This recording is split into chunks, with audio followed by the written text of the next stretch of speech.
Good morning.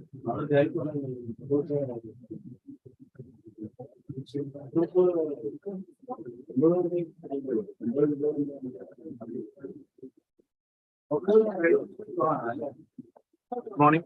Audible ആണല്ലോ അല്ലേ Raju sir? ആണ് അതെ അതെ ഓഡിബിൾ ആണല്ലോ. ആണ് ക്ലിയർ ആണ്. Okay, good morning everybody.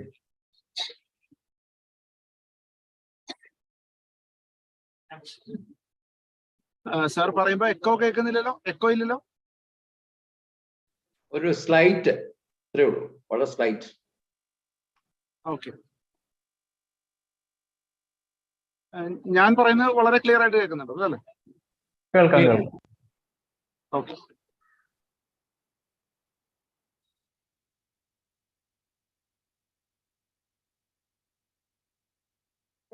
കാണുന്നുണ്ടല്ലോ അല്ലേ? ഓക്കെ, ലേശം കൂടെ കുറച്ചുകൂടി താഴ്ത്തിയാൽ കൊള്ളാം. അത്ര ഫോക്കസ് അതെ. ഓക്കെ, കറക്റ്റ് പൊസിഷൻ അല്ലേ? യെസ്, അതെ. Okay,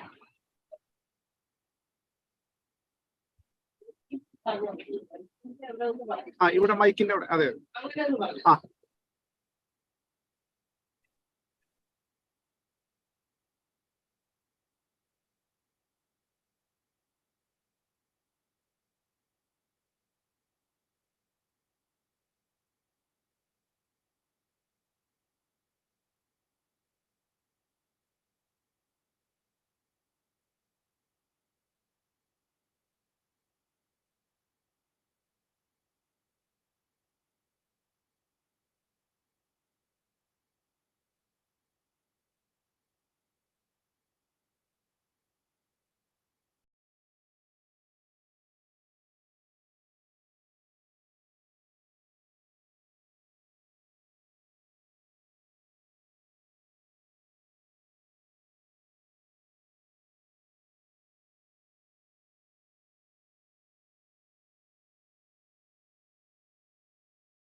Sir, welcome.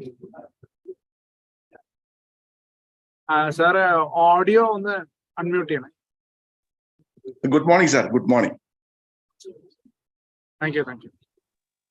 Sir, ഇപ്പൊ തുടങ്ങാട്ടോ ഒരു ആയിക്കോട്ടെ വെയിറ്റ് ചെയ്യാം. Good morning, sir. Good morning, Raju sir.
Program schedule, it's 9:20. So we will start the program at 9:20 sharp.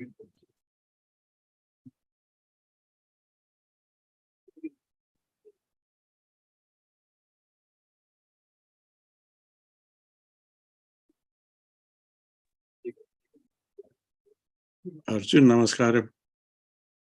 Sir, welcome, sir. How are you? Very happy to see you here. Very happy to see you too.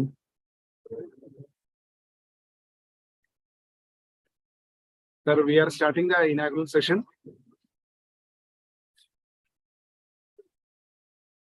Dr. Raju Thomas, Chairman, Organizing Committee.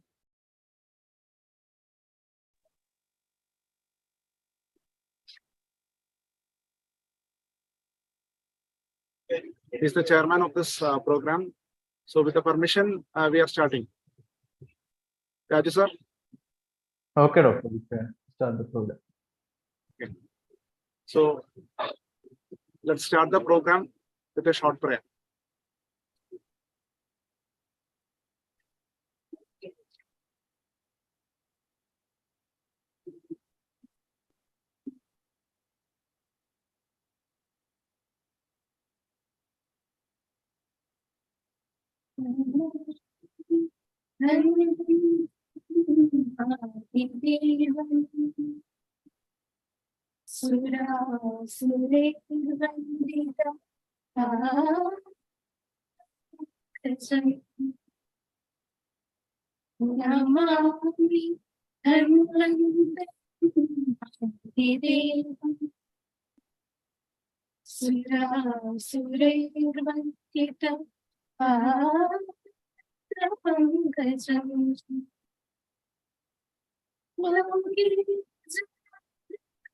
I am Mrityunashan,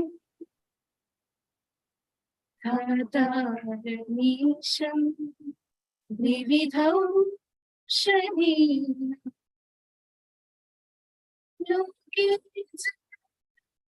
I am Mrityunashan, Thatarnisham, Vividhau Shanina.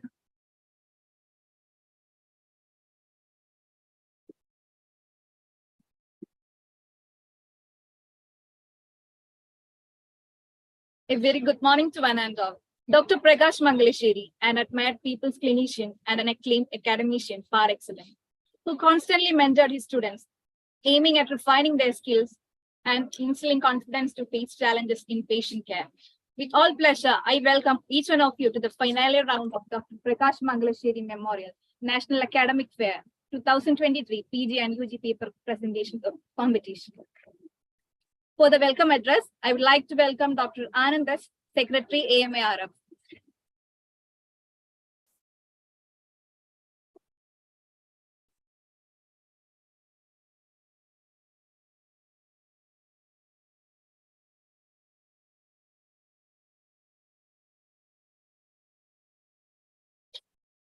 Am I audible? Yes, doctor. A warm good morning to everybody assembled here. Today we have assembled here for the grand finale of the national level scientific paper presentation competition organized by Ayurveda Medical Association Research Foundation as part of State Conference of Ayurveda Medical Association of India, the largest gathering of Ayurveda doctors in India. AMA Research Foundation is an important organ of Ayurveda Medical Association of India, AMAI. The Research Foundation is established for developing research aptitude among the Ayurvedic practitioners, students, and inculcate confidence in young doctors for research-related activities. Ayurveda, the traditional wisdom of India, is also facing challenges in spite of its growth during the previous financial years, including exports. Defaming Ayurveda has been a usual practice by its opponents. In today's world order, we could survive, grow, and expand only by ensuring quality services and evidence-based approaches. This is being taken up by the AMA Research Foundation, and future programs are planned accordingly. I am here to welcome all the dignitaries and contestants and all the Ayurveda community who are watching this on online mode.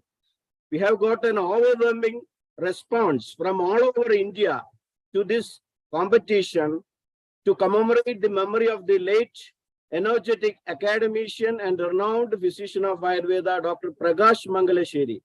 Lot of efforts and time have been dedicated by the faculties and different committees to sort out and screen and eventually to stage this final event. We have selected two relevant topics, one health concept for the postgraduates and concept of family planning, family physician to the undergraduates. I am here to propose a formal welcome to the honorable guests on behalf of AMA Research Foundation. First of all, I would like to welcome Dr. Raju Thomas, Chairman Organizing Committee, who is presiding this function. Welcome you, sir. I would like to welcome Dr. Vijaynath for staging the program report, and he is the backbone of the organization at Tripunitura. Dr. Leena CD Madam, the state president, has arrived and here with us. She is constantly inspiring and supporting us from the beginning of the program itself. And on behalf of the Research Foundation, I welcome you, Dr. C.D. Leena Madam, for the occasion. Our General Secretary, Dr. Ajit Kumar Kesi, is here with us, who will be addressing the gathering. And on behalf of AMA RF, I welcome you, sir. Dr. T.D. Srikumar, sir, the principal of Government Ayurveda College Tripunitura and patron of this organizing committee, has rendered immense support and is with us. On behalf of Research Foundation, with utmost respect, I welcome you, sir. Dr. V.G. Udayakumar, sir, the former chairman of Research Foundation, will be doing Dr. Prakash Mangaleshwari commemoration. He is always guiding the Research Foundation. On behalf of AMARF, I welcome you, sir. Dr. M.M. Abdul Shukur, sir, who is Superintendent of Ayurveda College Hospital, here is with us, and I welcome you, sir, to this function. Dr. Rajesh V., the Senate member of Kerala University of Health Science, is here for our program, and on behalf of AMARF, I welcome you, sir. Warm welcome to the President, AKGCASA, Shailama Madam, as the faculties here are provide great support to us, and most warmly I welcome Madam to this function. I welcome Dr. Shyamraj, President BGSA, and Anna Maria Anthony, Secretary HSA, and Ms. Anisha TS, Chairperson College Union, who are the students' representatives, and lot of energy they have spent for organizing this event. And now I am coming to our chief guest, a great personality who is going to inaugurate the function, Professor Dr. Madan Thangavelu, genome biologist, University of Cambridge, who is a great visionary and an ambassador of Ayurveda across the globe. He is instrumental, and his mission is to spread this traditional wisdom of Ayurveda across the globe. In spite of his busy schedule, he has been striving hard to understand the true potential of Ayurveda. He is a great visionary who can guide us to transform our wisdom to higher level of global acceptance and attain global standards. Now the time in UK is too early, but he has joined us with great pleasure. So on behalf of Research Foundation, AMAI, and all who gathered here, with utmost respect, I welcome you, sir, for this function. As a formality, I welcome the President of Research Foundation, Dr. Rajesh Neelavana, who will be delivering the vote of thanks. And I also welcome with utmost respect Dr. Vandana Prakash, wife of Dr. Prakash Mangaleshwari, and Dr. Sadat Dinagar, former General Secretary AMI, who will be declaring the results. And I welcome Dr. Arjun, the General Convener, who is our part and spent a lot of efforts for the program and the function. Least, but not the last, but I would like to welcome all the judges who are the stalwarts in Ayurveda for judging the competition, and with almost all the respect, I welcome, with utmost respect, I welcome Dr. Ansari sir, Dr. Galib sir, Dr. Girish Tillu, Dr. Anandalakshmi madam, Dr. Jidesh sir, Dr. Jonah, all the judges who are judging this competition, who are the stalwarts in Ayurveda for this function. There are a lot of dignitaries present here viewing the function. Dr. Rajit Anand, the former CCIM member, Dr. Manoj Kalur, Dr. Vinod Kumar sir, and so on. Lot of persons or personalities are watching the function. And in behalf of AMI, I welcome all the dignitaries, all the faculties present here, all the doctors, the students, the real, we are envisioning the students for this and all the students across the country for this program. And thank you all. Thank you all. And all the contestants, the most important, the contestants of the program. I congratulate each one of you for getting into the grand finale and all the best for you. And I welcome you formally to this occasion. Thank you all. Thank you very much.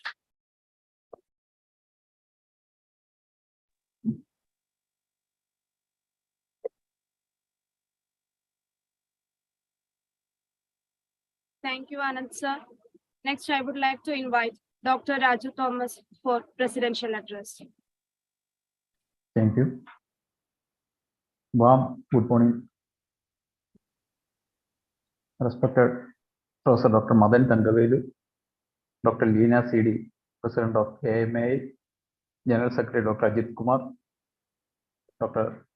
T.D. Srikumar sir, Dr. V.G. Udayakumar, Dr. Sadaf, Dr. Anand, Dr. Arjun, Dr. Vijaynath, Dr. Vandana Prakash, and all the dignitaries, especially the judges of the today's program, the participants and their students. At the very outset, I pay homages to the fond memories of Dr. Prakash Mangalesheri, the man who was a role model throughout his life. As a student, a teacher, a clinician, and a noble human being. Today, we are having the grand finale of the 4th edition of Dr. Prakash Mangalesheri Memorial National Academic Fair, PG and UG paper presentation competitions, held in connection with the 44th Annual State Council of Ayurveda Medical Association of India. As all of us know, AMA is the parent organization of qualified Ayurveda doctors, which is striving hard for the development and propagation of Ayurveda, as well as the betterment of its members. AMA Research Foundation is the academic, scientific, and research wing of AMA. And with the timely interventions in each and every matter spending upon Ayurveda, AMA, with a long history of 44 years, is in the forefront for the cause of Ayurveda and its members. At the same time, skill development programs and the career supporting measures for members is a major part of our activities. Talking about the grooming doctors, we know they are the integral part of AMA as well as the Ayurveda fraternity. Over the years, during its long span of 44 years, AMA have made sufficient contributions to make it sure that the syllabus, curriculum, and the infrastructure facilities and all other things are well provided for the student community. We are conducting a number of training and skill development programs for fresher doctors in a finishing school model, and AMA is always ready to provide whatever assistance they need to establish their practice and their career. Coming to today's event, by organizing such a grand paper presentation competition for Ayurveda students all over the country, both in UG and PG levels, AMA is providing a platform on which the students can showcase their skills and ideas and shall widen their knowledge. Next week, we are having a thesis presentation competition for PG scholars in memory of the legend Professor Dr. C.R. Agnivesh. Students from all major Ayurveda institutions across the country are participating in these programs. Now, I take this opportunity to congratulate the organizing team, especially the faculties and students of Government Ayurveda College Trippunithura, led by Professor Dr. T.D. Srikumar, for organizing this event in a flawless manner. I congratulate all the participants for their enthusiasm and for the trust and hope they keep upon our great Ayurvedic science. Today, we have renowned genome biologist Dr. Madan Thangavelu with us for the inaugural function. And I wish all those presented the papers in this event all the best in their career and wish the very best for the contestants in this final event. Thank you.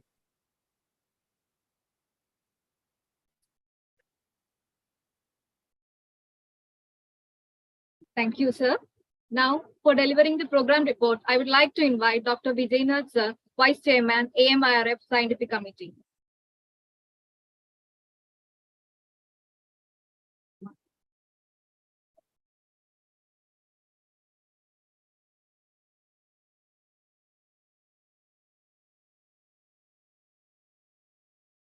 Respected dignitaries, members of the AMI family, dear students and contestants.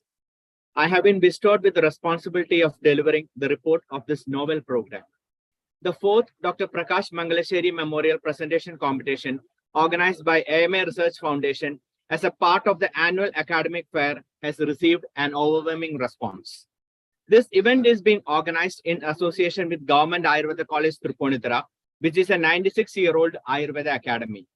Now I am standing in the hospital complex of this great academy, which was inaugurated by our former president, late Dr. APJ Abdul Kalam. Dr. Abdul Kalam had ignited many young minds, and by following his footsteps, we are also bound to ignite the young Ayurveda mind. To organize a national event, the wheels have to start rolling early. This event was executed with the meticulous planning of the organization committee constituted by Ayurveda Medical Association of India and Government Ayurveda College Tripunithura. I congratulate each and every member of the organization committee for their earnest effort. The UG category had 63 qualified participants and the PG category had 85 qualified participants. All the abstracts were screened by a 3-member jury and 20 participants from each category were shortlisted for the semi-finals. Each semi-finalist had to present in front of a 2-member jury, and the best 10 participants from each section were selected for the mega finals.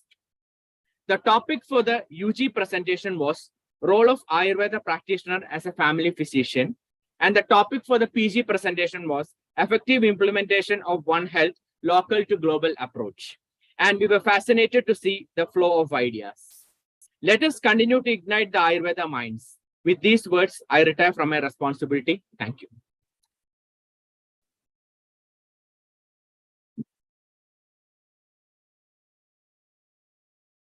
Thank you, sir. Next, I would like to invite Dr. Leena, President of AMAI, for keynote address.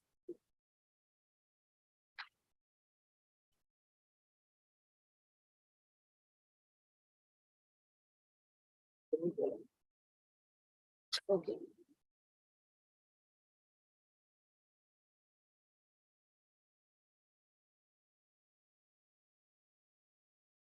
Good morning and welcome to all the distinguished guests and delegates who are here today for the 4th edition of Dr. Prakash Mangalesheri Memorial National Academic Fair. Our guest of honor, Professor Dr. Madan Thangavelu, who is here to inaugurate this event. Organizing Committee Chairman, Dr. Raju Thomas, State General Secretary, Dr. Ajit Kumar, Research Foundation President, Dr. Rajesh, Research Foundation Secretary, Dr. Anand, Dr. B.G. Udayakumar, Dr. T.D. Srikumar, Dr. Vijaynath, Dr. Vandana Prakash, Dr. Arjun, and other distinguished guests and all doctors and students who have graced this occasion here with their presence. Ayurveda Medical Association of India is one of the largest associations of Ayurveda doctors with more than 10,000 members and is in the forefront of the development of Ayurveda practices and promotion of quality Ayurvedic solutions for public health. We strive to foster young talent and be a part of the professional life of Ayurvedic physicians, supporting their journey. To cultivate an evidence-based culture and promote research in Ayurveda, AMI have established an organ under it called Ayurveda Medical Association Research Foundation, which was inaugurated by Dr. Valyathal. The National Academic Fair is an example of the emphasis we give on Ayurvedic research and to inculcate the research mindset in Ayurveda doctors. We believe that this will encourage and vitalize the scientific temper in young, vibrant minds. We are delighted to see great participation and here received several submissions for this year's PG UG paper presentation.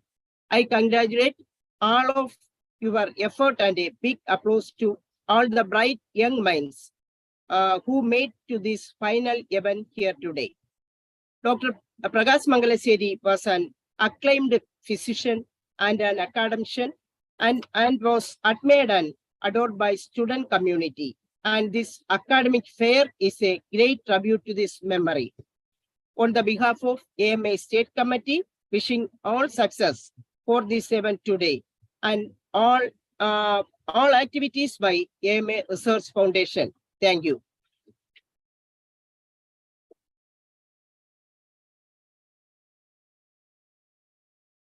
Thank you, ma'am. Now I would like to welcome Dr. Vijay Uday-Kumar, former CCIM Executive Member and ex-President, Ayurveda Medical Association and Research Foundation, for the commemoration of Dr. Prakash Mangalaseri. Good morning, all. Respected dignitaries, judges, contestants, doctors and students, my humble pranams to all. Dr. Prakash Mangalaseri remains an everlasting Prakasha in the minds of all gathered here. It has been more than 3 years since Dr. Prakash's demise. His life and personality as a teacher, doctor, and prolific organizer had ascended from that of a mediocre BMS student, who later went on to catch national and international attention. As of today, his life remains an inspiration for his descendants. Prakash started as an Ayurvedic student when he joined BAMS at BPSC Ayurveda College, Kottakkal in 1991. He was personally known to me from that time itself. His tenure as a student still remains a model of many. As a student, he developed a special kind of sensibility towards Ayurveda as well as the world around him. For BAMS, he captured the first rank from the University of Calicut and got the prestigious Vaidyan KGK Panikar Award for the best outgoing student of Kerala. He was also very active in student union activities, is worth mentioning here. Then he joined in PG in Kaya Chikitsa at IPGTRI Jamnagar, where he transformed himself into a best scientist in Ayurveda. Receiving the gold medal and best thesis award, he became a promising figure at the national level. For a short period, he worked as a teacher in SDM Hasan before he joined as a medical officer in ISM 2003. In 2004 itself, he reached his alma mater as a teacher. He was a compassionate physician, an inspiring teacher, and a great human being. Everyone gets a chance to see him, kept a special flavor of his impression about him as a good human being. During 16 years of tenure as a teacher at Kottakkal, he became the pivotal in raising the fame of the college as well as Kerala by representing in many national and international platforms, including WHO, Harvard University, etc. His name remains as synonymous his nature also. It was during the days when he was recognized as the best doctor, best teacher in Kerala by Government of Kerala. He left us forever. I was one among the jury members of the award committee. It is our responsibility to keep his light kept forever. This is the real spirit behind organizing this annual event. AMA Research Foundation and Ayurveda Medical Association of India have immense pride in hosting this event in the name of Dr. Prakash Mangalaseri, who was personally next to our hearts. I would like to mention Dr. Vandana Prakash and his beloved children. For Dr. Vandana is working as a medical officer in the Department of ISM and also participating in this event. With these words, I am paying Shraddhanjali in front of Dr. Prakash's memory. Thank you. Thank you all.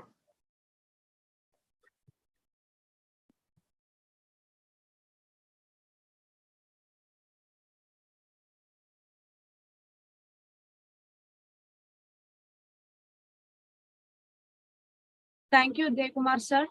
Next, I would like to invite Dr. Ajit Kumar Kesi, General Secretary, AMAI, for special address.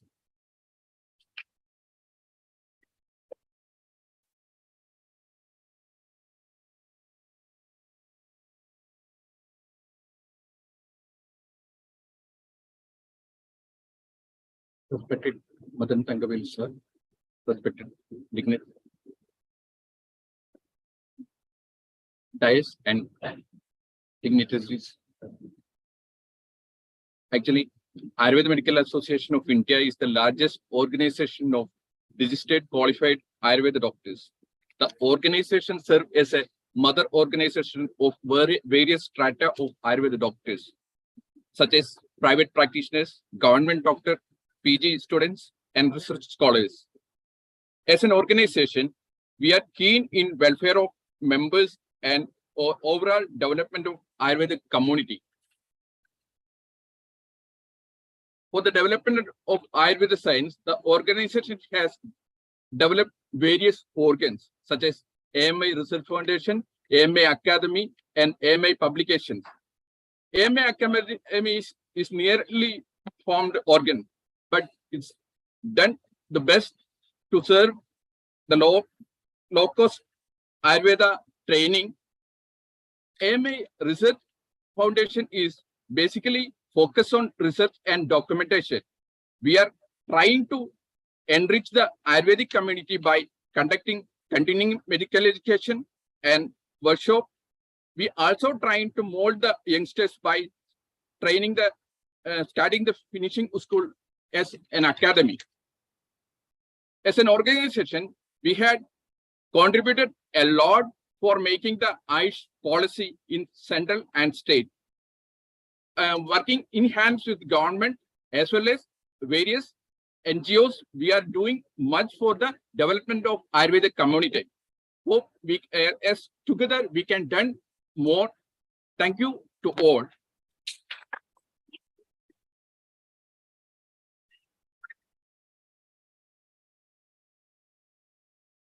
Thank you, sir. Now I would like to invite Professor Dr. T.D. Sri Umatha, Principal, Government Ayurveda College, Tripunithura, for the felicitation.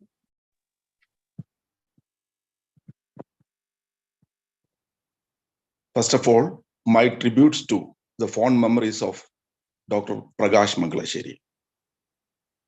Respected Madan Tangavelu sir, respected chair, dear doctors, on and off the dais, and on the digital platform. It's with immense pleasure I express my congratulations and gratitude to AMI for selecting our institution as a venue for this mega event. Of course, Acharya Charaka says, Tadvidya Sambhasha Buddhivardhananam. Debate and competition always enrich the knowledge which can contribute to the widening global awareness of Ayurveda. Unfortunately, I am supposed to be there in that stage, but due to some inevitable situations, I could only present through online platform. Kindly excuse me. And I wish all the success for the contestants, and may this endeavor fetch you some good values which can contribute to enrich the knowledge of Ayurveda. Thank you, one and all.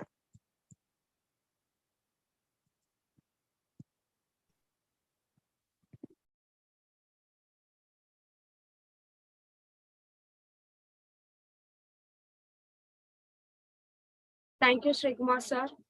Our hospital superintendent and patron, Dr. Abdul Shakur sir, has been the backbone behind this program. Due to unavoidable circumstances, he will not be attending the inaugural ceremony. He has conveyed his regard and wishes for the events. Next, I would like to invite Dr. Rajesh V, Member, Senate, Kuhus.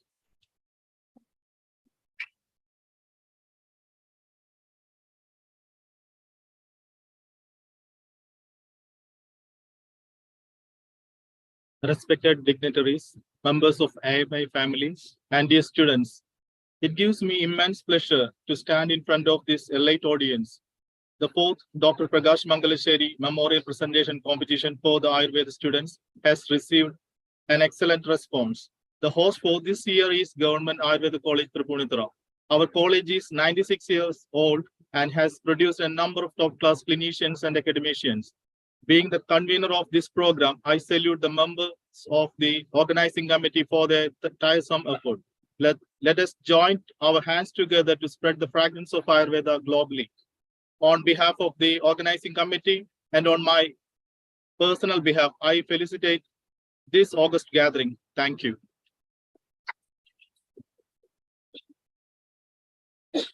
Thank you, sir.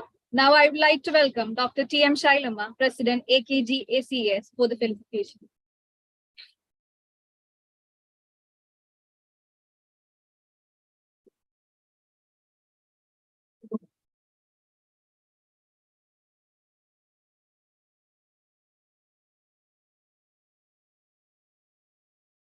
Beloved dignitaries and all the members attended here, a warm good morning to one and all.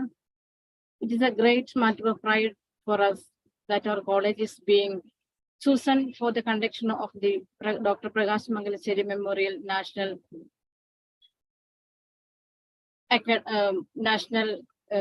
Academic Fair.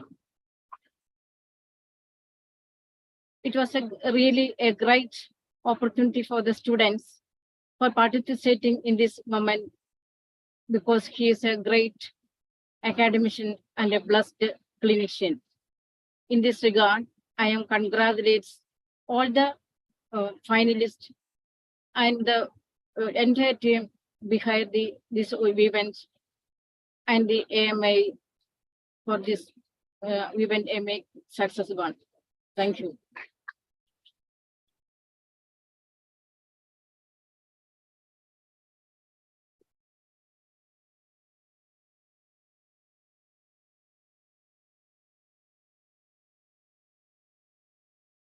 Thank you, Shailama ma'am. Next, I would like to invite Dr. Shyamaraj TR, President of PGSA.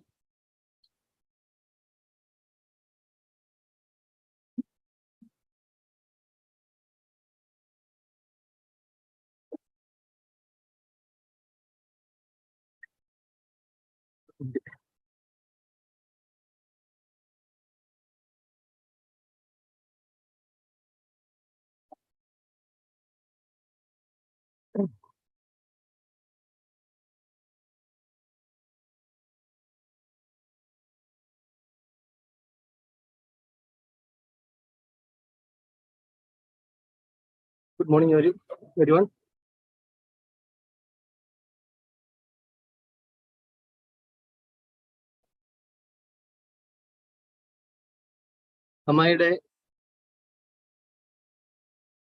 നമ്മുടെ ഈ കോളേജിൽ നടത്തുന്ന Prakash sir Mangalassery സാറിന്റെ memorial national academic ഫെയറിൽ 2021 എത്തിച്ചേർന്ന എല്ലാവർക്കും വിജയശ്രീയുടെ പേരിലുള്ള ആശംസകൾ അറിയിച്ചുകൊള്ളുന്നു.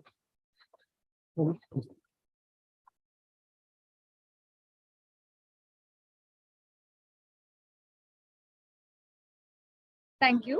Now I'd like to welcome Dr. Ans Maria Anthony, Secretary HSA, for the felicitation.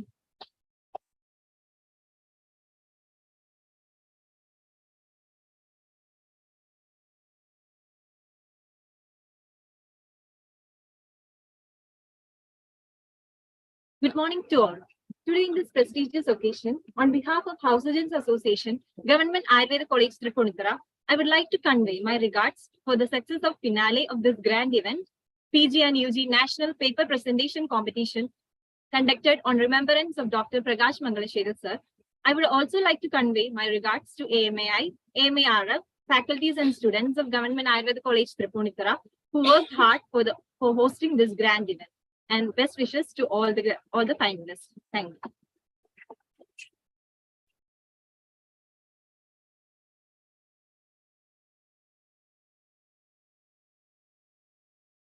Next, I would like to invite Ms. Anisha T.S., Chairperson, College Union.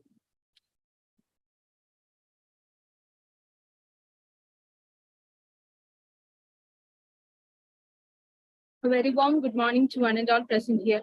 I feel extremely honored and privileged to be a part of this wonderful event conducted by AMAI and AMARF jointly in association with Government Ayurveda College, Tripunithura, in remembrance to Dr. Pragash Mangalesheri sir. Through this competition, many students are coming out and finding their skills. Whosoever wins, it's a compliment to each of you who showed courage and prepared really well to participate in this event. This will give rise to more confidence and will encourage you all to actively participate in further such events in the following time. All the coordinators, starting from the patrons, conveners, captains, organizing committee, institutional organizing committee, various representations, UGs, PGs, and house surgeons who really worked hard in organizing national level seminar and are really appreciated. Last but not the least, I would like to wish each and every one of you to have a memorable day today. Thank you.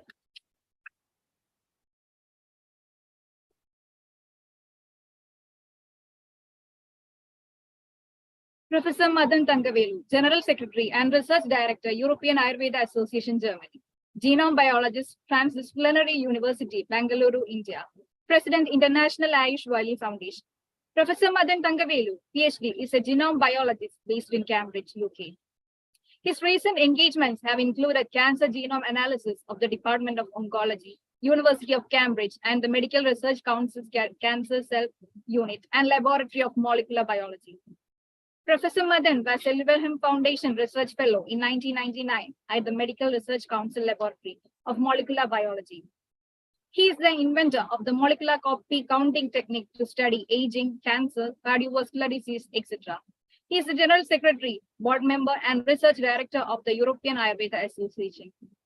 Professor Madan is a member of the team to experts under Pandit Madan Mohan Malavia National Mission, Ministry of Human Resource Development, Government of India. He is also the member of the Mind Matter Unification Project at the Cavendish Laboratory, University of Cambridge, and an honorary adjunct professor at the University of Transdisciplinary Health Science and Technology. He is a former trustee of the Research Council of Complementary Medicine, UK.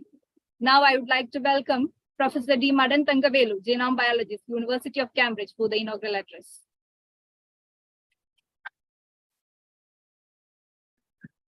Oh, thank you all for having me with you today. This is a very moving event, and it's an honor to be with all of you. My last meeting with Prakash ji was in 2019, in January 2019 in Trivandrum, where we had the Global Ayush Summit. And shortly after that, I had news about his demise.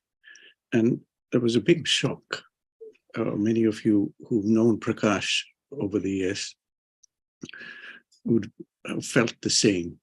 He was a very inspiring person, and in our meetings and discussions, in a few moments, you got to know and appreciate the depth of his understanding and the way he would improvise on some of the ideas, the difficult ideas that we are all meant to appreciate in Ayurveda. And that was Prakash. And much has been talked about and written. And now this event, which I hope will continue to be a landmark event for not only Ayurveda students and practitioners in Kerala and India, but also for something that the whole world can look up to with time to come. It's only the fourth event. There'll be many more. And delighted to know the two themes that have been chosen for the poster presentations, and where we will get to hear from our finalists. I want to take this liberty to share a few images, transparencies that I have prepared here. And I think this will be the best way to convey what I have in mind, but where Ayurveda should be in a global platform. If you tell me if my screen is showing.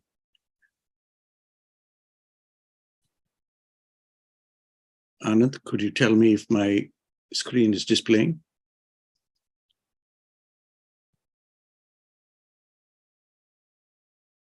If the screen is not displaying, please stop me. Now, this is a news item from a few days ago, 15th of February, that the United Kingdom's National Health Service representatives are in Kerala sometime this week, I think. And they are here to recruit healthcare workers. Health Education England is part of the National Health Service and several other organizations here. You will recognize the people on this photograph. This was during a visit by the Chief Minister here in UK last year. And is there a bigger role for Kerala in global health? And this is the question. I want to kind of place this in the context of today's events. Shown here, event that was held 2019 at the All India Department of Physiology, All India Institute of Medical Science. And you can see here the groups that were involved. The question being asked is next generation physiology for healthy lifestyle. And how do we understand physiology for good health and prevention of non-communicable diseases? Is a major problem across the world. And you can see the European Ayurveda Association, the Medical University of Graz in Austria, the French group in CERN. We were all there discussing many aspects of where physiology needs to go. Now, the context of Kerala, this is what I would like to present. 14 districts, about almost 36 million people who live in this small land area of under 40,000 square kilometers. And Kerala has evolved a very special way of looking at human health. If this land area and the population density, if you'd scale this up to what the land of USA, America has, America would accommodate approximately 9 billion people. This is the density with which we live in Kerala. And it's a delight to know that in Kerala today, we have so many Ayurveda colleges, 17 Ayurveda colleges. There are 3 colleges in the government sector. There are 2 colleges which are grant-aided. If we look at the 3 government colleges, we have approximately 1,400 beds where patients are looked after on a regular basis. The comment I make here is that in poorer nations of the world, the people are the fabric that hold the nation together. And this is shown clearly in Kerala, a living lab, I would call it. In several of my earlier presentations, I've used this slide just to say where this knowledge, the Ayurvedic knowledge, and where contemporary biology resonate, where do they come together? And this is just one example. There are many, many examples like this, where today we have almost complete validation of ideas that are presented to us in Ayurveda. And how is it that we are missing the connections, and where is it that we should be making this connection? This is a paper from 2015 by John Todd, an immunologist here, currently at the University of Oxford. It talks about human immunity and physiology and how it varies with the seasons. The paper is available to all to study. I've shared this at several occasions. The important thing here is that when we look at the cells of the human body in very close detail and analysis, we see a confirmation of that concept of Ritucharya, how the seasons change and the immune system changes. I won't go into the details here, but the paper is available for all to study. You will see most importantly, you will see that there is a change in the pro-inflammatory profile within these cells. I will leave it there, and the implications for this is understood in Ayurveda and known for thousands of years. In 2009, we had this meeting in Italy, hosted by Professor Antonio Morandi, who comes with his students every year to Thrissur. The theme was a very special theme. It was about Ayurveda, the meaning of life, life awareness, environment, and health. We were ahead of our time in 2009 when this event was organized.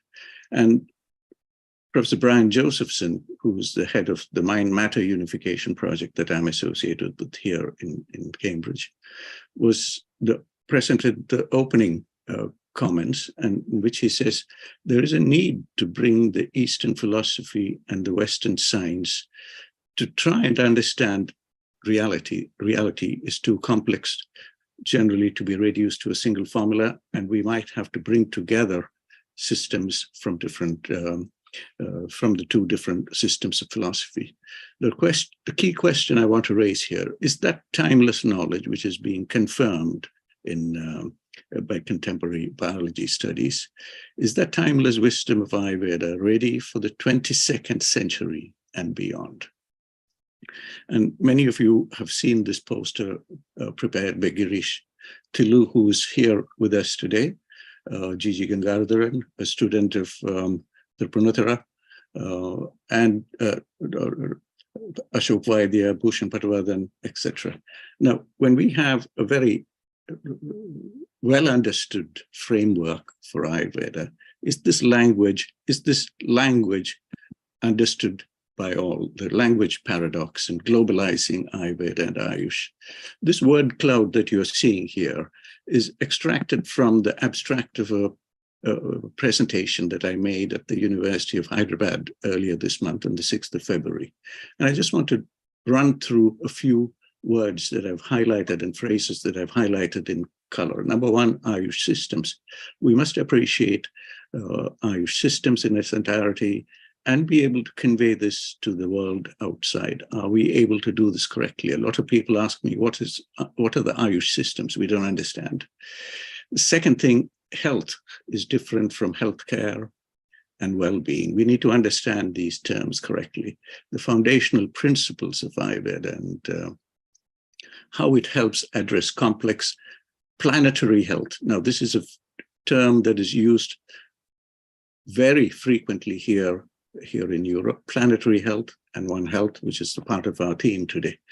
Now, the question being asked constantly is, in India, are we understanding Ayurveda knowledge and Ayush knowledge optimally, or are there aspects that are lost in translation or a prisoner of language? Are there concepts within Ayurveda and Ayush systems that are somehow not explained correctly? And I want to stop here just to say that people like Prakashji, they seem to have a deep understanding of that knowledge that normally was lost in translation. They knew how to go into the depths of these texts and bring it out and make it readily available for students. And most of this knowledge present here is culturally entwined and nuanced. So a lot of people outside India, they find it difficult to understand that if you go to different parts of India, you have different paramparas. These paramparas have understood the texts in different ways, and they have applications which are adapted to local needs. And sometimes it's very difficult to convey this to people, but this is something that needs to be present to people. And this must be done without distorting that knowledge or diluting that knowledge and the rationale. And most importantly, without disenfranchising or disappointing the Ayush education and the qualified and the inspired practitioners. And my thesis is that there is a way to do this, as I showed in the earlier slide about the immune system, that there are certain soundless languages inspired particularly by contemporary biology. And if we bring this into play, then we are in a very strong position for preparing Ayurveda for the future. Now, I've highlighted this one slide here by extract from a paper by Professor Wolfgang Wagner, and it points to the difficulty in the vernacular science knowledge and the challenges that we have when we are trying to communicate on a daily basis. And he presents it very nicely by saying public discourses make science more than, at the same time, less than a stripped down version of the original. This is a difficult situation. And I feel this is the same with Ayurveda, that somehow when we are trying to convey the complexity and the beauty of this knowledge, we run into a problem. It is for young minds to see how we can avoid this situation. We will not be able to, we have to live with it. It's a very deep and a very difficult body of knowledge to understand. But when we try and communicate this, it must be done correctly. Vernacular and communicative knowledge, he says, Wolfgang says, resembles science knowledge as much as a hamburger resembles the original piece of meat. And just as a hamburger is tastier than the original unseasoned meat, everyday science is popular and good to talk about, even though it reflects little, if anything, of its original scientific shape. Now, many of you will recognize and identify with this sentiment. We were fortunate to have here in Cambridge, Sidney Brenner, who was a very important man. I call him a present day Rishi. He's no more. He died in 2019. Sidney was very special. He told us about the genetic code, the link between DNA and proteins. This year is the 70th anniversary of the discovery of the structure of DNA. Sidney was very special. He said, after having done all this, went on to win a Nobel Prize for having discovered programmed cell death.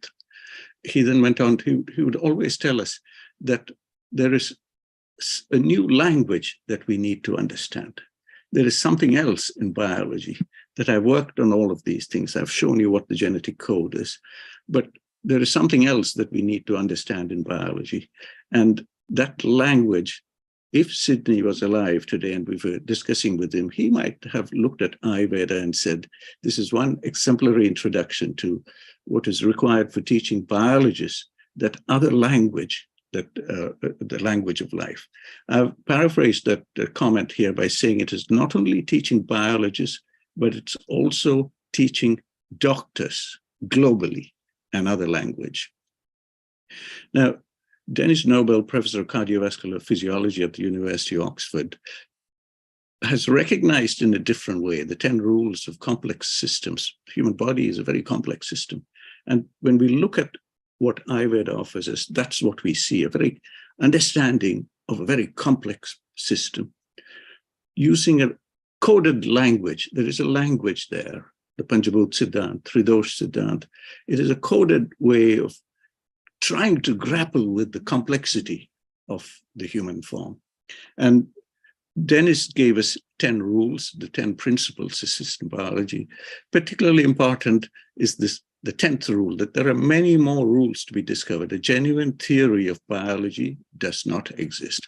Somewhere in Ayurveda, we see this, and we see how the ancients have tried to grapple with this. Shown here, Nagarjuna, talking about the science of wellness, well-being and happiness. Nagarjuna's Panchadasha Prakara. I was introduced to this by Professor Gigi Gangadharan that I mentioned earlier, and the person who was responsible or co-author of that large, wonderful poster. Shown on the far right are the 15 indicators of health.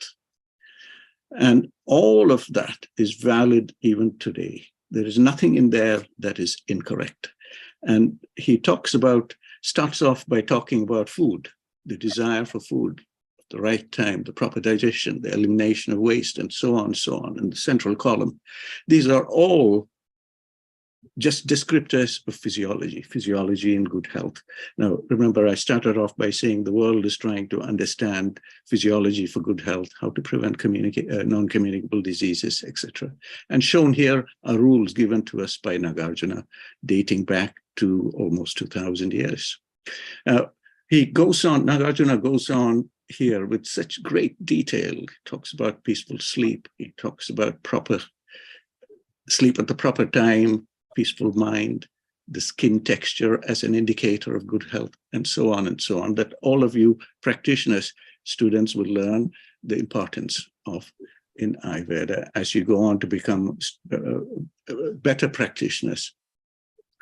I've taken a section here from my favorite chapter, or one of my favorite chapters in Charaka Samhita. This is the chapter 7 of the Sharir Sthana, Sharir Sankhya Sharir. And shown, I've just highlighted one or two phrases here, which as a genome biologist, I find particularly relevant. And I highlighted a few words here. One is the Deha Paramanu, the cells, and several aspects of, for instance, Ati Sukshma, Atindriya. These are all things that are relevant even today. And as we continue, they will remain relevant for, I guess, centuries, if not millennia to come. I used that one sentence there to go into what Nagarjuna talked about when he talked about the Panchadasha Prakara, about skin and aspects of our skin. In that same chapter in Sankhya Sharira, the skin is described and details of the layers in the skin. And shown here is how we are understanding the complexity of the cell, of the skin. The skin, of course, is used as a therapeutic space when you talk about Abhyanga or when you talk about Udvartana. These are areas where people have been using the skin for thousands of years to intervene and to get valuable health outcomes. If you now look at the fine biology of the skin and look at the large number of cell types that are there on the skin, you will see the complexity of the skin as understood today. Now, these are all descriptors of Deha Paramanu. They are all understood in some other language in a different detail and appreciated differently, but it doesn't take us away from what Nagarjuna told us, what Charaka Samhita tells us. It is just another level of detail at which we've understood. I go in here to give you, just to press that point a little more. I talk about Netra Tarpana, which your college in Tripunatara, you have a lot of experience.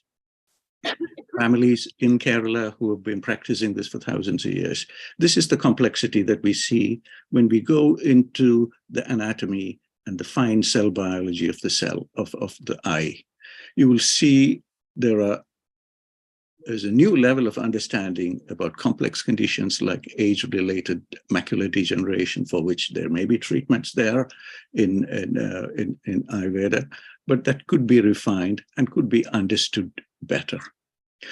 When we look at it at the level of DNA and genes and proteins and gene expression, we will find very interesting things, that the retinal pigmental epithelial cells, which is the one that is lost in age-dependent macular degeneration, they express an odorant receptor. And this odorant receptor is very exciting because it binds, it has the ability to bind certain organic compounds here, particularly the ionones. The ionones are fragrant compounds that are found from plants, particularly the roses, the characteristic smell. Now, you can see how we are getting closer to understanding a procedure like Netra Tarpana, where you're using many plant-based extracts to treat the eye. This story is familiar to all, talking about the eye. and an example of the power of Ayurveda to manage a condition, most likely some kind of optic nerve atrophy. And shown on the right, the two important characters in the story. Rosemary Odinga, daughter of the former prime ministers of Kenya, and Narayan Nambudiri ji, the physician at Sridharyam. The story is very special because Rosemary Odinga, she didn't have sight for many years. For some reason, she lost her eyesight. And somebody said, why don't you go to Kerala? There is a place there called Sridharyam, and they will look after you and get your sight back, which is what happened. Now, this is almost like a miracle. When we look at the fine dynamics of that whole process and how we get such treatment responses, we come into this area of epigenetics and how there may be certain areas where it's very easy to modulate cell biology by modulating processes within cells. Shown here, just the abstract of a paper highlighting age-related macular degeneration and the signaling that goes on between the mitochondria and the retinal pigment epithelial cells. Perhaps this is what is happening in some of our Netra Tarpana Chikitsas. And it is a valid question, worth researching, worth finding out a little more. When we come into the area of infectious diseases, shown here a list of the high consequence infectious diseases, a set of viruses. There are 8 contact viruses and non-contact viruses, of which Kerala has seen this Nipah virus. We have experienced Nipah virus in Kerala with the population density of the kind I presented earlier. If this virus goes out of control, then we can have major fatalities. Now, Kerala has managed to contain, I think, at least two, maybe more, such Nipah virus infections through very effective public health action. But is there more that we can do? And I'm now using a word that everybody uses, and are we understanding this correctly? Vyadikchamatva. We use this term, it's been with us for thousands of years. Are we understanding and are we able to convey this to people around the world if they asked you what this was? And we say these are the highlighted here, the kind of single herbs that you can use to improve Vyadikchamatva, etc., and sleep, etc., can influence and maintain a level of strength and immunity that will help you withstand infections.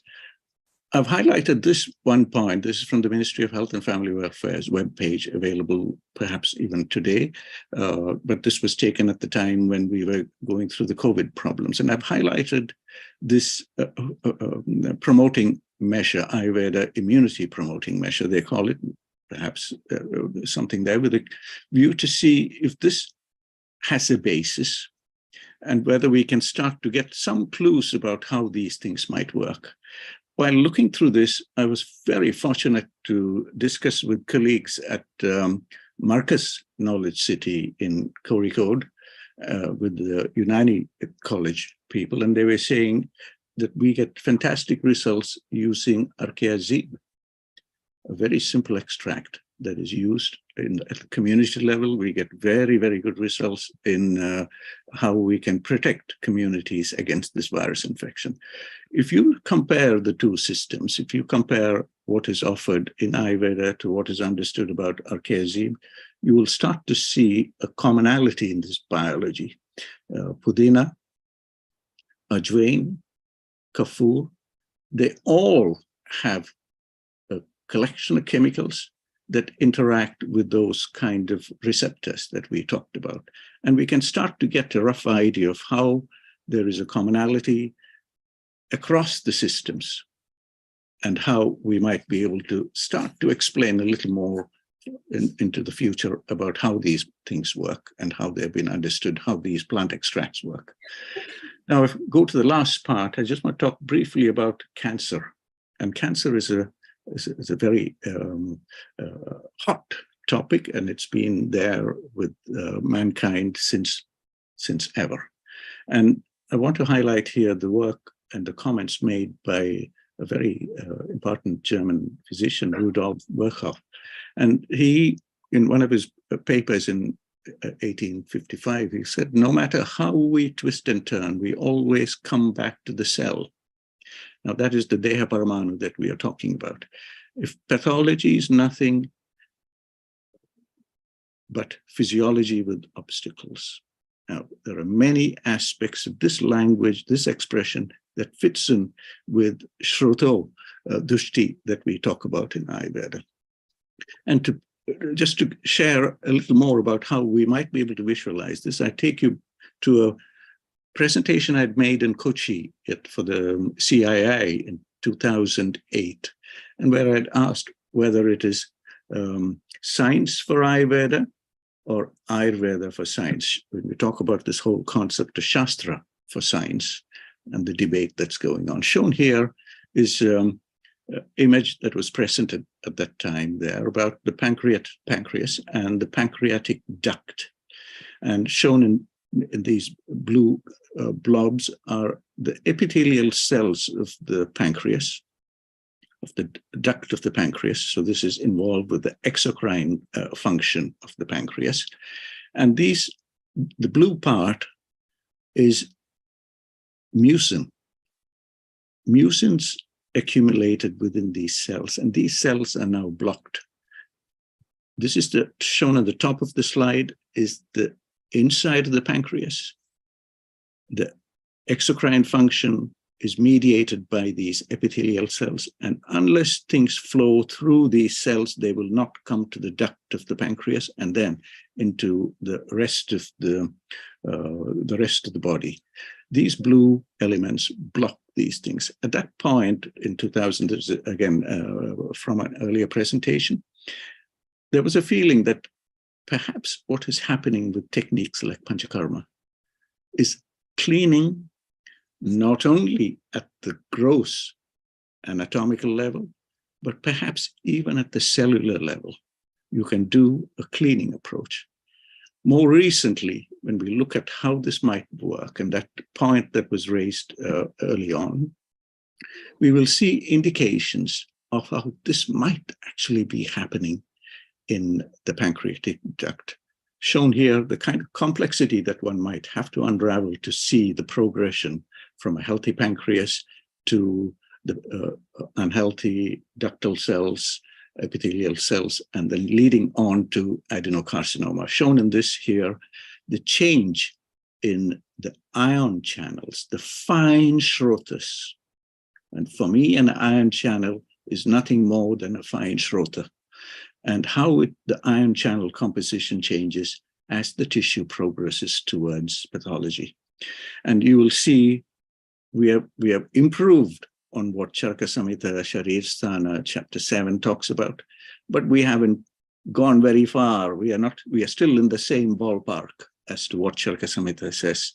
And we see that we are only revalidating what is already there. Now, this takes us into where we should be thinking about collectively about where we want to go. Shown here, a document, a 2030 vision document between the Prime Minister's Office of India and the UK about India-UK future relations. I urge all of you to at least look through this document available on the web. If you just Google 2030 Roadmap for India-UK future relations, it will be available to you. It has 5 sections in this document, and I've taken the first point from the 5th section, and it highlights its point 32 and elaborated in subsection 32.1. There are 16 words here in this roadmap of India-UK future. If for a moment you see whether we are understanding these 16 words and whether we can think of how to engage with these 16 words and develop possibilities for the future, other than just shipping nurses for healthcare, maybe there are ways to ship also research projects and proposals for the future. And it highlights very clearly research into Ayurveda. And how we do this, it is left to all of you there to think about and to consider. The recording of the India-UK Healthcare Conference, this was on the 12th of May, 2020, is available on the web. Again, if you just Google that, it'll be available. Her Excellency Gayatri Sarkumar, then the High Commissioner for India, she talked eloquently about India's wish. And shown here on the left, Dr. Catherine Edwards, the consultant gastroenterologist, she reminded us about the close interaction between Kerala and the Royal College of Physicians and the events that they are planning in Kerala. Now, within this structure, one of the very old, the oldest medical college, as they called it then in England, is a very interesting symbolism that I want to dwell very briefly. Shown here is the crest of the Royal College of Physicians. And on the left, you will see a typical image that corresponds with something that Ayurveda and the Ayush systems use routinely. An arm feeling a pulse. I will leave it there. And shown below the arm feeling the pulse is the image of a pomegranate, which is used routinely as a therapeutic intervention in Ayurveda. India now is the proud home for the WHO Global Center for Traditional Medicine in Jamnagar. This is where Prakash Ji, as we heard, this was his alma mater, where he did his postgraduate studies. We are remembering the work of so many other people who came from this excellent institution, and there is now the Global Center. Are we ready to take Ayurveda to the rest of the world? Are we able to explain things? Are we able to give it the contemporary perspective that it needs? And what is it that we should be doing if we are lacking in Ayurveda? Ayurveda is used in many parts of the world today.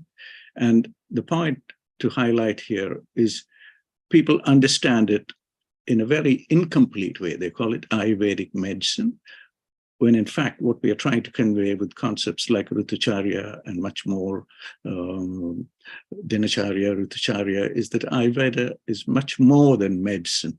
And that point needs to be shared to different parts of the world, shown here, the 6 regions of the World Health Organization: Africa, America, Eastern Mediterranean, Europe, Southeast Asia, and the West Pacific region. Are we able to take our message without distorting to all these parts of the world? Finally, a few examples shown here from Brazil, how Brazil is adapting many aspects of Ayush systems, was reported in Reuters. And in the prison program, there's a prison program where they are teaching yoga and massage to the prisoners. And it is showing people, educating people, that there is something beyond crying. And there's a message here for Ayurveda too. There's a message here for how Ayurveda can enable a better understanding about health, as we see here in the large programs that India is providing, Ayushman India, Ayushman Bharat. It is conveying to the world health for all, anytime, anywhere is achievable. There are interactions going on between India and Canada too, and I highlight here an activity at the University of Toronto, the University Health Networks. So very much like what is highlighted for Kerala with the 3 government Ayurveda colleges, 1,400, approximately 1,400 beds. Shown on the right-hand side here, the University Health Network with a large number of hospitals. This is about, I'm told this is the 3rd largest university health network with about 5,000 beds. They're very interested in learning about Ayurveda. Recently, the Minister of, the Deputy Minister for Health was visiting India and trying to learn from India about Ayurveda and Ayush systems for mental health. There may be much more that we can offer. Perhaps the time is right to graduate away a little bit from Ayurveda biology that Professor Valiathan very established so well within the country, and take it a little into showing, keeping it and as presenting it to the world as Ayush biology, where there is a way in which we bring systems together. And for the future, this is what I feel where we should be going: essential interdisciplinary research for the third millennium. And within that, remember messages of people like Nagarjuna. Remember the depth and clarity that is offered in our Samhitas, of how they could be used to shape and inform integrative medicine and for the future global healthcare systems and medical education and research. I thank you for having me here with all of you, and thank you for listening to me. Thank you.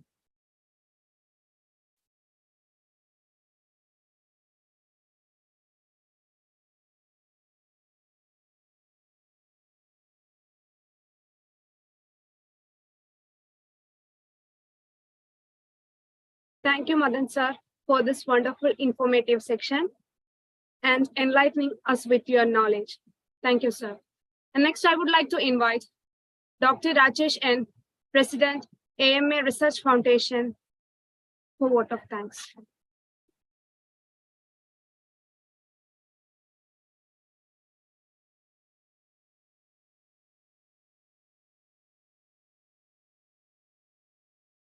Good morning, one and all who are present here and who are present online. I'm so pleased to be standing before you, such a brilliant team, the torchbearers of Ayurveda. As we always say, there is nothing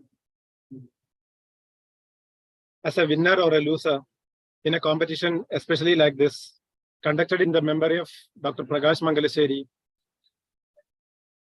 one of my dearest friends and an eminent teacher who was synonym to Kerala Ayurveda at the national level.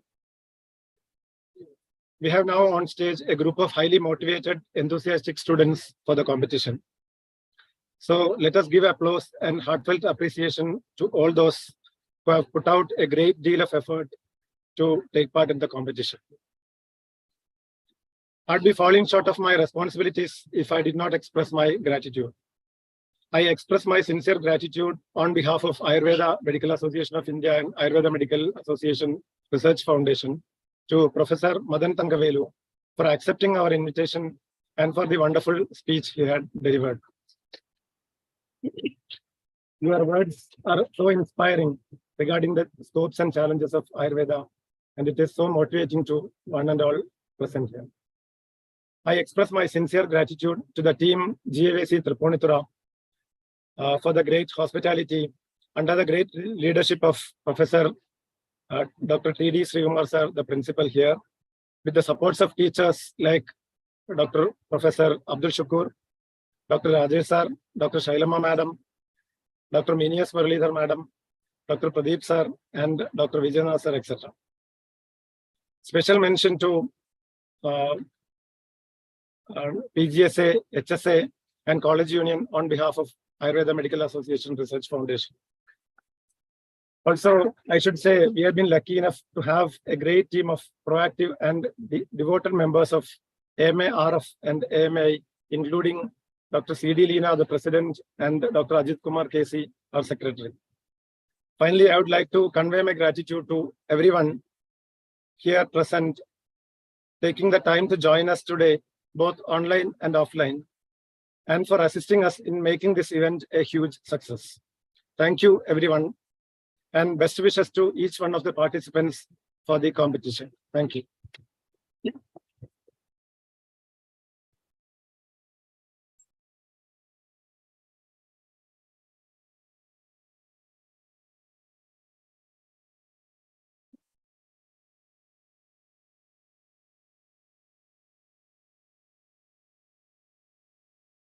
Vishajam sadhu vrittanam, Bhadram agamashalinam, Abhyasta karmanam Bhadram, Bhadram Bhadravilashanam. The physician who practice medicine honorably become prosperous. Let those who are adhere to the science become efficient. Let those who gain knowledge by constant practice become skillful. Let those who desire the good of all living beings of the world become blessed. I thank each one of you for your kind cooperation. The inaugural session is over.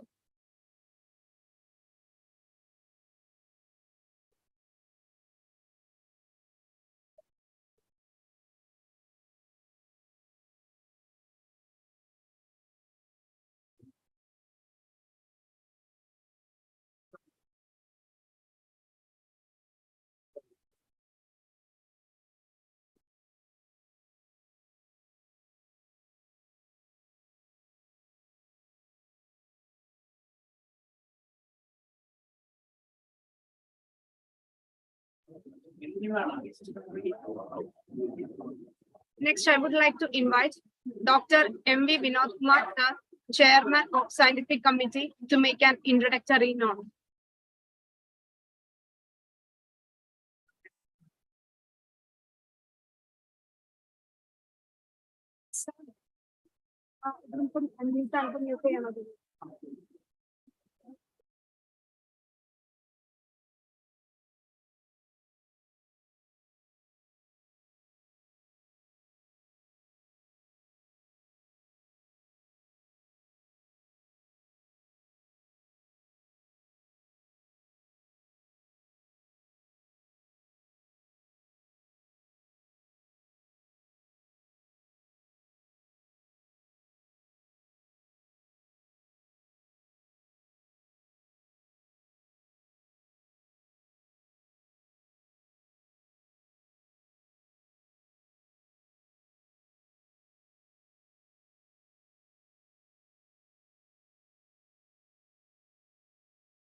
Respected Jury Chair and all the presenters, we are starting the scientific session of the competition of PG section. First of all, we start with the PG. Participants, please get ready. I hope all the judges are also ready. Before going to the presentation, I will just read out the rules and regulations of this event.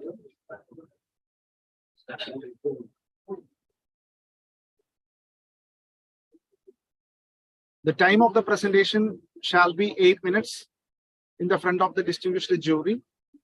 The participant has to present the core of your paper within the stipulated time. The presentation shall be original work of the participant himself or herself. The presentation of the works conducted by others shall not be entertained. The candidate shall be present on Zoom meeting with a laptop or PC with adequate internet connectivity, Wi-Fi or 4G port connection with a keyboard facility. The candidates shall use a suitable headset to attend the competition. The candidates shall keep their laptop or PC with the camera and microphones in on position. The position of the camera shall be adjusted to see the candidate placing both the hands on the table. The candidates may choose a suitable place with adequate illumination and without disturbances. The participant shall wear professionally appropriate attire during the presentation. The judges can intervene at any time of the presentation. The organizers shall not be responsible for any technical glitches occurred from the side of the candidate. No additional time shall be provided for the same. If the participant is not present at the stipulated time, it will be treated as absent, and the next participant shall be invited for the presentation. The participant will not be allowed to view.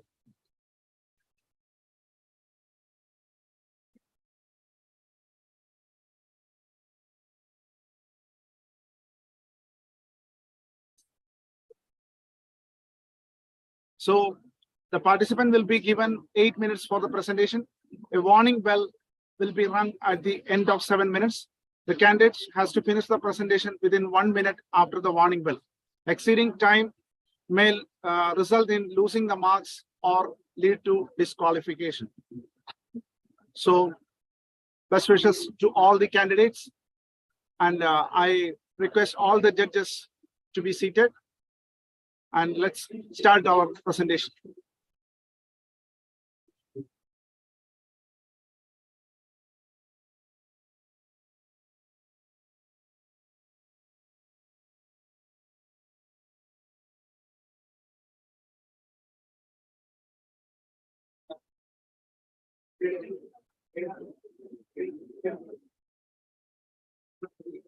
I would like to introduce the judges for the PG competitions. Dr. Girish Tillu, Principal Investigator, Ayush Center of Excellence, Department of Health Science, Savitribai Phule, Pune University. Assistant Professor of Department of Health Science, Savitribai Phule, Pune University. Executive Director of Journal of Ayurveda and Integrative Medicine, Savitribai Phule, Pune University. A doctor by training and a researcher by profession, Vaidya scientist Girish Tillu completed his MD in Dravya Guna Vijnana and PhD in Health Science. He is a blend of traditional knowledge and biomedical research with more than 20 years experience in an interdisciplinary environment. Dr. Girish currently leads the research group at the Center for Complementary and Integrative Health for various innovative research projects, including preclinical studies and clinical trials.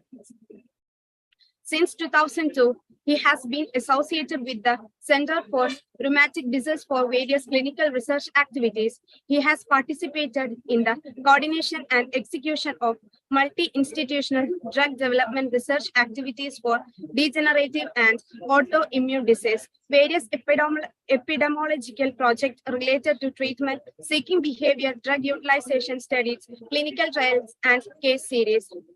He is involved in research on Ayurveda-based adjuvants for COVID-19, Ayurveda approaches for immunomodulation, study of association of Prakriti and gut microbiota. I would like to invite Dr. Girish Tillu sir for this program. Next, I would like to invite Dr.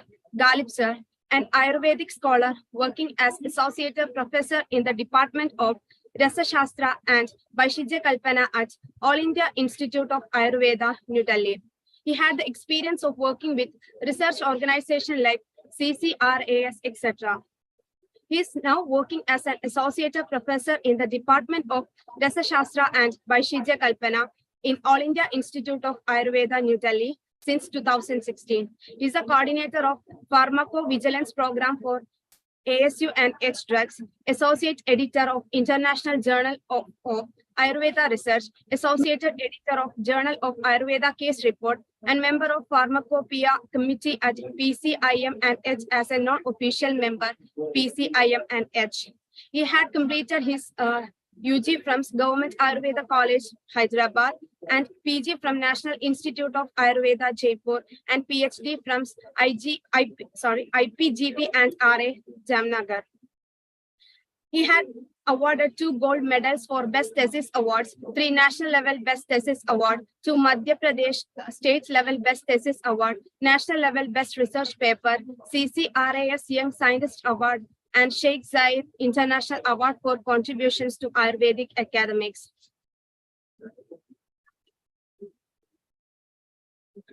He had a teaching experience of around 70 years of PG teachings, recognized PG and PhD guide, PI or COPI in 3 projects, represented India at BIM STC meetings at Thailand's WHO CC directors meetings in Italy, 5th International Symposium on Traditionals and Contemplative Practices at Sao Paulo, Brazil, business seminars and bilateral meetings, Ukraine, Ayurveda drug marketing and safety or toxic concern, Finland and Estonia, traditional medicines in modern days, Myanmar, pharmacovigilance for traditional medicines, SCARO, WHO, Second World Summit on Traditionals and Complementary Medicines towards Integrative Medicines, Peru.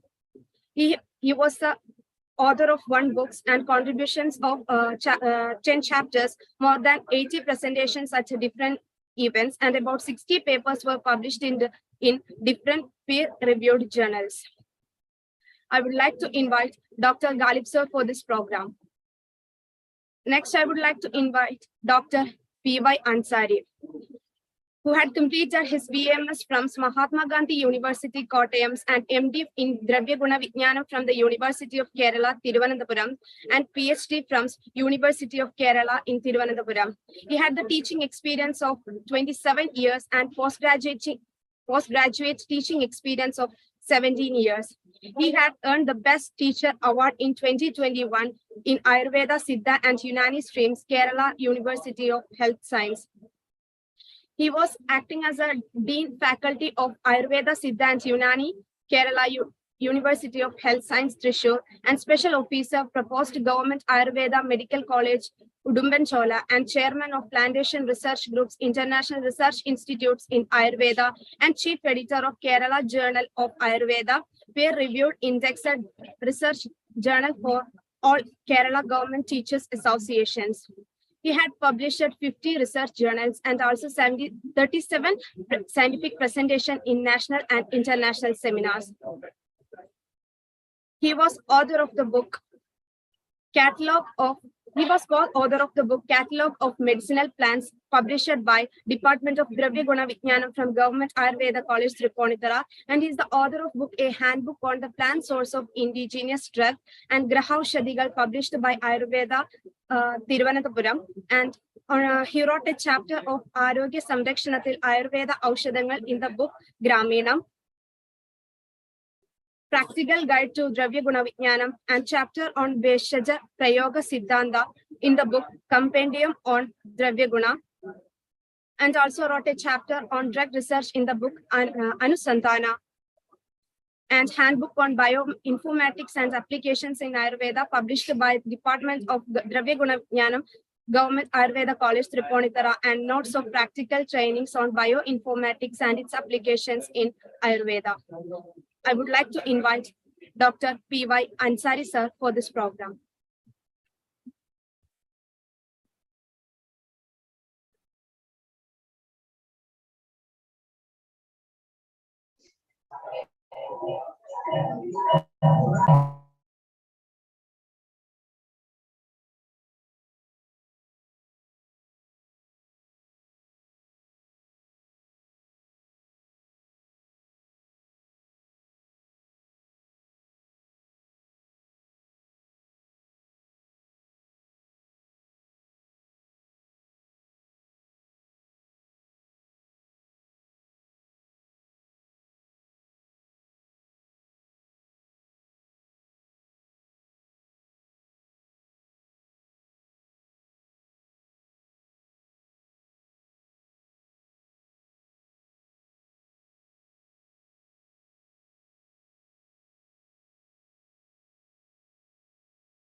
The program will be shortly begin.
Hello, am I audible?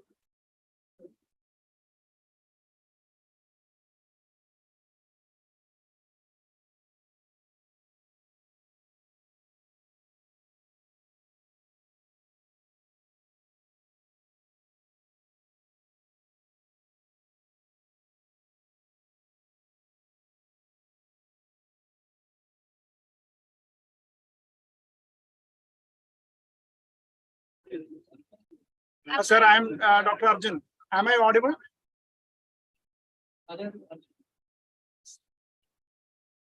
Ansari sir, Galib sir. Hillu sir. Shall we start?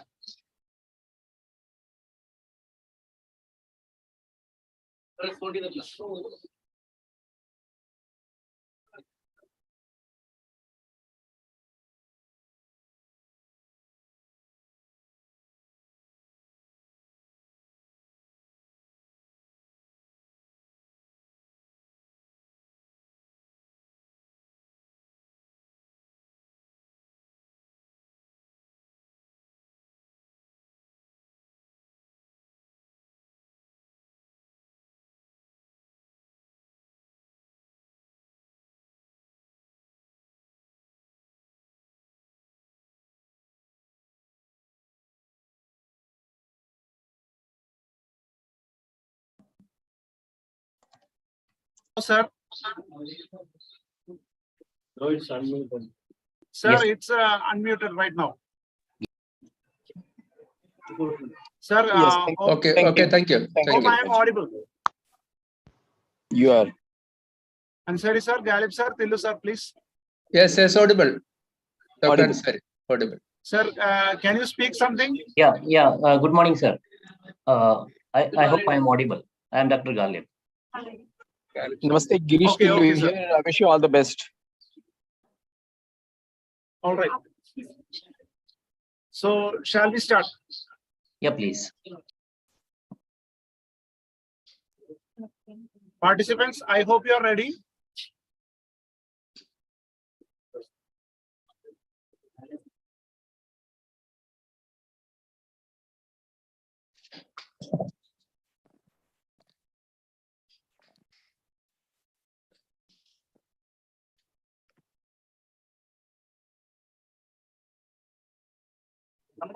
Hello. Share it. PG001, are you audible?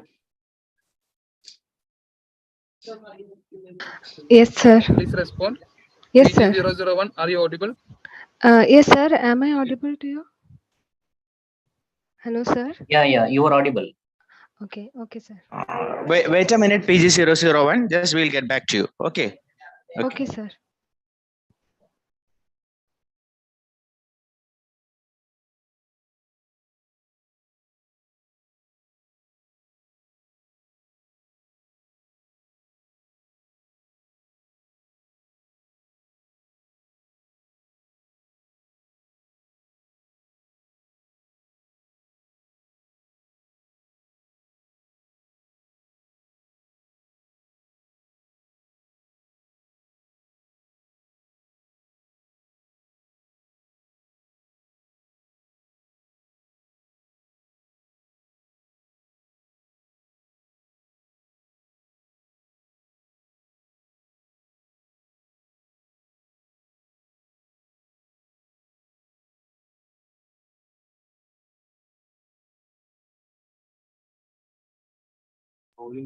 Please turn on the recording.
Am I audible? Am I audible? Yes. Am I audible? Yes.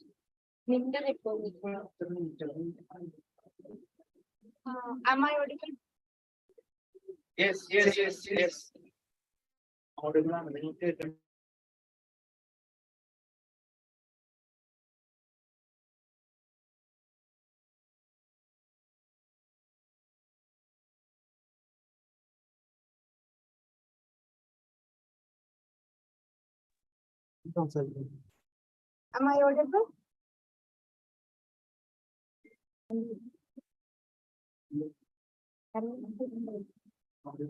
Anyone please respond, am I audible?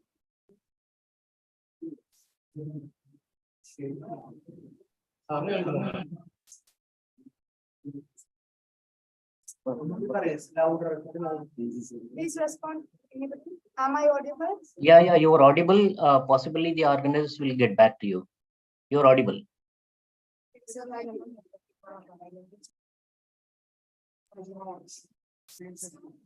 Let's we can start our presentation. PG 001, are you ready? Yes, ma'am. Am I audible? Yes, PG ma'am. 001, am I audible? Yes, ma'am.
PG 001, are you ready?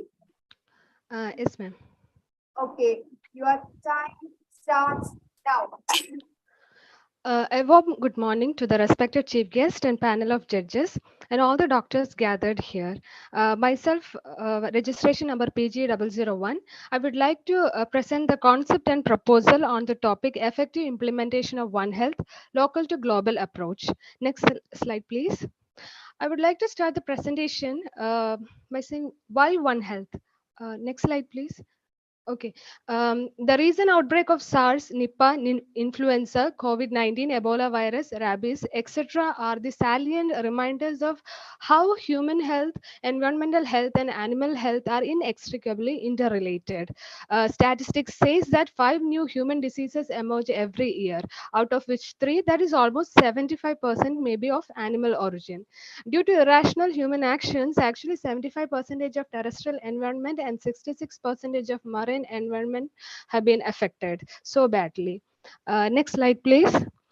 Keeping all these in view, WHO, OIE, and FAO have signed a tripartite commitment actually to promote the multi-sectoral responses to public health threats, which originates in the animal-human environmental interface, and to provide technical advice on how to reduce these risks. Next slide, please. This One Health umbrella actually consists of multiple sectors which collaborate and communicate each other with the aim to attain the common goal of One Health. Today's our cross-cutting issues are food security, food safety, antimicrobial resistance, climate change, irrational land usage, unsustainable agricultural practices, weak healthcare perspectives, globalization and trade, and all these factors give multiple opportunities for the pathogens to evolve to new forms. Next slide, please. I would like to suggest some solutions to these cross-cutting issues, which are integrative and collaborative research, awareness at community level, holistic living, sustainable agricultural practices, social media propagation, active Ayurveda participation, which we could focus at the local level. Basis of all of which will be communication, collaboration, capacity building, and coordination. Surprisingly, all the 17 sustainable goals go hand in hand with these solutions mentioned, and also with the concept of One Health. Next slide, please. The first is integrative and collaborative research. We have a national asset of almost 4,584 PG research works alone in Ayurveda done almost from 413 institutions in our nation. So I would suggest at least 25% of them should be interdisciplinary research, collaborating with veterinary department, microbiologist, or biochemistry department, so that we could have a proper pandemic preparedness plan, so that the health sector can be, irrespective of the systems of the medicine, can be prepared with solutions during the pandemic time. I would like to cite some examples. A large number of scientific research works were done on Abarajada Dhomachurnam, which could give a huge contribution during the last pandemic phase. Also, the research is going on with Magic Moringa tree, which is equally beneficial to humans, animals, and land. Next slide, please. Next is the awareness and the social media propagation. The aim is to increase participation, to spread idea, to quarterly follow up the every initiatives. For example, going on with the hashtag trend, hashtag Bhumitra Sena. It is an initiative taken up by the UG students of engineering colleges. In the past year, they have planted the tree saplings of almost, the number is almost about 10,000, more than 10,000 in just 1 year by the UG students. Great APJ Abdul Kalam once said, the students are the nation's asset. So we could use that resource like UG, PG, PhD scholars and other government and non-government staffs to give awareness or educate landlords, farmers, homemakers, or especially females about the zoonotic diseases, communicable diseases, livestock care, crop rotation, the funds and projects available, our immunity boosting techniques, the eradication programs, Vigara and Utpattigara factors, and what to do during some emergency case conditions happens, etc. Next slide, please.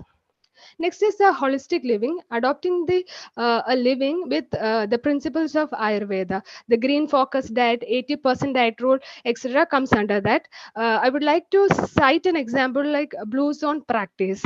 That's how we can attain a holistic living. Next slide, please. Next is the sustainable agricultural practices. We have a central scheme note eCharak where agricultural advices on medicinal plants are given on economy or market value. I would suggest a slight addition to this website, that is to include plans for cultivation, for example, those mentioned on the slide, which could be useful during the global health concerns so that we can avoid the scarcity of the resources at the time of actual need. And that's also how we can make our resources sustainable too. Next slide, please. Next is the core of this presentation, active Ayurveda participation. The aim is to minimize the impact of the disease on human health, like the projects Punarjani, Bheshajam, Amritam, etc., and to enrich biodiversity, as in the projects Nakshatra Vanam, Aushadha Vanam, Agastya Vanam, etc., and to refill the soil fertility, as in the projects Crop Museum, Cluster Cultivation, Paval Nadu, or Manjal Vanam, etc. So there are also, I would like to say a few examples. See, Haridasri is a government project just for cleaning the surroundings. And Punyam Pungavanam is also cleaning the temple premises only.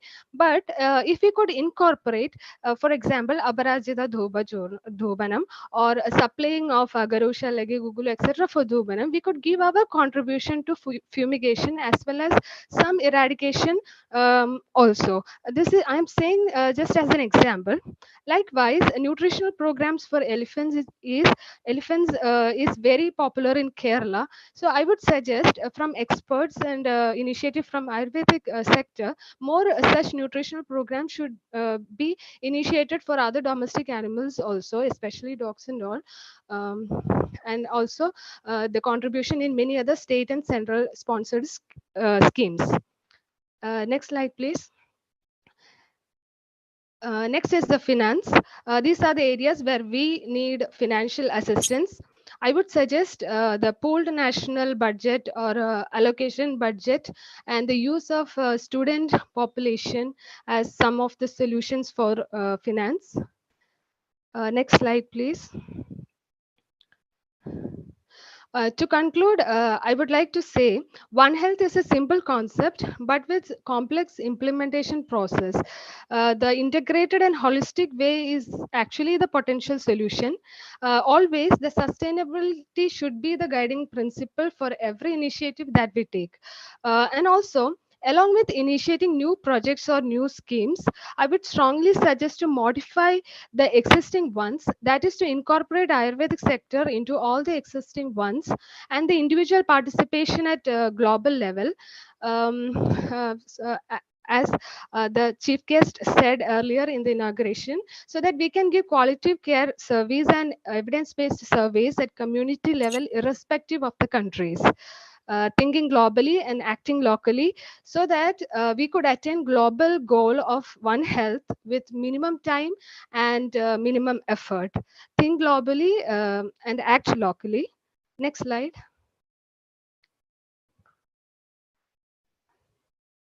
That was my presentation. Thank you for patient listening. Thank you. May I ask a question? Yes, sir. Okay. So think globally, act globally. So what you have presented is a good compilation, but what one particular thing that you can implement with the principle think globally and act locally? Tell me one particular thing, very practical. We have many ongoing, one practical, okay. We have many ongoing government schemes today. So if we are able to collaborate Ayurvedic sector onto those government schemes, so that we can give our input and improve the quality of the service that we provide. For example, in the agriculture sector, if we are contributing, we can actually give contribution to the sustainability of the farming, and also for the we can avoid the scarcity of the resources. Thank you. Thank you. Thank you, sir. Can I? Yes, sir. Yeah. 001. Yes. So it's a very good presentation. Thank you, sir. Yes. So India is heading towards this implementation of that integrative health policy. So as you said, that yes, One Health. Okay. So this concept is coming up, and this would definitely integrate the modern and the traditional systems of medicines.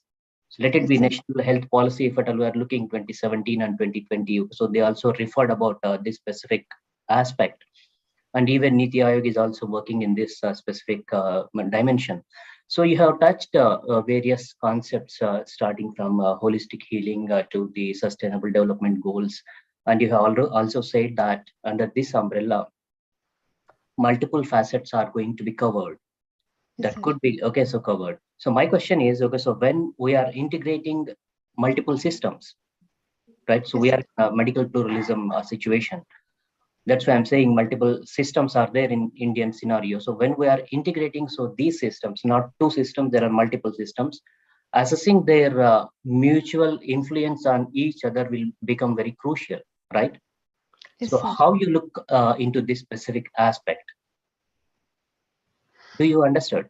Yes, sir. Yes, sir.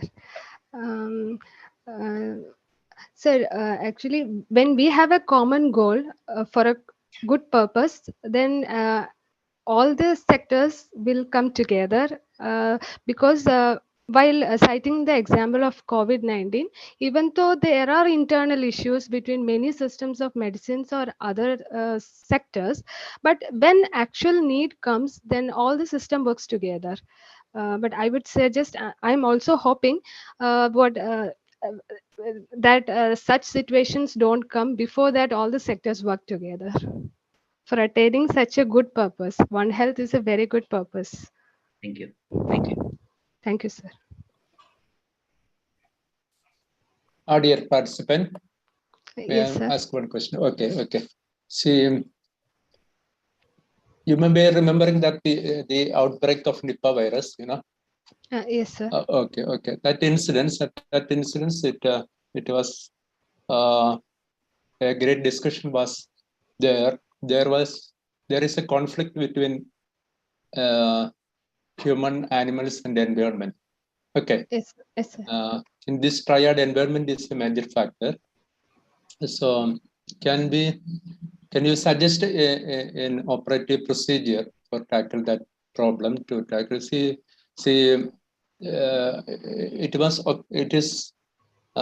was mentioned that it was occurred due to some viruses spread by the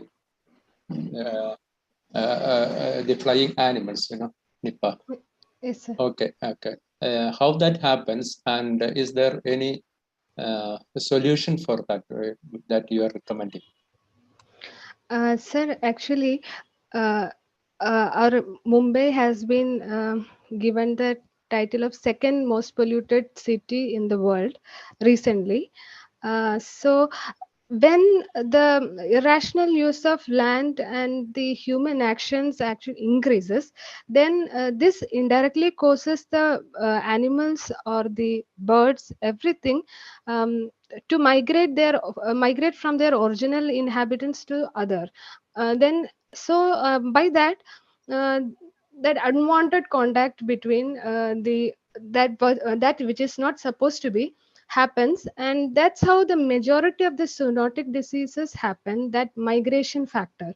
So if we concentrate individually or at community level, maintaining a particular area pollution free or sustainable, like improving the agriculture or improving the, by adopting our Ayurvedic dinacharya and Ritucharya, we can actually by individual, on the individual basis as well as society basis, we can be prepared for anything. That is one solution. And at the same time, we can prepare the nature with we can give the nature its support without polluting or without making harsh changes to them, so that in some way we can reduce some migration. That is the main cause for the coming of that flying bats and the spreading of Nipah. Sir, I think. Okay. Thank you. Thank you. Okay. Thank you, sir. Thank you, PG001. Just please note that was PG001. Thank you, sir. Before we move on to the next presentation, just respected judges, please note, we are already moving short of time, running short of time. So kindly restrict the discussion part. We have allotted 8 minutes for the presentation and 2 minutes for the discussion. And also all the participants Please stick on to the time because we have only 18 minutes for the presentation. So morning bell will be run at 7 minutes and you have to conclude the presentation within 1 minute. Okay. Thank you, sir. Thank you all.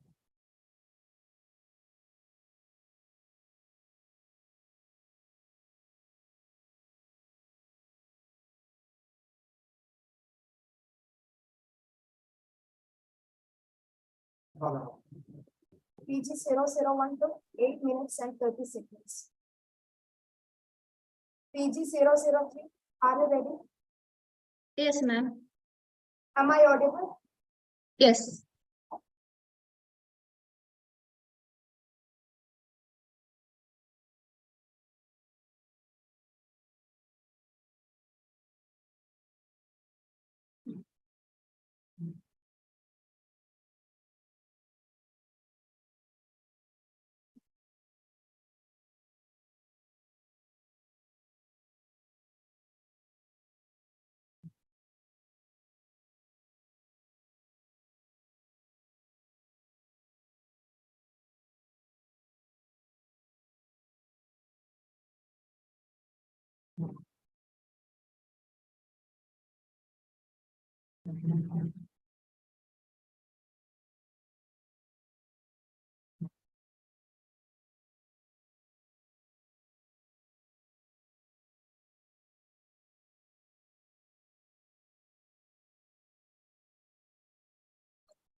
Hello, madam. Am I audible?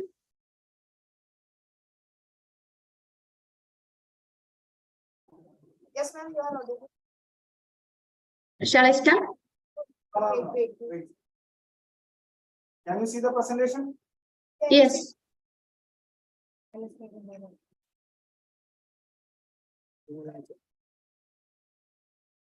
ma'am, ready? Yes. Okay, your time starts now. Respected jury and all other eminent dignitaries, a warm good morning to all. Today, I would like to present my paper on the topic Effective Implementation of One Health, Local to Global Approach. Next slide, please. We are in the midst of a lot of problems. In the midst of all these situations, we are in a paradoxical state where the basis of life is under threat. The globe is plagued by the lurking fear of bioterrorism, mushrooming pandemic pestilence, emerging and re-emerging diseases, antimicrobial resistance, food safety, zoonotic diseases, and so on. Next slide.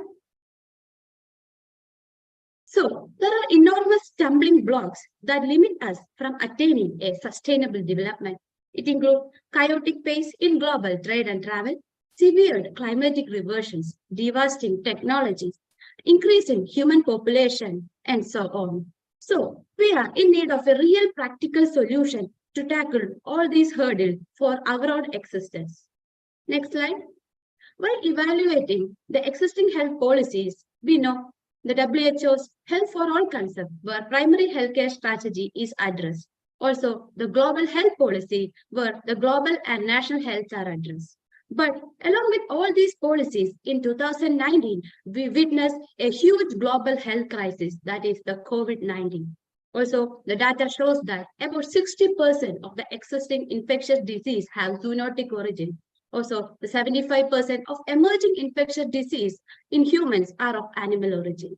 The current antimicrobial resistance issue continues, then there will be about 10 million deaths by the year 2050. Next slide.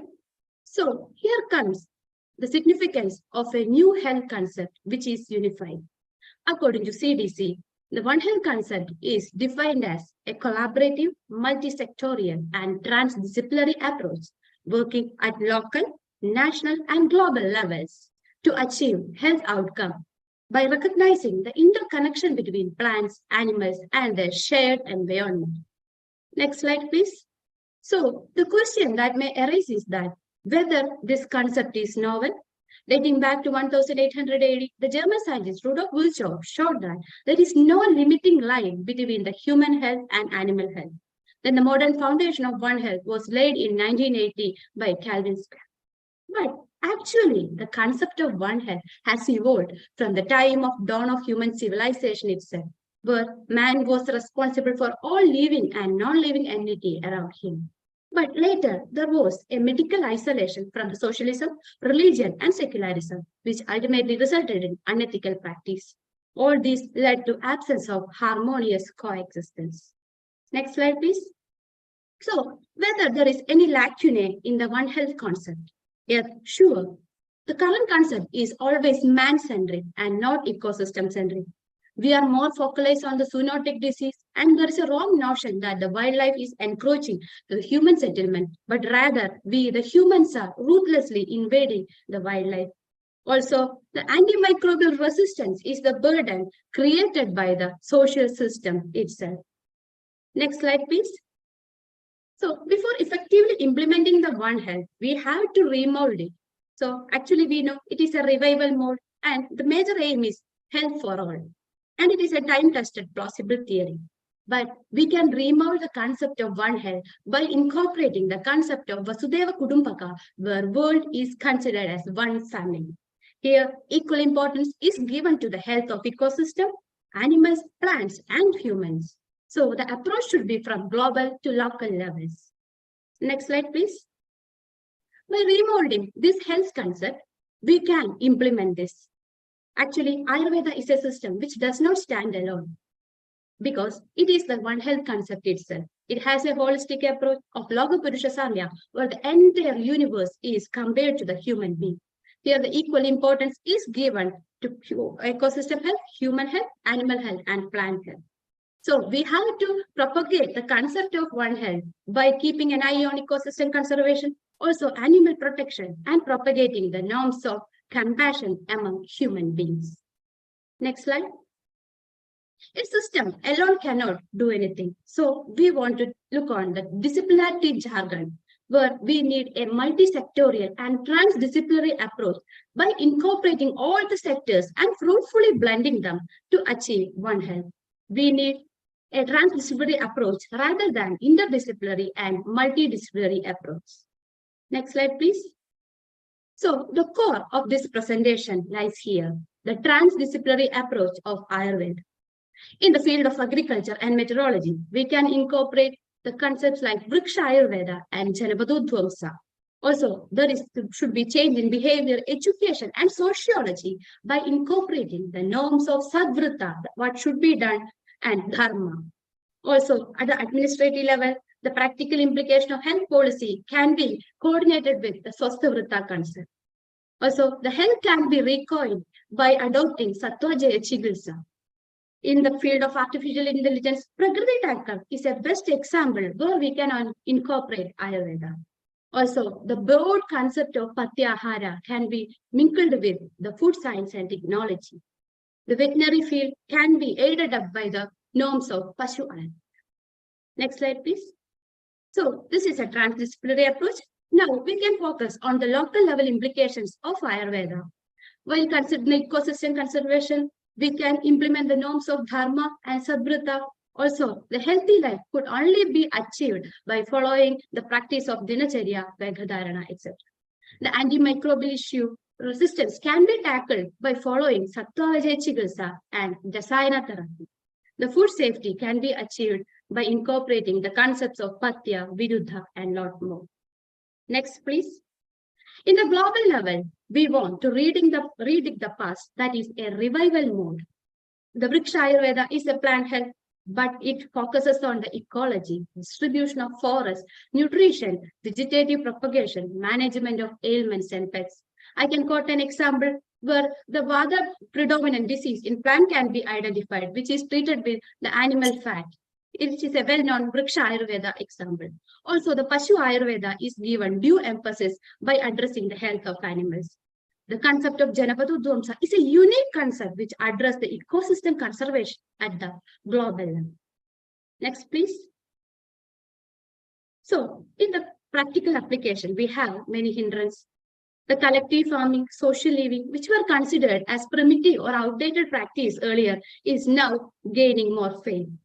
Also, the concept should be health for our existence, and health become the responsibility of all at conceptual and practical level. We want an attitude change starting from the basic education, and it should be supported by effective legislation. Next slide. Moving on to the conclusion, I want to say that we belong to nature and it is to be nurtured. The basic aim should be utilitarian concept where there is maximum good for maximum people. There should be effective communication, coordination, collaboration, and capacity building with inclusivity, equity, and accessibility, which can result in healthy ecosystem, healthy man, and healthy animal. So we want to give equal importance to the health of ecosystem, animal, and plant under the same arbor or the same umbrella. By saying this, we can keep on watching to get a good future. Thank you. A quick question. Instead of saying what we can, please tell me what you will.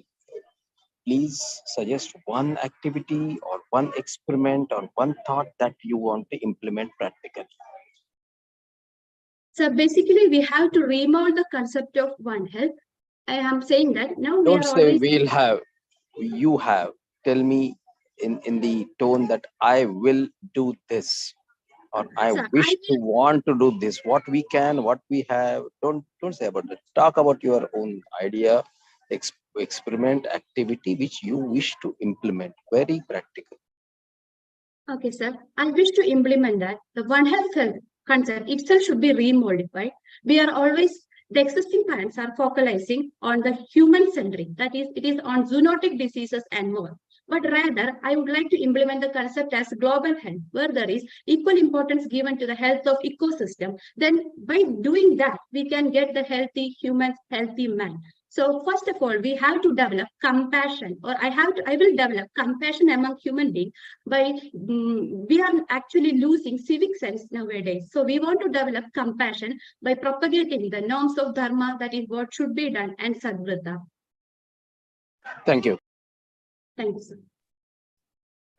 Yeah, 003. Again, I would like to congratulate you. So it was a very good presentation. So when an individual is healthy, you suppose the family, and then when the family is healthy, then the villages and cities, they definitely will become healthy, and thus the whole country will be healthy. So this is what, okay, so you want to pass on that message, what I understood. So how that is how that Vasudhaiva Kutumbakam will come into force. So you try to talk about the effective implementation, so that effective communication and coordination. And if you want to reach to the grassroots levels and percolate the health related awareness to the masses, you suppose, how you will plan. Okay, so this is what even Girishji was also asking. So I again ask the same. So how you will plan? Currently, there are many concerns about the traditional practices. How you will address these issues? Sir, first of all, we want to start from the basic education. That is, or I will start from the basic education. I want to include in the curriculum about the concepts of sadvrata and dharma. Then from the basic education itself, we can remold the society. Basically, now it is mandatory to get our health for our existence. So first of all, we want to incorporate this dharma concept. Then moving on to the other levels, that is in the legislation and administration, new health policies by incorporating the concept that health is for all should be incorporated. That is the healthy ecosystem. Prior importance should be given to healthy ecosystem. We want to follow the Vriksha Ayurveda, which emphasis on the treatment of plants. That is, we can reduce the use of these pesticides, then other fertilizers, etc. So by incorporating Ayurveda in each sector, there would be a more beautiful transdisciplinary approach, which is more practical. That is what I want to say. Yeah, thank you so much. Thank you, sir.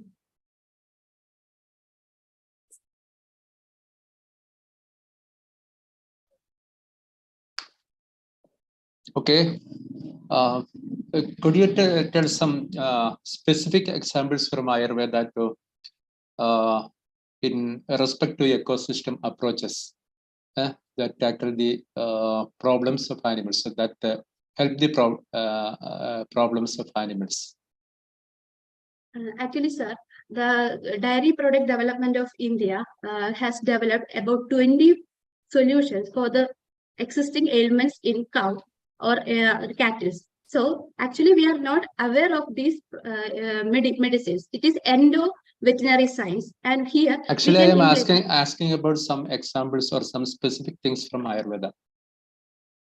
Sir, in case of the disease of cow, like if there is Sanya Nasha, then we can implement this. There are so many medicines which can improve the lactation in the cattle. That is, in some cows or cattle, there will be a defect in production of milk after the delivery. But by effectively adding some herbs, we can improve their lactation. In like Okay, this example, we can incorporate everything into ecosystem health and veterinary science. Okay, thank you. Thank you, sir.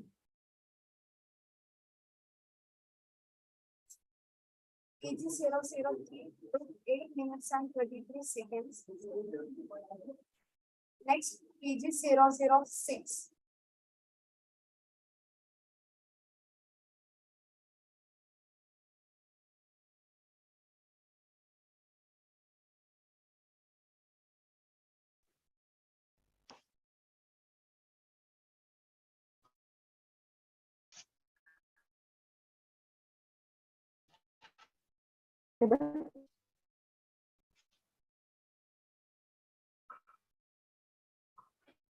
Am I audible?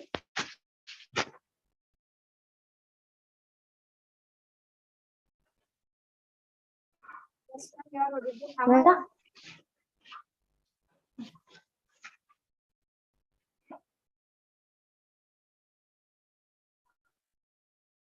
Am I audible?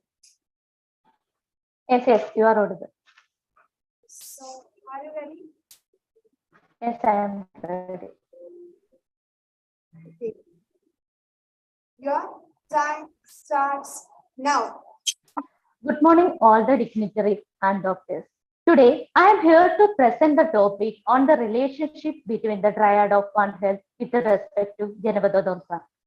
Next slide.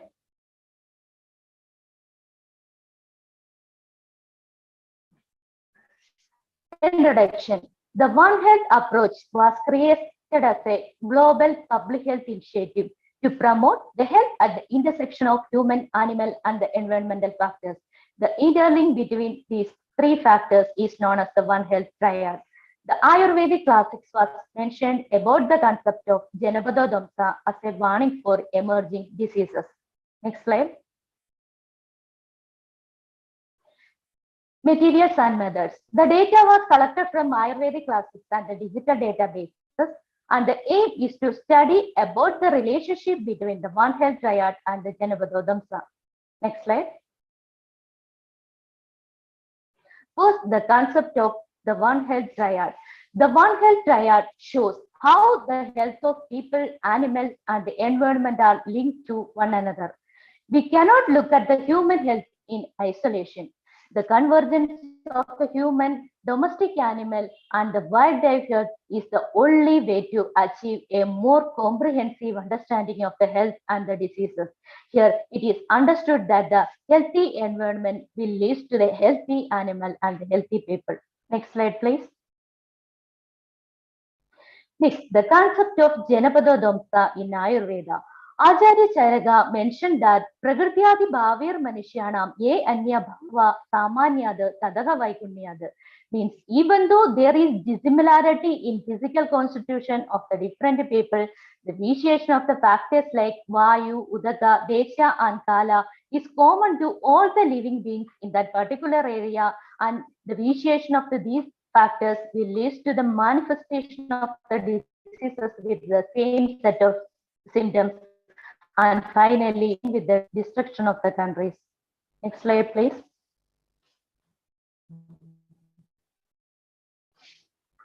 Then how these vitiated factors will produce the pandemics. The vitiation of these factors produces harmful substances that are released into the environment and which are favorable for the bacteria to evolve more quickly as a result of mutation, and which leads to the emergence of potentially fatal pandemics. Next slide. For example, considering the journey of the West Nile viruses, the West Nile virus is a seasonal pandemic and which spread many countries like USA, West Asia, etc. The studies was found that the elevated climate, the elevated change in the climate due to the elevated temperature is produced the West Nile viruses, and it is the most favorable factor for the West Nile viruses. And within the 3-year gap, it will spread to minimum 6 of countries. So it is a high challenge. And it has been observed that the birds are the most migrating factor for the spread of these diseases. Here, the infected mosquito bite on the infected birds and which infected on the animals and the humans. In this, it is very clear that how the change in the One Health triad is the reason for the generation or the production of a pandemic. Here, any imbalance in the environmental factors like the climate changes will lead to the diseases in animals and thereby humans. Nowadays, the climate crisis is one of the most problems we are facing. And in the future, the climate crisis can be considered as the synonyms for the health crisis. Next slide, please. In 2016, the United Nations Environment Program pointed that the most of the emerging zoonotic infectious diseases are zoonotic and are interlinked with the drastic change in climatic and the environmental conditions. Next slide, please. Coming to the result, the environment, animals, and the humans are intimately connected, and any disturbance has an impact on the system as a whole. Means any imbalance in the environment will produce imbalance in the human, in the and we are intense use climate throw the ecosystem out of balance and finally end up with the Janapatodamsa. Next slide, please. Discussion. The reason behind the emergence and the zoonotic pandemics are deforestation, uncontrolled urbanization, biodiversity pollution, climate change. Next slide, please. It will lead to the imbalance of the environmental factors, and which is the most favorable condition for the pathogen, and which leads to the unhealthy animal and which produces the disease in animal, and finally end up with the pandemics in human and end up of a country. Next slide, please. Moving to the conclusion, the degradation of our natural environment happens through the land degradation, wildlife exploration, climate changes, etc. Nowadays, there is a rising trend of diseases that caused by viruses that have jumped from animal source into the human population and which will produce pandemics, and it is very difficult to treat and very difficult to cure. The one and only solution, finally, the One Health as the optimal way to prevent and respond to Janapatodamsa. Next slide, please. Recommendations. To prevent pandemics, investing in interdisciplinary approaches like One Health, supporting the sustainable management of landscape, enhance sustainable coexistence of agriculture and wildlife, and the proper monitoring of the seasonal changes. Next slide, please. These are the references. Next slide. Thank you. Good presentation. I have a question. Suppose this is 2030. After 10 years, you are a principal of an Ayurvedic college and there is pandemic. What you will do based on your thoughts and understanding of the topic? Very practical thing. Yes, sir. Nowadays, there are so many zoonotic diseases arises. We are facing the COVID-19. Sir, am I audible? Yes, you are. Sir? So nowadays, there are so many zoonotic diseases arising, and it will highly affect our country. We can start from ourselves itself. First, we can preserve our nearby sacred groves, and we can preserve the environment, and likewise we can take an action in every step. Thank you. Yeah, I'm coming now. So it's an appreciable presentation. Yes, you said that you have used some digital databases to compile the information. So can you precisely highlight so which kind of databases you used? Yes, sir. Can you? Yeah, please. Sir, am I audible? Yeah, you are audible. Actually, I use the digital database. I go through the Google Scholar and PubMed, and I go through the recent researches about the zoonotic diseases, and go through the nowadays the pandemics about COVID-19.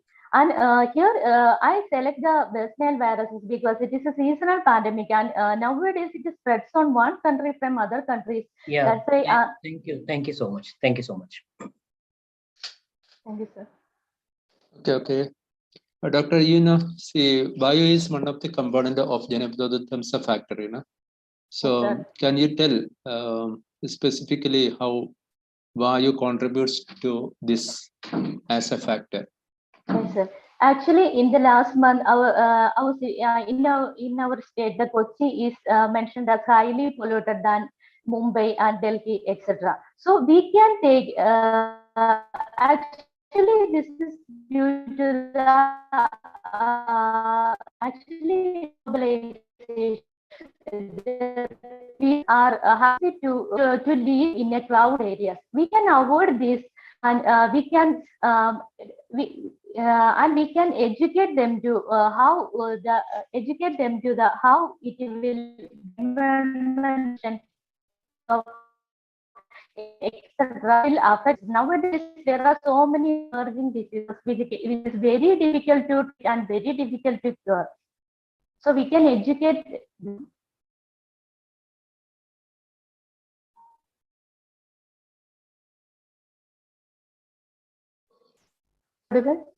Okay. Am I audible? Okay, thank you. Thank you, sir. Page 006 to 6 minutes and 46 seconds. Next, page 007.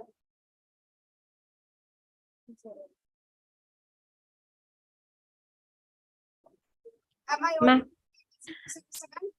Yes. Am I audible, ma'am? Oh.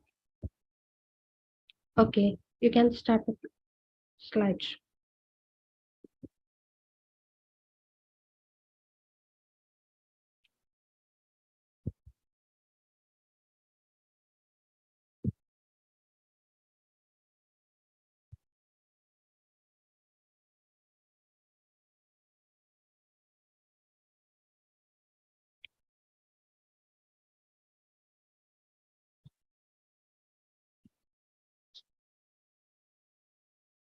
Page 007. Are you ready?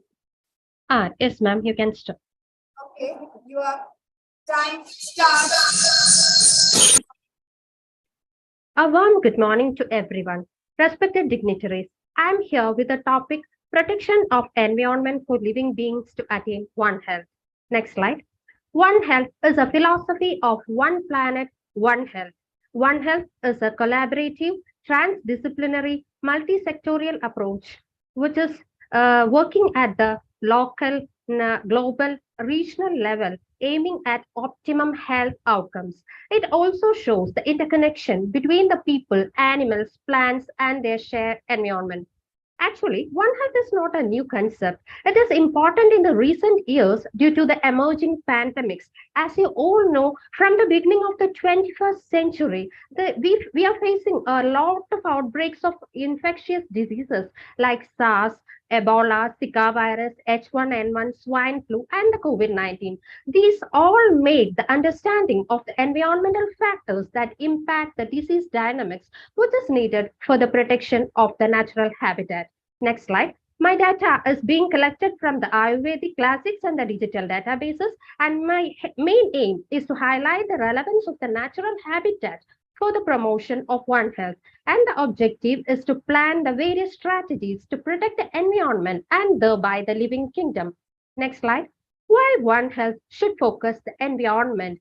Environment is a complex mixture of physical, chemical, and the biological factors, which consist of the land, water, air, and the soil, and the living creatures which are interacting within. So its degradation can cause the spread of the zoonotic pathogens. It may be directly or indirectly transmitted from the animals to humans via this environment. In the One Health triad, the environment is not given much importance earlier. But due to the outbreak of this COVID-19, which is terrific, taking 1 million of human lives during the past years, the public came to think about protecting the nature as the source of the human health.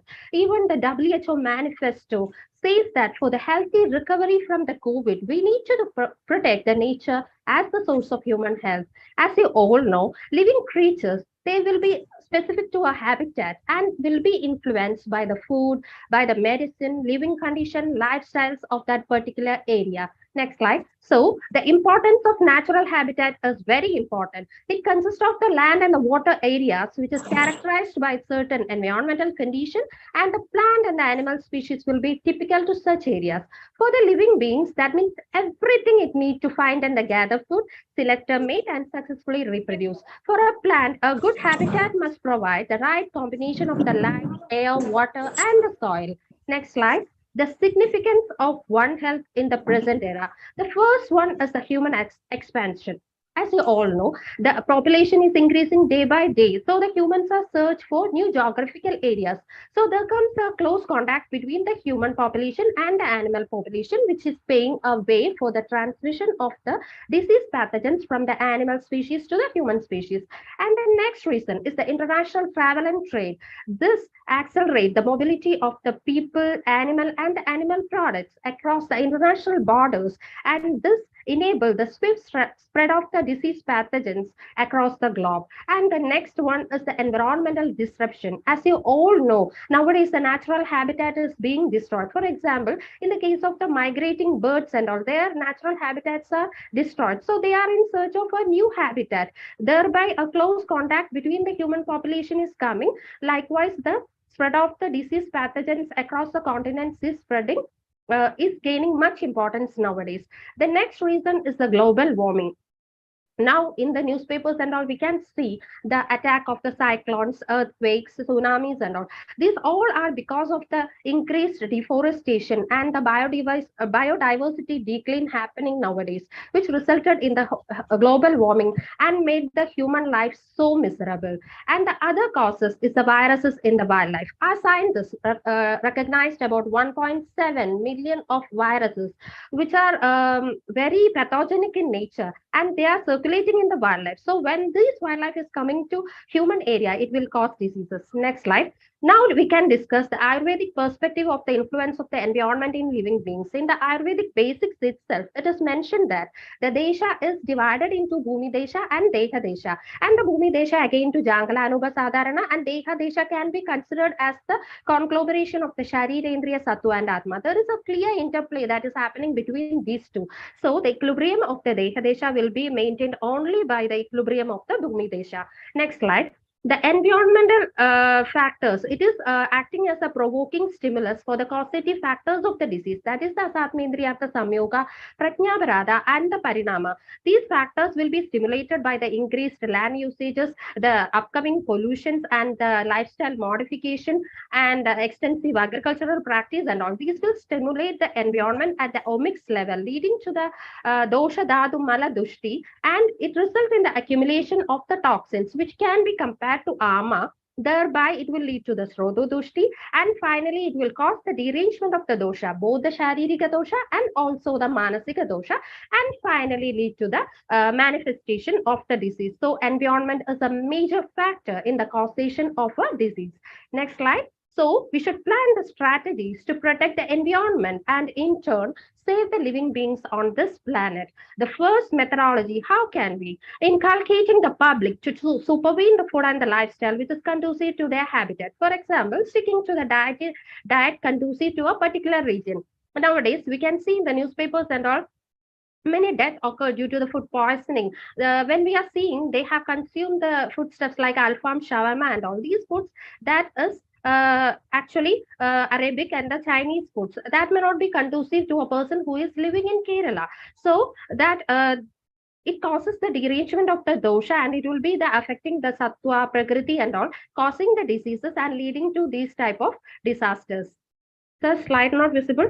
And the next strategy is protection of the biodiversity. So slide not visible to me. And the next strategy is protection of the biodiversity from the microbial to the,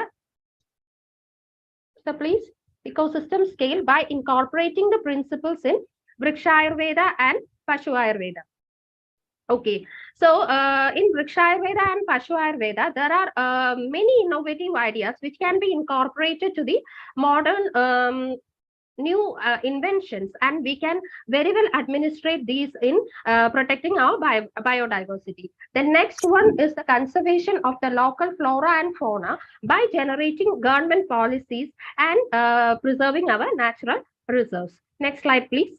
So, what are the point of discussion? So, this environmental deterioration can result in the derangement of the Prakriti, Sattva, Satmya, Bala, Agni, Dosha, Dusha of a person. So, ultimately, it will be leading to the destruction of the Desha. The interrelationship between the environment and the living world is clearly stated in our classics, and our Acharyas always try to live along with the nature, giving due respect to the nature. Next slide, please. And critique and analysis. One Health should not be concentric only towards the zoonotic pathogens. The globalization resulted in the intermingling of the cultures, and the humans can't opt their original dwelling places for their livelihood in this present era. So, implementation of the One Health should go in hand with the upcoming future generations' attitude. Next slide, please. And I conclude, among the One Health triad, environment should be equally protected to save the future generation ahead. Putting pandemics behind us and investing in One Health to reduce the risk of the emerging infectious disease is the need of the hour. So, by protecting the Bhumi Desha, we should protect the Deh Desha. Thank you. Next slide. This is the acknowledgement. Next slide. References. Thank you. Very good point. Bhumi Desha and Desha Desha connection. Plus, please tell me in the context of COVID how we should have protected Bhumi Desha. Bhumi Desha, actually, sir, COVID is also an infectious disease. It's transmitting by man to man due to the pollution or the neatness.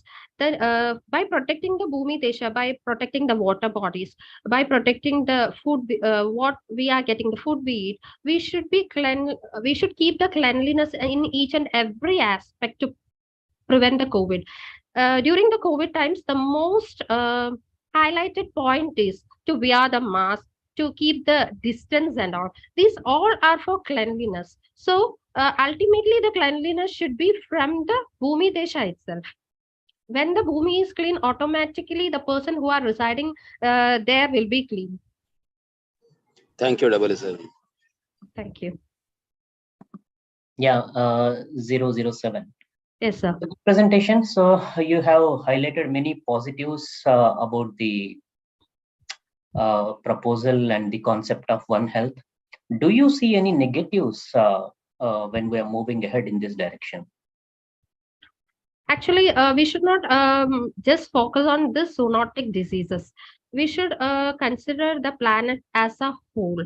We should anyway, nowadays the world is developing day by day. Many urbanization and the modernization is happening. The people will not go to the traditional way when we are insisting them to do that. So we should collaborate with the modern techniques, and we should adopt our Ayurvedic technologies, and we should have a transdisciplinary approach that should be adopted in the One Health to prevent the various infectious diseases. That's my suggestion, sir. Okay, thank you. Thank you, sir. Doctor, you are telling that the conducive Yes, sir. food for Ahara and Vihara are very well helping us to maintain a balance between human and environment. Yes, sir. So, are you thinking that that helps in the previous incidences of COVID-19 or Nipah, etc., etc.?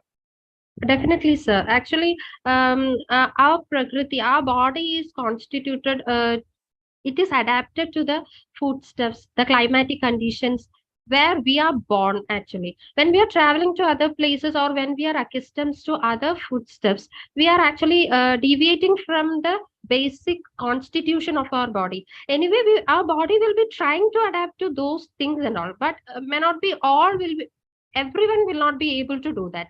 So these cases, that is because of the derangement of the doshas due to the unaccustomed foods, are now increasing day by day because of the adaptation of the food habits and the lifestyle conditions, which is not conducive to us, sir.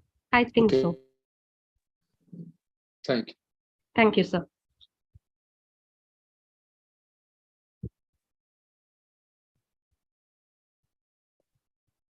I'm sorry for the technical issues. For that, we provided you extra 20 seconds. Okay.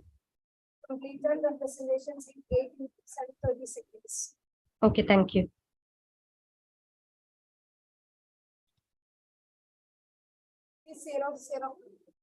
Next page is 008. Hello, am I audible? Yes, ma'am. Am I audible? Okay. Yes. Can I share my PPT here? Okay, ma'am. Okay. You can share it now.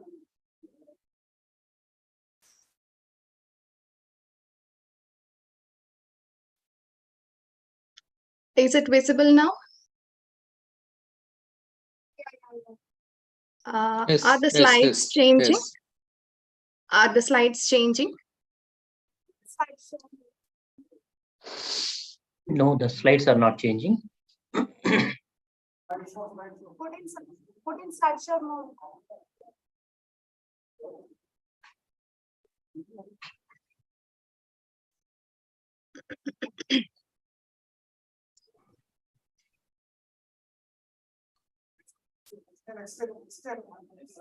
Next. Is it visible now? Ma'am, there's an option after animations, slideshow. Yeah, I checked it. And please make it from beginning. Now the next option after animations. In the taskbar. Slideshow.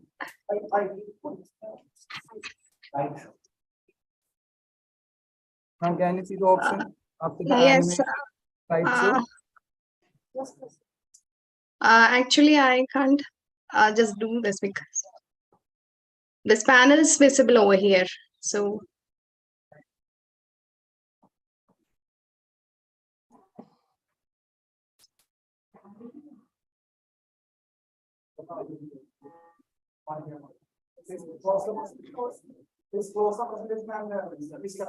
Please close the presentation and restart.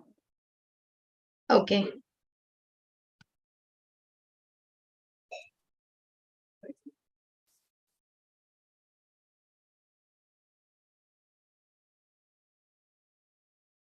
Is it visible now? I can just get to see that thing.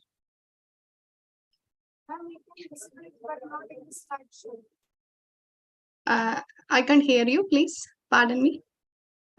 We can see it, but not in the slideshow mode. Oh, okay. Can I just stop the share and I'll do it once more? Okay, ma'am. Share entire screen. Share entire screen.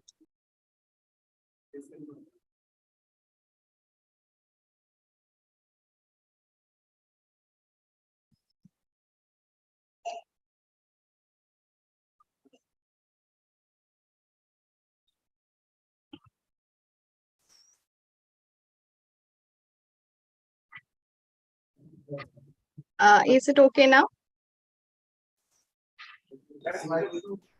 Please, slideshow. Is it on slideshow mode now? No. But I'm doing that thing. You can see the screen now. Yes, I can see the screen, sir. So next animations on the top of the monitor, you can see animations now.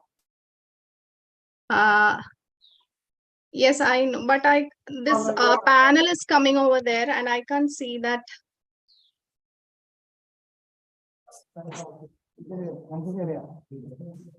We will share the screen. Okay. And you just try once more. You take the PowerPoint, make it full screen. Okay. Okay. Screen share. After that, you share the screen, share the entire screen. Let me see. Take the PowerPoint. Take the PowerPoint. Yes. Make it full screen. Slideshow.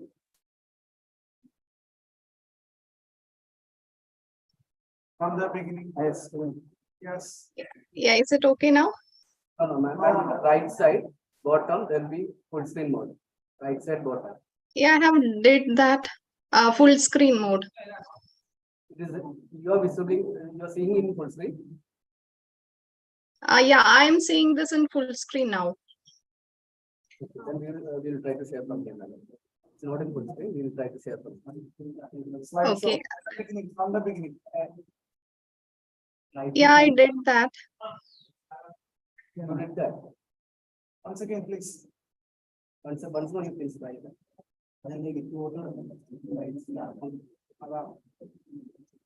If the presentation is there, organizers also can share that presentation, I feel.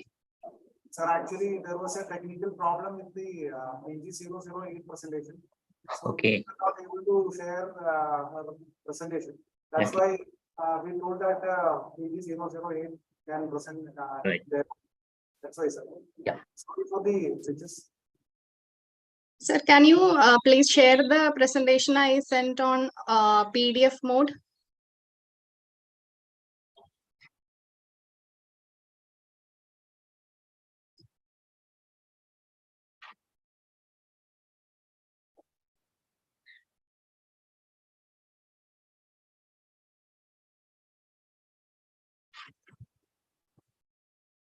Is it in full screen mode now?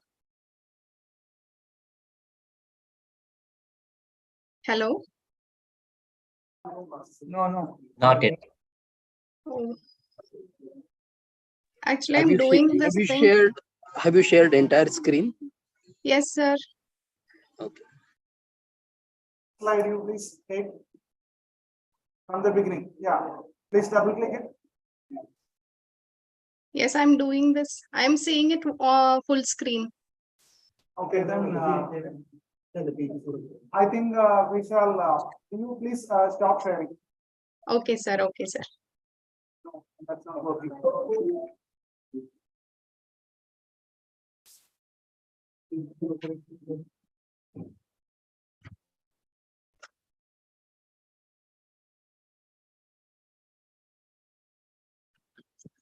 This is PDF. Scroll here. Okay.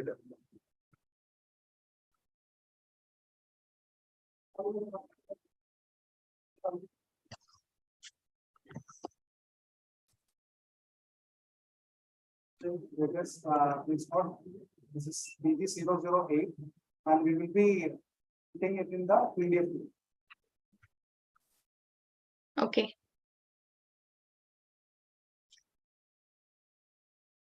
Sir, you can view the screen now. Yeah, visible. Okay. PG008. Yes, sir. Okay. Next, you just tell next or previous. Okay. Okay, sir. Sir, if you just enlarge this view, it will be possible to skip the slides on the right end, that arrow button.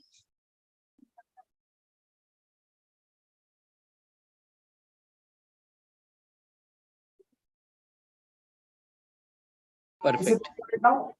Perfect. Yes, yes, sir. Yes, yes. Screen is visible, right? Yes, sir. Yes. Are you ready? Yes, yes, I'm ready. Okay. Can I start? Your time starts now. Good afternoon, all. Let me present on the topic effective implementation of One Health, local to global approach. Next slide, please.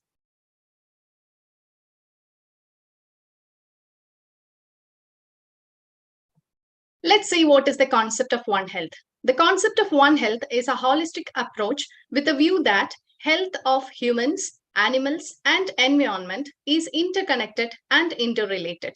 It is a collaborative, multi-sectoral, and transdisciplinary approach, and it works at local, regional, national, as well as global levels.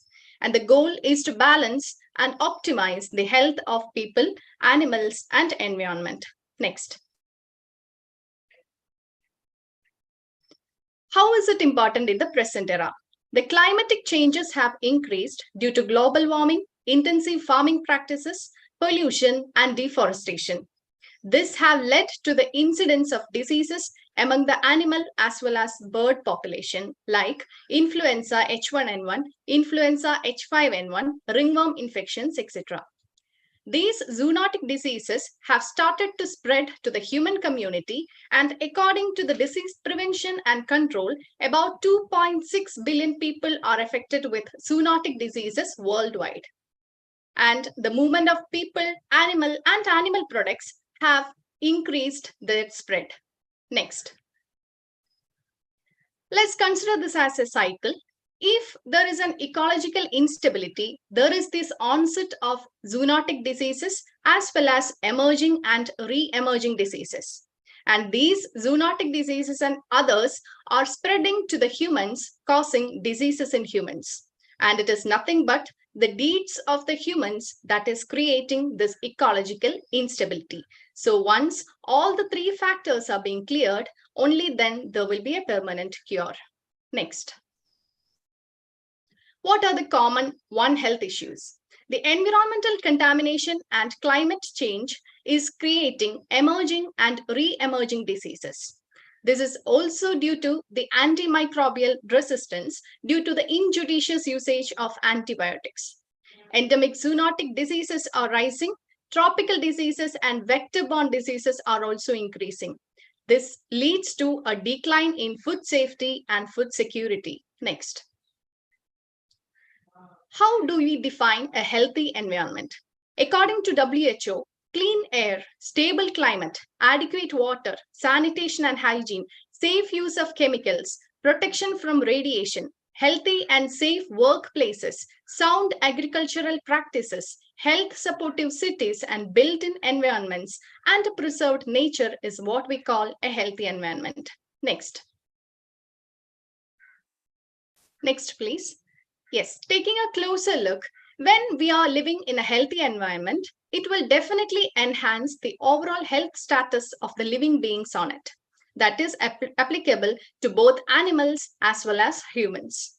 Next. Now let's define what is health.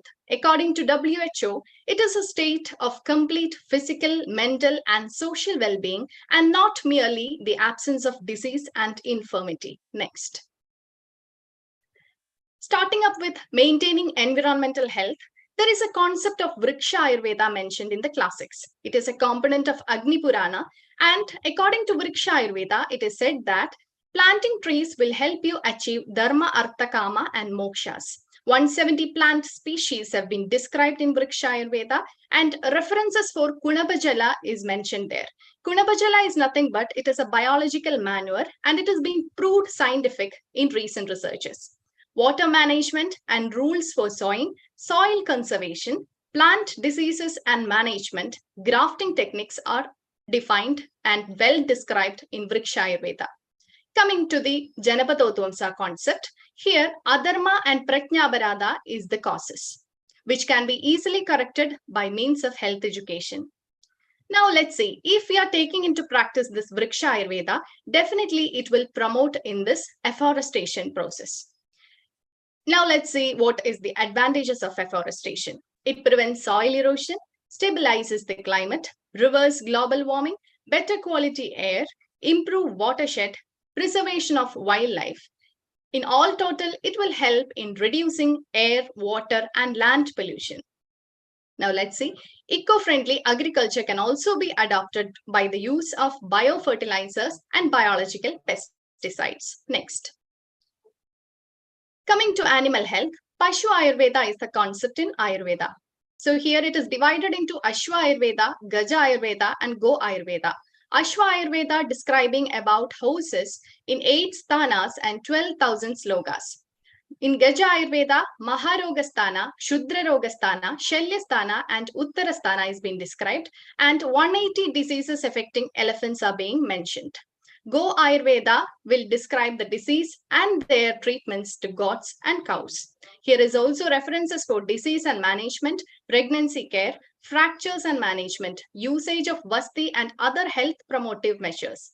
All total, if we are adopting these practices into animal health services, definitely the overall health of the animals can be improved, thereby preventing an epidemic outbreak. Zoonotic disease prevention and control according to modern aspect. Here, the first stands for controlling the reservoir. This can be done by early detection, then isolation, notification, and surveillance. Interruption in transmission by means of vector control and by water treatments, etc. Susceptible host by active and passive immunization. Next. Coming to human health. This can be done under levels of prevention. Under primordial prevention level, health education stands first because people should be well aware about antimicrobial resistance, zoonotic diseases, their transmission, how they can self-protect themselves, what is the vaccination and immunization schedules. Lifestyle modifications and attention to chronic diseases also comes here. Under primary prevention, you can practice Dinacharya, Ritucharya, Ritushodhana, Sadvritta, Ajara Rasayana, and active immunization. Under secondary prevention, Shamana therapy, Shodhana therapy, and passive immunization. Tertiary prevention can be done by Rasayana therapy and rehabilitation. Next. Here we can come to a conclusion that environmental health is what that determines human health and animal health. Here is the importance of the quotation. Yavandaha hi loge bhava vishesha tavandaha purishe, yavandaha purishe tavandaha loge. That is, human is a part of this universe, and this is nothing but Loga Purusha Samya Vada mentioned in Charaka Samhita Sharirasthana. Next. Ayurveda have been dealing with human health. Pashu Ayurveda have been dealing with animal health, and Vriksha Ayurveda dealing with plant health and ecosystem. So this is nothing but the concept of new health. So the concept of new health is not new to our system of medicine, and hence it have been practiced since years. Next.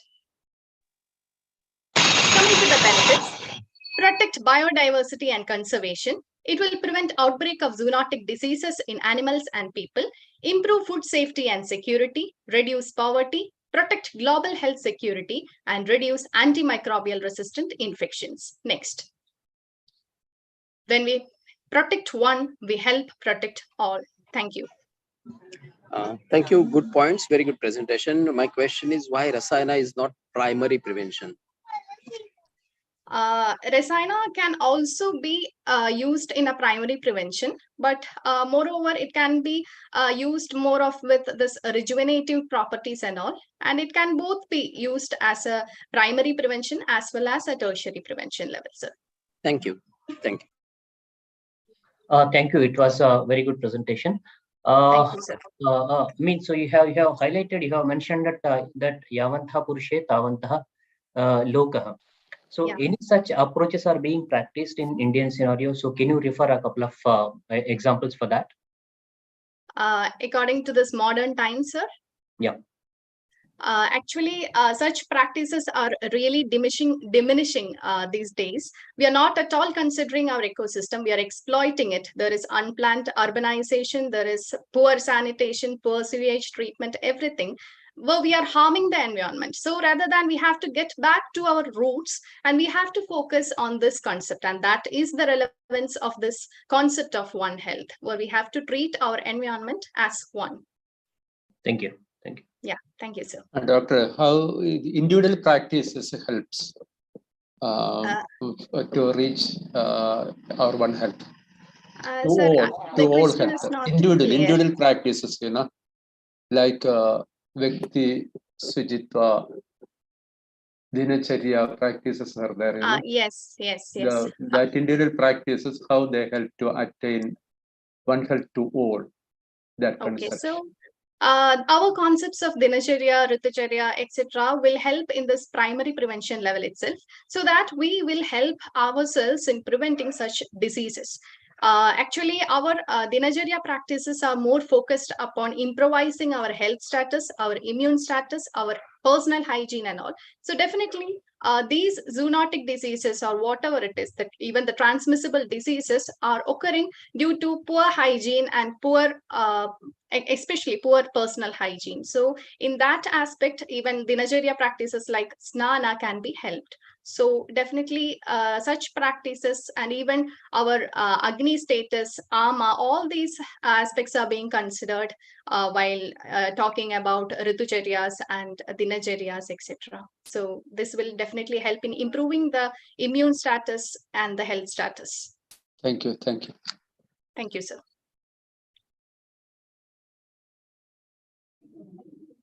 PG 008 to 8 minutes. 24 Yes. seconds. Next. Thank you. PG 009.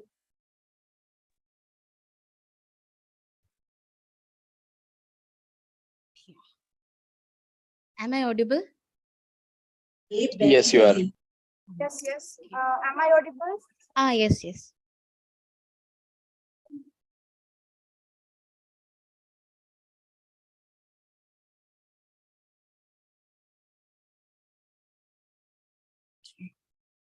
Are you ready?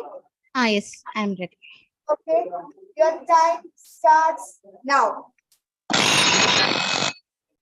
A warm welcome to one and all. Respected dignitaries, my topic is One Health approach in prevention of health hazards from air pollution resulting from 6-lane National Highway Project, Kerala. Introduction. Next slide, please. Introduction. Air pollution is now considered as world's largest environmental health threat, which accounts for 7 million deaths around the world every year. It causes and exacerbates a number of diseases ranging from asthma to pulmonary illness, heart disease, and cancer. It not only affects the humans, animals and plants are affected as well. Next slide, please. Hello, am I audible? The best method for addressing this pollution, this air pollution, is One Health concept, as it is a collaborative, multi-sectorial and transdisciplinary approach with the goal of achieving optimal health outcomes for environment, humans and animals. So here I am proposing a possible strategy using Ayurvedic concepts for the tackling of air pollution. Next slide. Okay, in Kerala, NH66 is considered as its lifeline, as it stretches from Talappadi in Kasaragod to Karod in Thiruvananthapuram, and it passes through 9 districts. Now, the 6-laning of this national highway NH66 is going on. It is scheduled to be finished by 2025. Next slide. Okay, due to this 6-lane national highway project, humans, animals, as well as plants are exposed to dust and allergens, which is resulting in health hazards like respiratory and skin diseases. So these diseases can be considered under Janapado Udvamsa Vyadhis mentioned in our classical text.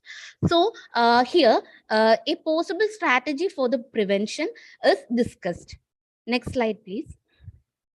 This project involves 3 phases. In first phase, survey and data collection is done. In phase 2, implementation of preventive measures is done in Panchayat level. And in phase 3, large-scale implementation of preventive measures all over Kerala is done. Next slide. Okay, in phase 1, as the 6-lane national highway project is now going on in northern parts of Kerala, 6 panchayats from Kannur district is selected randomly, and a health survey among the animals as well as humans is conducted after the beginning of the 6-lane national highway project. Also, data regarding respiratory and skin diseases before and after the initiation of this road project is collected from hospitals, including veterinary hospital. After that, the data is analyzed for the burden of the disease. Next slide. In phase 2, preventive measures are implemented in panchayat level. Among the 6 panchayats that we collected the data, we take 3 panchayats randomly and the preventive measures are given to them for a specified period of time. After that, the effect is compared with that of the remaining 3 panchayats. Next slide. The preventive measures are done like this. Dhumana karma is done using Laksha, Haridra, Shuddha Adhivisha, Abhaya, Ela, Kushta and Priyangu. And this Dhumana karma is done in the localities, in the houses as well as the animal farms. Also, Shigradi Agada, which is made into a liquefied form, is sprinkled from helicopter in the panchayat. Also, after assessing the dosha status as well as prakriti of the individual, suitable panchakarma, rasayana, dinacharya modifications, lebana and abhyanga are suggested. Also, the animal farms are relocated from the near side of the road, and also immunomodulatory drugs are given to animals. Next slide, please. Okay, in phase 3, the data from the result or the data from the phase 2 is analyzed. If it is found effective, large-scale implementation of these preventive measures all over Kerala, where the 6-laning is ongoing. In that places, large-scale implementation is done. Next slide. Global approach. Actually, this is a small project involving a small part of Kerala. If it is found effective, we can address the issues of air polluted areas as well as air pollution susceptible areas globally, and these measures can be implemented. There are so many limitations when implementing this project, as there is scarcity of drugs as well as mode of application can be modified, and also there will be financial issues. So we can form a global body or global organization for the prevention or for the prevention of pollution, under which a national, regional and local body works, and members from various health sectors, drug manufacturers, ecologists, researchers and researchers, etc. can be incorporated in this organization. Next slide, please. Conclusion. Air pollution management strategy in 6-lane national highway project is a small step for attaining optimal health for people, animals, and our environment. Actually, this can be done in land pollution, air pollution, etc. So, Ayurveda can achieve much more in this arena by utilizing its unique concepts like dosha, prakriti, janabadodumsavyadis, etc. Next slide, please. These are the references. Next slide.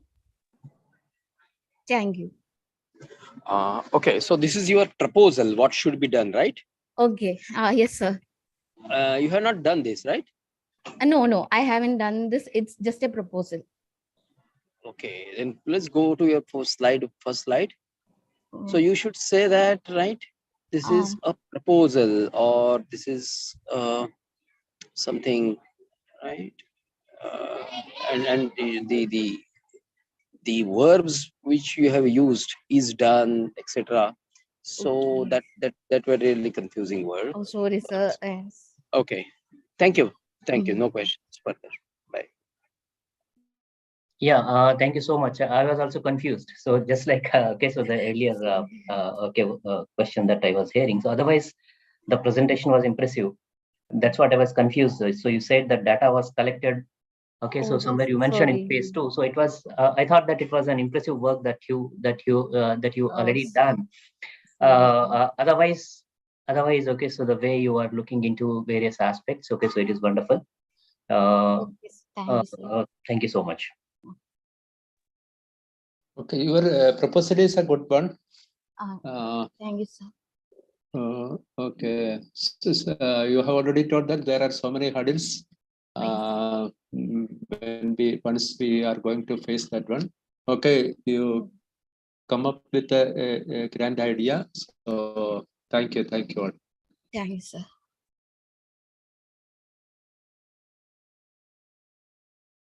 It took PG 009 took 6 minutes and 14 seconds. PG 010.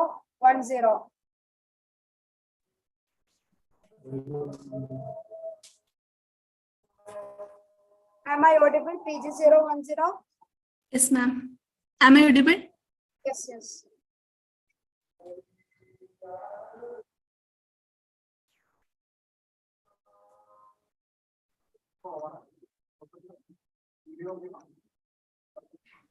PG 010, are you ready? Yes. Okay, your time starts now. Warm welcome to one and all, respected dignitaries. Here I am going to present a project named Sarva Swasthya, One Health Approach in Infectious Disease.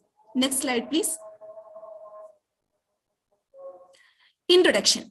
One Health is a comprehensive approach that considers the interconnection of human, animal, and environmental health. It is an interdisciplinary collaboration between various sectors, including human medicine, veterinary medicine, and environmental science. It will help in arresting the disease transmission and also in the prevention and treatment of disease. Next slide, please. This project focuses on local and global level under 3 domains, that is ecosystem level, animal level, and human level. Next slide, please. In phase 1, ecosystem level, collect details regarding the peculiarities of the geographical area, identify the microforest area along with the distance of such area from the human inhabitation, and also collect details regarding vegetation, climate of the particular area, because Ritu changes can affect the spread of disease. Next slide, please. In phase 2, animal level, though animals are the reservoir of majority of emerging and non-re-emerging infectious diseases, collect details regarding natural and migrating inhabitants, their breeding time and climatic stress, etc. This data collection can be done with the help of veterinarians, entomologists, and zoologists. Next slide, please. In phase 3, human level, collect details regarding the lifestyle of the people inhabiting in the area, their food habit, and their contact with the domestic and wild animals. Individual attention should be given to those people who are having comorbidities like heart disease, hypertension, etc., because infection outbreak can severely affect them. Next slide, please. Moving on to the implementation of project. By survey method, susceptible ecosystem is identified. The periodic surveillance sampling should be done in 3 levels, that is in ecosystem, animal, and human level that I already mentioned. In ecosystem level, collect details regarding the presence of microforest area, climate, etc. In animal level, collect details regarding natural migrating inhabitant, their climatic stress, etc. In human level, collect details regarding the lifestyle of the people inhabiting in that area. Then qualitative and quantitative analysis of this data collected. Then screen for emerging and re-emerging infectious disease. Next slide, please. If any incident reported, go on to One Health approach. That is, intervene in 3 stages, namely ecosystem level, animal level, and human level. In ecosystem level, identify niche or microhabitat. In animal level, stress, breeding season, predation, competition, etc. should be analyzed. If the infectious organism noted in the reservoir, pass the information to human level. First, check whether the transmission happened or not. If the disease transmission not occurs, move on to the preventive measures like awareness program, that is avoiding contact with such animal, observance of dinacharya, rudacharya based on the dosha and prakriti of the individual, and any immunomodulatory drugs. If the disease transmission already occurs, move on to the curative aspects, that is panchakarma therapy, rasayana drugs, and immunomodulatory drug. If the incidence is not reported, we have to continue this routine surveillance, periodic surveillance. Next slide, please. Now we can analyze how to implement the One Health approach in Sarva Swasthya in Nipah viral disease. We can intervene in 3 levels, that is in ecosystem level, animal level, and human level. Next slide, please. The susceptible ecosystem is identified. The periodic surveillance should be done at 3 levels, that is in ecosystem, animal, and human level. Collect the details in these 3 levels. In ecosystem, check for the factors like urbanization and deforestation, as this result in greater overlap between human and animal habitat. The change in habitat, predation, competition, etc. will increase the number of reservoirs enormously. Then surveillance sampling should be done in animal level. That is the check for the presence of frugivorous bat, that is the reservoir of the Nipah virus, and also the pig, the intermediate amplifier host, the pig, and also check for the presence in domesticated animal, that is example the pig in pig farm, and also the domesticated animal. If the incidence is not reported in the ecosystem and animal level, go for the periodic surveillance sampling at the human level. If the infectious organism detected, pass the information to human level. If the disease transmission occur, move to the curative measures. If the disease transmission not occur, move to the preventive aspect, that is avoiding the awareness program and avoiding the consumption of raw food and avoiding infected animal meat, and also the human contact. If the incidents not reported, continue this routine periodic surveillance. Next slide, please. Then move on to the analysis and interpretation of data. From the data collected, an endemic chart will be prepared. This endemic chart is a pictorial representation based on the intensity of the chance of disease occurrence of the particular area. Next slide, please. Conclusion. Like this, we can prepare the endemic chart for emerging and re-emerging infectious diseases. This analysis of the endemic chart help in predicting the incidence and prevalence of the disease. It will help in preventing the disease occurrence. If one disease transmission happens in any level, then we can intervene. With the help of this, we can intervene in transmission cycle and arrest the transmission at the early stage itself. Next slide, please. Future perspective. One Health team formation is the need of the hour. One Health panel comprising of the eminent expert from all 3 levels should be needed for forming the One Health team. It is the method for addressing the public health challenges, only solution for tackling the public health challenges globally. It will ultimately lead to a world with healthy people, healthy animals, and environment. Next slide, please. These are my references. Next slide, please. Thank you. I don't have any questions. Good presentation. Thank you. Thank you, sir. Yeah, I also appreciate you, but what I understood is just like the earlier presentation. So this is also a proposal, a future proposal, right? So presented systematically. But what will be the comprehensive use of that model? And any background work has been done about the nature of the interventions and treatment modalities that are supposed to be accepted in this specific proposal. Treatment aspects, Yes. we are planning from the ecosystem level itself, sir, in ecosystem, animal, and human level. So after the formation of the one team wing, then we can analyze based on the information that collected from the ecosystem and animal level. We can analyze the nature of the infectious or nature of the zoonotic disease that will emerge, and based on that, and also the analyzing the prakriti and dosha of the individual, we can predict. Okay, how you will move ahead with this proposal? Where you will submit your proposal? Which funding agency will submit it? So I think first we have to submit. I have to submit in the Kerala. Okay. Thank you so much. Thank you. Thank you, sir. Dr. Yours is you have submitted a proposal. Yes, Anyway, sir. I want to. That is actually interesting. So I want to ask one question that.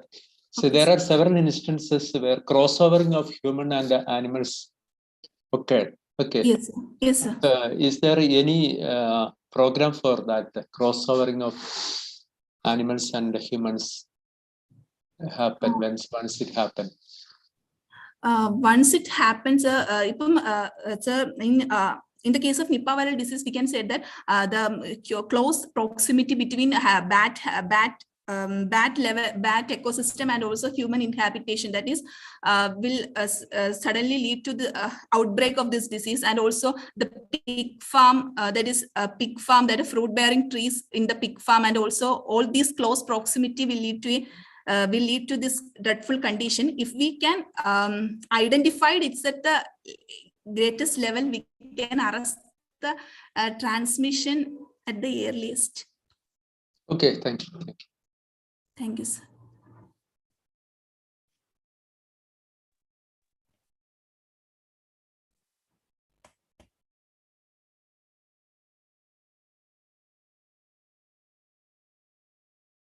PG 0102, minutes and 37 seconds. PG 011. Yes. Can you hear me, ma'am? Yes, am I audible? Yes, very much.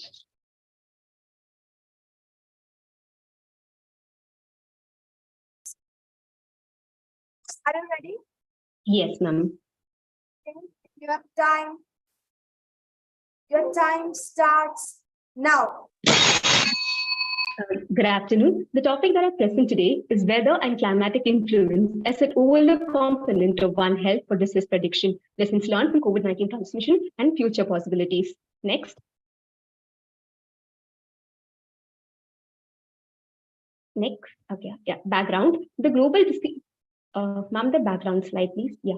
The global disease burden is on the raise, and the current approach is falling short of ways to meet this raising concern, mainly because its approach is fragmented and reductionist. Humans are taken out of their natural environment and are understood in a laboratory. This method utterly misses the opportunity to take into consideration how living beings interact with one another in a natural setting. The relationship it has with other domains are often conveniently overlooked. So the need of the hour is to have a comprehensive approach that studies living beings with the purview of the natural environment and dynamics. This is the very foundation of One Health. Next. We have a twofold objective in this paper. Number one is to explore the possibilities of weather and climatic pattern as a tool for disease prediction and build a proof of concept with COVID-19 as a disease model. And number two, to discuss the possible strategies for effective implementation of the same. Next. Proof of concept, COVID-19 transmission was found to be significantly associated with specific weather patterns. Highest incidence were reported in the temperature range 0 to 17 degrees Celsius and absolute humidity range 1 to 9 grams per meter cube. Similarly, transmissions were higher during the winter. This is attributed to two primary reasons. Number one, the weather patterns are the ambient environment for virus survivability. Number two is host susceptibility. Cold air inhibits the innate immune response through damage to mucous membrane and slowing of mucociliary clearing. Next. Similarly, we can find diseases sensitive to weather and climatic changes. Given here are a few examples of those diseases. Next.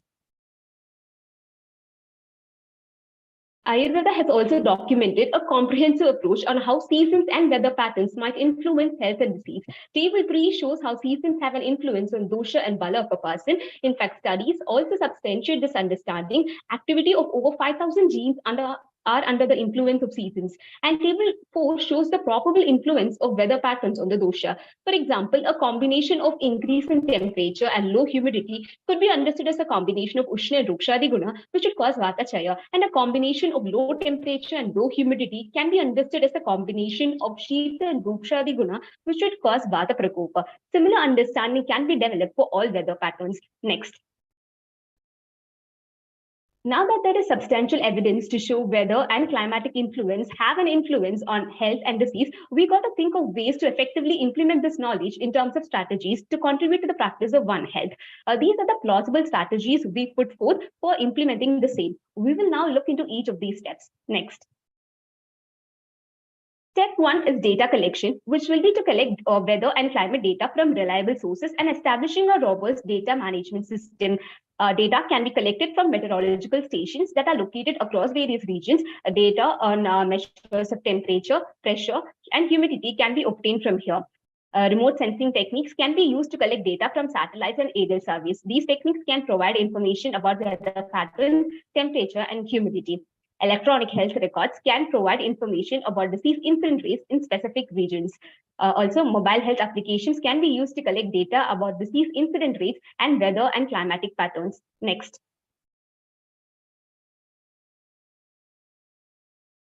Step 2 is data analysis, where weather and climatic patterns are analyzed to identify any correlation with the disease incidence rates and severity. Descriptive statistics can be used to summarize the weather and climatic data. This can help to identify any trends or patterns in the data. Correlation analysis can be done to identify any relationship between weather and climatic patterns and disease incidence rates. This can help to identify potential risk factors for disease outbreaks. Time series analysis can be used to model and forecast disease incidence rates based on the past trends and patterns. This can help to predict the likelihood of future disease outbreaks. Spatial analysis can be used to identify any spatial patterns in disease incidence rates and weather and climatic patterns. This can help to identify high-risk areas for disease outbreaks. Next. Step 3 is using machine learning algorithms to analyze the collected data and identify patterns and risk factors associated with the disease. Supervised learning algorithms such as decision trees, logistic regression, and support vector machines can be used to train models that can predict the incidence of a disease based on specific weather and climatic variables. Unsupervised learning algorithms such as clustering and a principal component analysis can also be used to identify hidden patterns and grouping in the data that may be associated with disease outbreaks. Also, deep learning techniques such as convolutional neural networks and recurrent neural networks can be used to analyze large volumes of complex data to predict the occurrence of disease outbreaks. Next. Step 4 is predictive models can be developed using the identified weather and climatic patterns and disease rates to predict the likelihood of disease exacerbation. These models can be tested and validated in the following ways: cross-validation to ensure that the model is not overfitting to the data, comparison with existing models to evaluate its accuracy and effectiveness, sensitivity analysis to identify the impact of changes in variables on the model's performance, and external validation by comparing its predictions with actual disease outbreak data from different geographical locations or time periods. Next. Step 5 is early warning systems can be developed to alert public health officials and the public. This can be done through various communication channels such as mobile alerts, notifications, social media, public announcements made through radio or television, and through community outreach programs. Step 6 is collaboration with different sectors to design and implement effective measures. Some of these sectors could be public health officials, meteorologists, healthcare providers, and community leaders. Next. Step 7 is to implement targeted intervention. This can happen fourfold. A primordial intervention can focus on health education and awareness, which would involve educating the participants on various pathya and apatya of each ritu. And primary intervention can focus on preventive panchakarma procedures, including Ritu Shodhana, curated to the targeted population. Second and tertiary can focus on Shodhana during specific time of disease exacerbation. For example, in heart diseases, interventions during winter, in autoimmune diseases during late winter and early spring. Quaternary prevention mainly focuses on addressing the from weather and climatic patterns can be used to maintain a dynamic dose of medication. And lastly, regular monitoring and evaluation of implemented predictive models and interventions to identify areas for improvement and ensure the effectiveness of the strategies. Next. While trying to implement on the strategies, we should be mindful of the possible confounding factors: human behavior and lifestyle choices, socioeconomic status, genetic and epigenetic factors, poor data quality and insufficient data availability, variability in climate and weather patterns, urbanization and changes in land usage, emerging diseases, and novel pathogenesis. So these factors should be considered before devising strategies. Next. So to conclude, next slide, please. Future possibilities for using weather and climate data in One Health for disease prediction are quite promising. Advancement in technology and tools can allow for more accurate and timely predictions. Such a model will unquestionably enhance our ability to respond to outbreaks and ultimately. Thank you.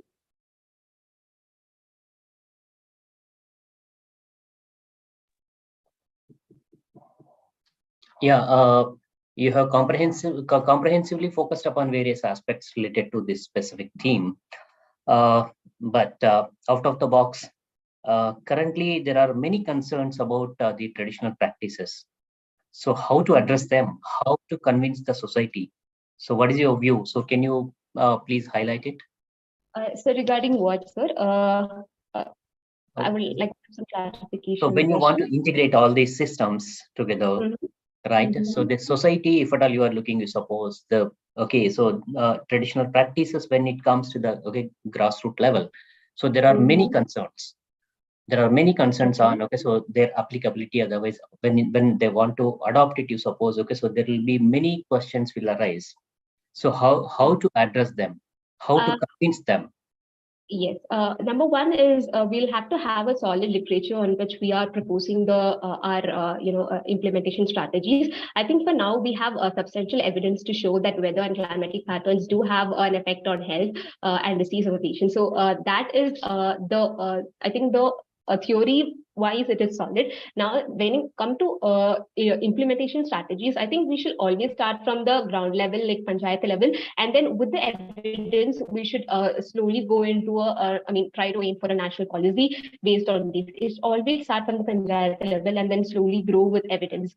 I think for now evidence is what we have to generate from the grassroots level. There'll be of course limitations, as I mentioned. There are many confounding factors as well, but I think since the theory wise it is strong, I think we'll have to go for a comprehensive approach because the current strategies we have is also not very promising. So I think we will have to experiment to new methodologies. Yeah. Thank you so much. Doctor, these are all environment factors that you have focused on. In order to attain all these things, definitely we have to get the support of, as you told, we have to get the support of the implementing agencies, and for that, so many implementation schemes you have proposed or are there, but is it possible without the individual participation or the individual mindset is important? Okay. So how will you address that one? Yes, sir. The point that you raised is actually very important, and that's why in one of my strategies I've included citizen projects, which means while educating the patient is important, the second step is actually involving them into the project. There are many citizen projects coming up. I think in weather and climatic patterns, you should incorporate more of citizen science projects where people are part of the research activity, so that that can actually help to gather the public. So I think those projects should be initially focused upon.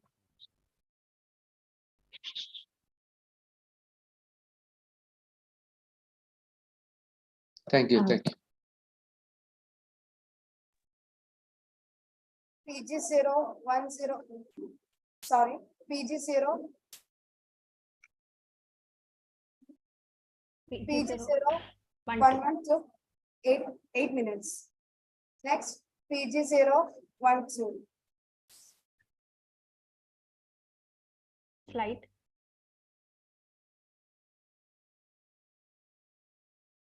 Am I audible? PG012, I'm audible? Yeah, you are audible. Yeah. Screen.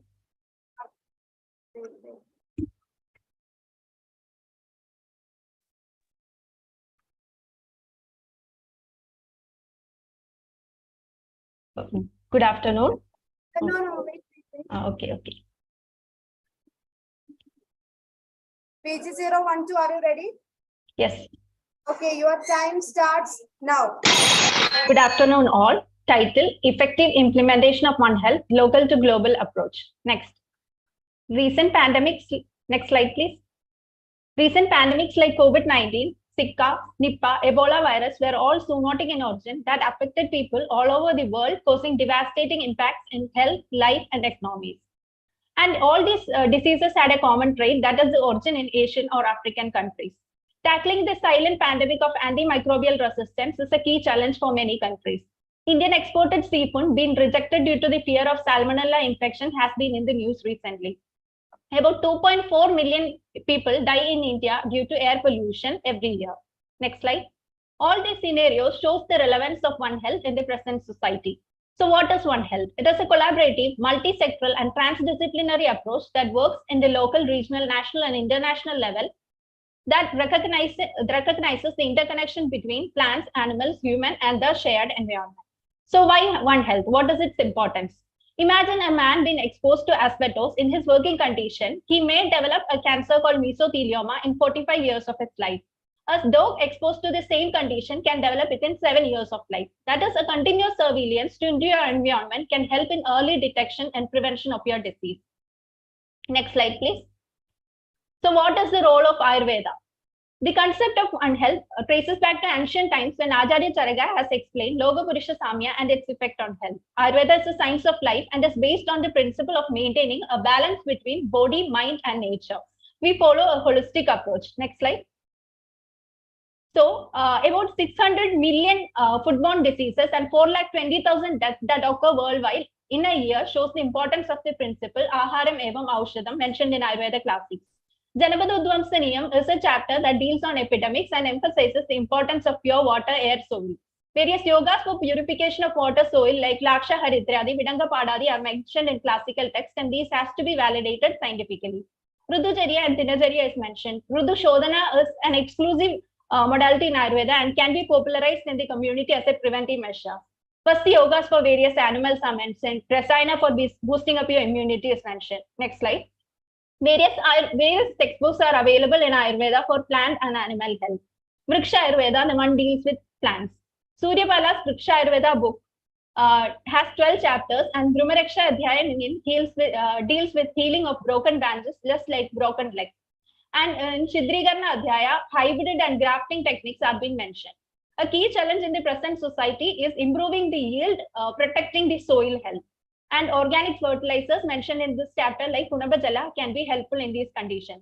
This book was doomed in the darkness of Oxford Library for many years and it was revived by Dr. Yashwant Lakshman, an eminent Indian agricultural scientist who later founded an institution called Asian Agri History Foundation with the view that traditional wisdom and indigenous time-tested technologies can be helpful in sustainable agriculture.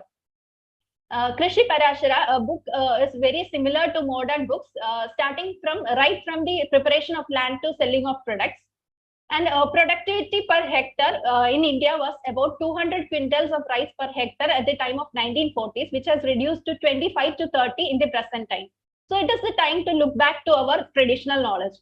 Because they are contemporary, they were useful and they are still useful in our society. So immense knowledge required for organic farming is still confined to the classical textbooks. So this has to be researched and validated and it is a need of the hour. Next slide.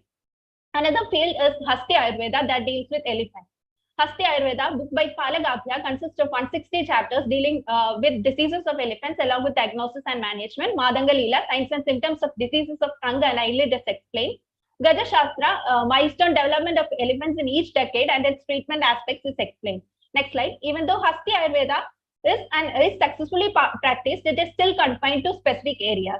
So it is a golden subject with authentic knowledge that has to be brought to light and supported.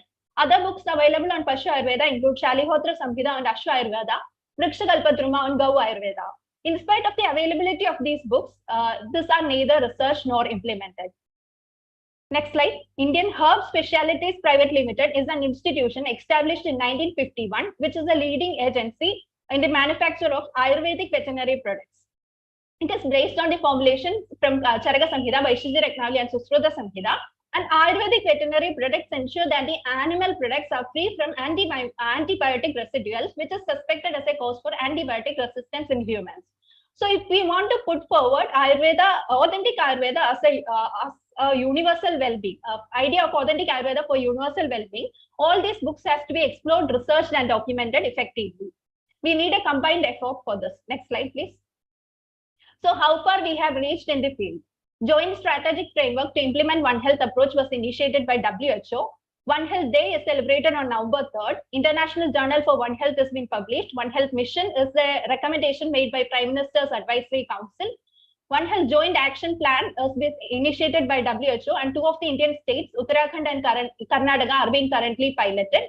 Medical Technologies Innovation Park and Center of Excellence of Microbiomes was recommended in budget 2020 to Kerala, and it will be a stepping stone in the field of One Health in Kerala. Next slide, please. Next slide. So yet we have miles to go. Policies, legislation, regulations, and financing has to be implemented. Knowledge sharing platforms, institutional collaboration, active community participation, development of databases and platforms for communication. Next slide. And we have to focus on all sectors of the society. If you are making a hospital, remember to make a public park. If you're creating obesity awareness programs, construct playgrounds. Because you have to focus both on curative and preventive health. Postgraduate diploma courses in One Health are available in Kerala Veterinary University, which has to be popularized among public. Training and awareness programs in school. Just like you receive a parent safety or drug awareness class, you have the right to receive one for One Health. Professional student summit has been held in Kerala every year from 2019, and it is one of the best platforms available for interdisciplinary student discussions. Next slide, please. Next slide. Ayurveda involvement. One Earth, One Health was the futuristic vision in 9th Ayurveda Congress Goa. Ayush Ministry can become a part of One Health mission of Prime Minister. Multidisciplinary research activities, MOU programs has to be promoted. Popularization of Ayurvedic preventive measures, Rudushodhana, Rasayana therapy, etc. Next slide, please. So if Ayurveda next slide. If Ayurveda wants to step into the field of One Health, we have to ensure that we incorporate all different sciences, business, engineering, mass communication, environmental sciences, everything. Exploring the Great Indian Legacies was a documentary filmed by Dr. Deepak K, postgraduate student in Yoga Nidana, which backed many national awards. And it explains the role Ayurveda can, the hidden pressures in Ayurveda. Next slide, please. So we are sitting on a threshold of planetary heart attacks, and we are getting closer every day. We need a collaborative and proactive approach rather than being siloed and reactive. Global Center for Traditional Medicine was set up in Jamnagar, Gujarat last year with the vision that harnessing the potential of traditional medicine will be a game changer in the field of health. It was presented upholding the spirit of Vasudhaiva Kudumbam, the Indian belief that whole world is one family. So let's explore and implement the potential of Ayurveda in the field of One Health. Let me conclude. We have one home earth, and let all the life in it be connected by One Health. Thank you. Thank you. No questions from us. Hello. Yeah, wonderful. It is yes, 012, right? Yes. Yeah, so it is a very wonderful presentation. Yes, rightly you have said miles to go. There are many avenues, okay, so that we need to. So you have touched upon various aspects. So you said exploring manuscripts, okay, so is one important area, and you said that development of databases is one more area that we need to focus upon. Yes, okay, so rightly mentioned by our Honorable Prime Minister in that concluding remarks of the World Ayurveda Congress in last 2022 December, that he said that it is imperative for us to do documentation to develop data-based evidences, right? So what do you feel about the culture of documentation by Ayush professionals today, where we are standing and what is needed? So we still need to do a lot in the case of documentation. I think from other branches, interdisciplinary approach has to be promoted. You can take an example. If Sanskrit students is doing documentation a bit more on manuscriptology, it will be more beneficial, because or if other branches like biotechnology people can come and study instrumentation, or can work on the field of instrumentation, it will be more beneficial in the improvement of Ayurveda. Rather than we learning a new thing and doing, it will be more easier and effective if they can also come. So interdisciplinary approaches have to be promoted, in my opinion. Okay, thank you. Okay, sir. Thank you. Okay, Doctor, you have focused on agriculture and veterinary fields, yeah? Yes, sir. So my question is that, see, we are using so many animals in our agriculture practices and also as food. Yes, sir. Okay, we can balance the use of animals in our day-to-day activities and also for protecting our life or health. Sir, I think we in this Pashu Ayurveda book itself, it is mentioned that in modern times we are using a bit more. We are doing drug surge or something in animals, and it may lead to their death. But in these textbooks, they are telling that they have provided ways in which we can at a time do the research, at the same time we can protect them. So such things has to be learned more and studied. Okay, thank you. Thank you.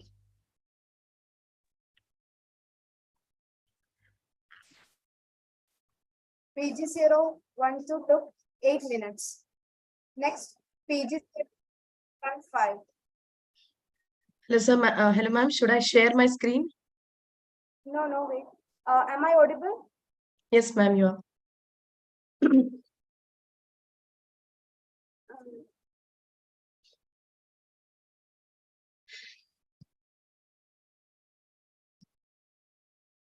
Ma'am, are you able to view the PPT? Is it full screen, ma'am? Yes. Okay, can you just move 1 or 2 slides, please? Yes. Thank you. Thank you so much. Are you ready? Yes, ma'am, I'm ready. Okay, then your time starts now. A very good afternoon to the honorable judges. Today, I am here to shed some light on One Health and how it can be implemented in the current scenario. Next slide, please. The concept of One Health was adopted by World Health Organization in an effort to build interdisciplinary bridge to health in a globalized way. In short, it is like a 3-piece puzzle where the health and safety of one piece may affect and influence the whole. So the goal is to keep these 3 pieces informed, educated, and connected. It's been more than a decade that the Mother One medicine gave birth to the concept of One Health, and so far no major mile have been added up. History shows that pandemics one after another acted as a ruthless litmus test on our plans and preparedness. And COVID-19 is just the latest in the line of pandemics. Even today, we are answerless to the question, are we really prepared for the disease X? Next slide. The WHO and CDC statistics shows that out of 1,461 human diseases, 60% of them are infectious, 75% are animal origin, 30 new pathogens have been detected recently, and the scientists foresee that there will be minimum 3 pandemics per year. So this is the largest clarion call, and let's not snooze the button this time. Next slide. Before going into the working model, I would like to share the glimpse of the real life scenarios. These pictures are the stark illustrations of lack of information and knowledge in the human and their interaction with the animal, resulting in endless of sufferings in human and animal. The degrading fields, the degrading water reservoirs, the unhygienic livestock, poor hygiene, especially of the food and the drinking water. Next slide. So let's get started with the working miniature model of local is the new global. So for that, first thing we need to have is one health sub-center in each and every panchayat, which is the smallest unit of a state. It should be equipped with laboratories and diagnostic tools. The manpower designated should have epidemiologists, environmental collaborators, medical officers for veterinary, Ayush, allopathy, and their paramedical staffs. Next slide. They should be working in a 3-tier system to address the health of animal, plants, and humans by timely monitoring, reporting, and intervening. The epidemiologists should first need to clearly demarcate their working areas. Next slide. For the health of animals and birds, first, the epidemiologists need to identify and enlist the domestic animals, wild animals, and bird species which are local to that particular area. There should be timely health monitoring with the help of National Animal Disease Reporting Surveillance System and project-directed animal disease reporting surveillances. For bird health, we can adopt methods like bird ringing programs, GPS and satellite tracking, and mobile acoustic bat surveys. Next, for environmental health, the environmentalist is to closely monitor the microhabitat, microclimate, which is again local to that particular area by means of Earth 5R application global climate modules to infer the climate changes. They should install the devices like Vayu, which have been developed by Department of Science and Technology, Government of India. They should also implement the wastewater epidemiologists to identify and quantify the spikes of viruses in the community wastewater and to report them. Next. To improve the food safety. Next slide, please. To improve the food safety, we need to adapt and strictly implement the zero budget natural farming, where the seed treatment, application of inoculation is done by the means of cow dung and urine instead of making use of the chemical fertilizers. We have to adopt the methods like mulching, precision agriculture, and ban the very toxic antibiotics and the pesticides to be able to produce, grow, harvest healthy foods. Next. Coming to the most important part of addressing the human health, I would like to elaborate on this aspect. A focus group discussion with the faculty members was conducted, and we came up with the concept of Rutu Shodhana, that is a periodic mandate Shodhana for every individual. And we developed a small module in which there are points to assess the Agni, Koshta, Arhar, or her of the individual, the drug of choice, the time of administration, the dosage of, and this sample module needs further scrutiny from other departments of Ayurveda as well.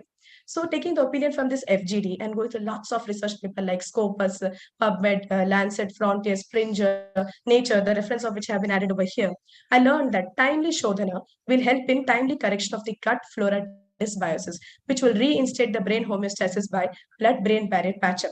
There will be activation of the inflammasome, enhancement of the antigen processing and presentation, and there will be reduction in the lipid peroxidation.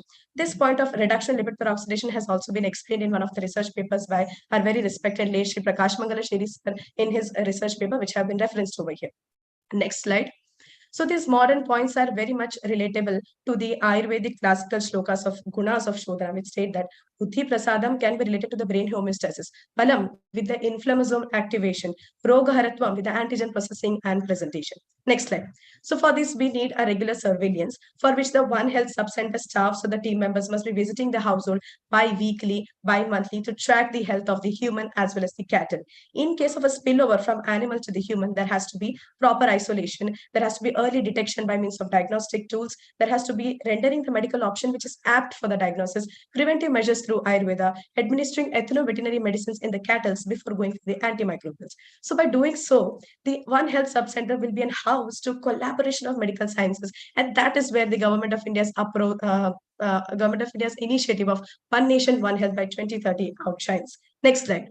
If we are able to merge both One Nation, One Health by the Government of India and One Health by WHO, only then we, the Ayurveda fraternity, will be able to actively intervene and implement on health promotion, disease prevention in animal, humans, and plants subsequently and simultaneously. Very recently, the central government-led Safdarjung Hospital in New Delhi had integrated the Ayush and the allopathy systems in their OPD, which is a welcoming sign for all of us. And also this can be considered as India's one step forward in the roadmap towards One Health. Next slide. At the end of every 3 months, we need a timely assessment of the 5 core dimensions of One Health as to how effective were we in monitoring a climate change, report it, intervene it. How effective were we in monitoring a zoonotic infection spread, report it, intervene it. How far have we reached in reducing the disease burden caused by antimicrobial resistance? So I would conclude by saying that despite of all this planning and Herculean tasks, we might fail because the reason is none other than lack of dedicated and sustainable resources, which is hard to get by, perhaps not impossible. So let's call for the another Himalayan conference to discuss the effective implementation of not only Ayurveda for the betterment of health of the people, but also for the animals and plants. So let's discuss on Vriksha Ayurveda and Pashu Ayurveda. Next slide, please. So let's act, illustrate, inspire, and go global. Thank you so much. Last, I would like to place on record a deep sense of gratitude to the Apurva Vaidyas, C.R. Agnivesan sir and Prakash Mangalasheri sir. I would like to thank the organizers for this online presentation, AMAI, AMARF, and Government Ayurveda College Tripunithra for providing such a beautiful platform for our PG scholars to be able to share their insights and ideas on One Health. Lastly, I would like to thank the department teachers for their constant support and guidance. Thank you so much.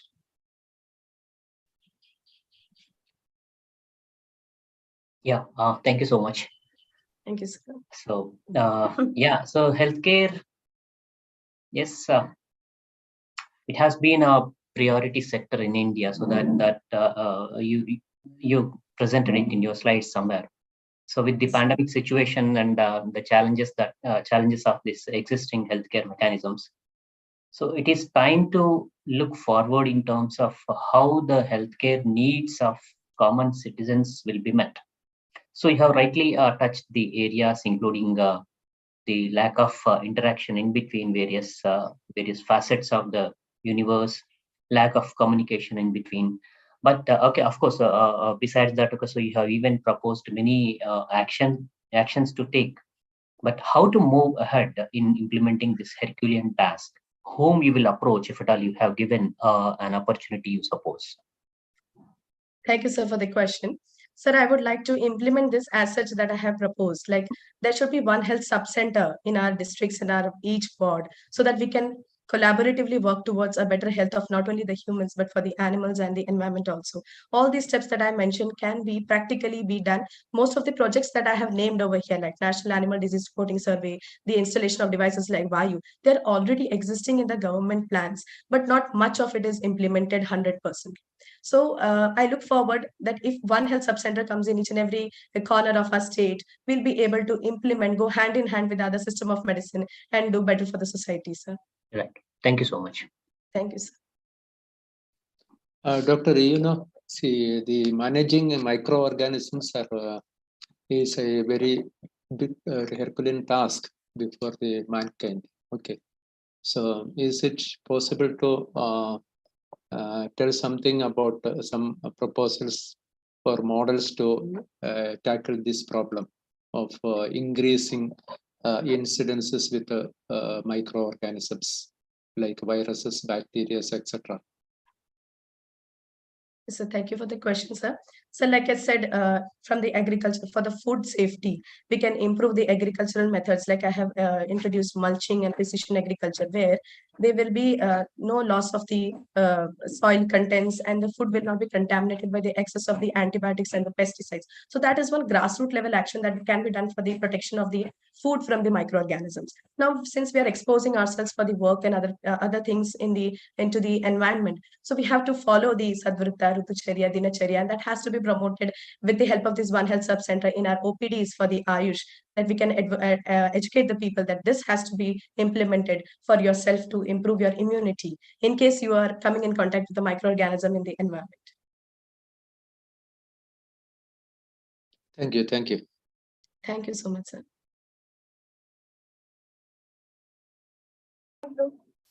Page 015 to 7 minutes. This was the last presentation from the PG section.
Now we will start the UG section.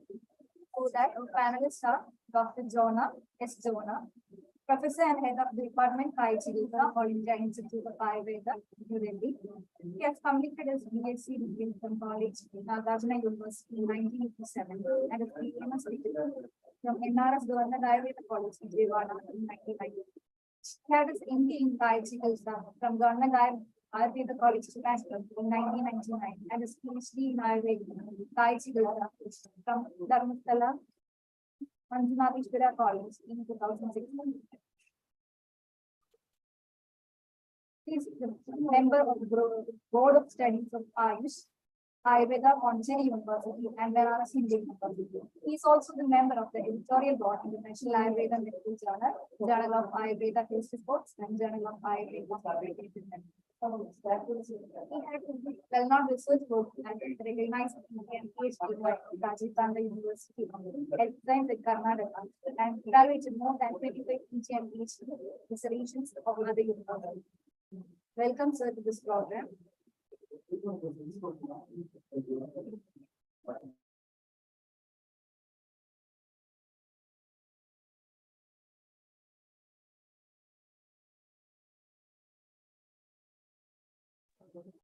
Now we have a second panelist, Dr. Anandalakshmi Devi, Professor and Head Department of Kriya Sharira, Government Ayurveda College, Tirunelveli. She had a qualification BMS degree from Government Ayurveda College, Trivandrum in 1990. A PG Shalakya from Government Ayurveda College, Trivandrum in 2002. And PG in Kriya Sharira from Government Ayurveda College, Pariyaram in 2000. She also took a PhD in Kerala University in 2019. She had a teaching experience of 20 years. She had published almost 9 articles in national and international peer-reviewed journals and had presentations of more than 43 papers in national and international levels. She has been the moderator on chair in national and international events 13 times. Presently, she is the academic council member in Kerala University of Health Science from 2019 and a board member in Kerala University of Health Science from 2019. He has also several publications, including frequently asked questions and also the editor of Clinical Biochemistry, Lakshya. Welcome, ma'am. Thank you. Now our third panelist is Dr. Jitesh, Professor and Head of the Department of Biochemistry and EP Studies in Manasroga, Vaidarekna PS Varian College. He has BMS degree from EPHP Ayurveda College, Kottakkal in 1998 and MD in Biochemistry from Government Ayurveda College, Trivandrum in 2004 and his PhD in Biochemistry from Maharashtra Vidyapith in 2016.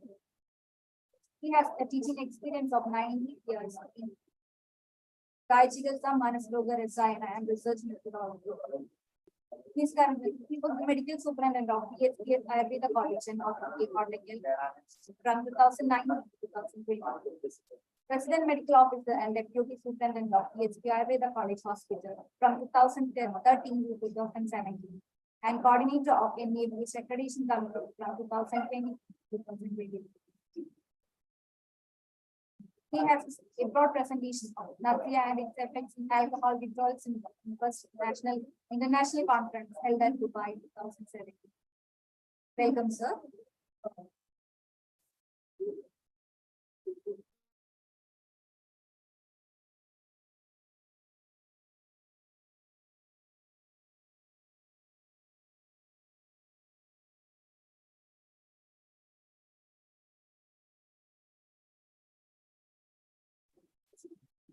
Now we will start the UG section. First participant, UG 001. UG 001, am I audible? Yes, am I audible? Yeah. Okay.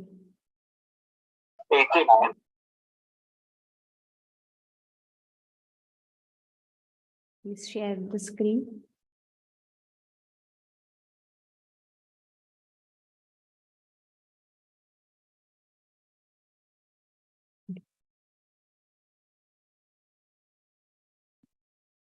Okay.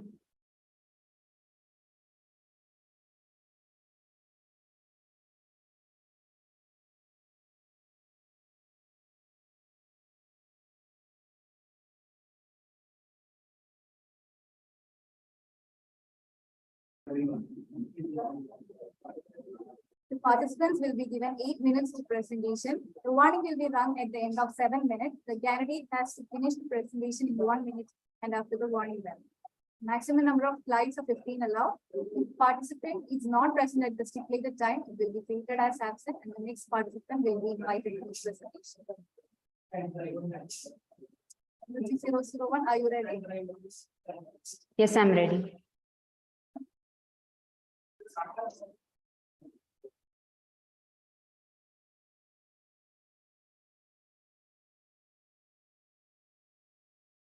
Time starts now. Good afternoon. I'm here to introduce the family of Mr. Giridhar. Next slide, please.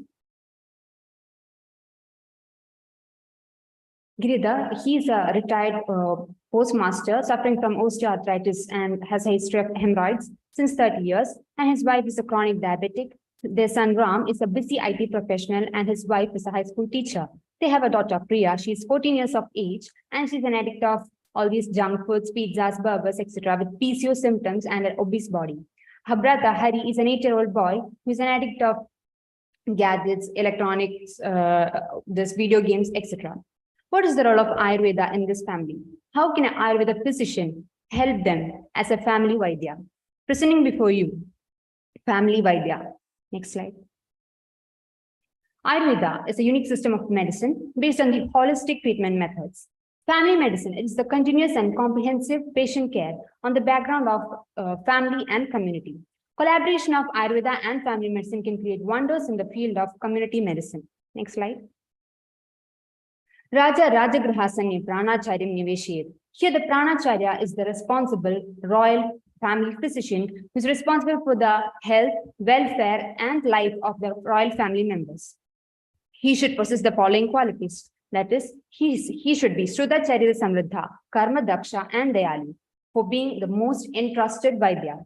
In Janavada Dhamsini Adhyaya, the Rasayana Prayogas are supposed to be brought about by the Vaidya, royal Vaidya, by foreseeing the upcoming calamities and epidemics. The term Vaidya, it's not a simple term. It upholds the properties of a botanist, taxonomist, counselor, teacher, and many more. This is what is making us different from a normal physician. Next slide. Now, objectives of family medicine includes primary prevention, that is, patient awareness regarding the opportunities of preventive medicine. Secondary prevention, patient awareness regarding certain particular conditions to which he and his family members are prone to. Obstetric care ensures the maternal and fetal health care, antenatal, postnatal care, etc. Here, an individual is provided with the best possible treatment right from their embryonic state. Chronic and palliative care is the geriatric care provided to a geriatric care, cancer care, and other disease care. Next. Caring for individuals through various illnesses and stages in their life cycle is very important. A girl attaining menarche is provided with the best suitable diet advices, lifestyle advices, etc. by her corresponding Ayurveda physician. Previous slide. Previous slide, please. Again, understanding family roles in illnesses are also brought about by the family Vaidyas because they know the bonding between each family members. Next. These are the possible nidanas in a family: lifestyle, diet, hereditary, and occupational. Next. A patient, there is a greater freedom of expression for the patient with their family Vaidya. He considers the family Vaidya to be one among the family members. So there is a better communication and they are free to open up. There is a better rapport. This in turn helps the family Vaidya to understand about the conditions of the patient. They have a better idea about the physical, mental, social, and economical status of the patient so that the Vaidya can plan the treatments accordingly and prescribe the medicines in a feasible manner. Better understanding of Agni, Prakriti, and other Dashavidha Pariksha tools also helps in the provision of a better or a precise treatment to the patient. Next. Early diagnosis and early intervention gives better prognosis. Our family Vaidya is the only person who has the best opportunity of getting a disease right from its Prathama Kriyakala or Sanchitavastha. Sanchite Abharda Dosha Labhante no Taragati, so that he can uproot the disease right from the first stage itself. Again, there are lesser chances of trials and errors. The doctor is well versed about the upashyas of that particular patient, and the patient himself feels that he's in the safe hands and he's not an experimental tool. Against the Vaidya does not require much investigations because they have a long-term connection with the family. So economical usage of medical resources can be brought about. Next. Possible samprapti running in a family can be elucidated by the Vaidya. Also, Vaidya is well versed about the prakriti of each individual in the family so that he can plan for the customized Ridushodhanas and advise Dinacharyas, Ritucharyas, etc. for each member in that family. Next. Possible genetic disorders in the family can be understood by the Vaidya. He can advise them. He can do this by pedigree analysis, provide them with preventive care, awareness, and screening during regular intervals, especially in diseases like cancer, etc. Awareness on Viruddhaharas. This is very unfortunate that most of the families are unaware about the Viruddhaharas. So a family Vaidya is the only person who can convincingly understand the members of a family regarding the ill effects of Viruddhaharas in long run. These are the most common ones, that is pineapple, milkshakes, then hot honey dip for French fries. All these are very common nowadays. Next. A chicken biryani without curd salad is unimaginable in most of the people. So only a family Vaidya can understand the members of the family regarding the ill effects of these things. Next. Scope of research. They perform a community-oriented research. It is for a huge mass of people and not individual-oriented. Again, the impact of usage of Viruddhaharas in various families. This can be a very important topic of study, effect on the general health. Next. Nityam hitahara vihara sevi, samikshagari, vishesha saktaha, data samaha satyaparaha, shamavan, aptopasevicha bhavatyarogaha, achara rasayanas. All these are exclusive tools in the hands of an Ayurveda Vaidya. As responsible Vaidyas, it is our responsibility to spread the goodness of Ayurveda among individuals. Individuals constitute families. Families constitute societies. Societies constitute nation. Nation constitute universe or the world. So, by quoting the famous words, Vasudhaiva Kudumpakam, that is, the whole world is a family. I'm concluding my words. Thank you.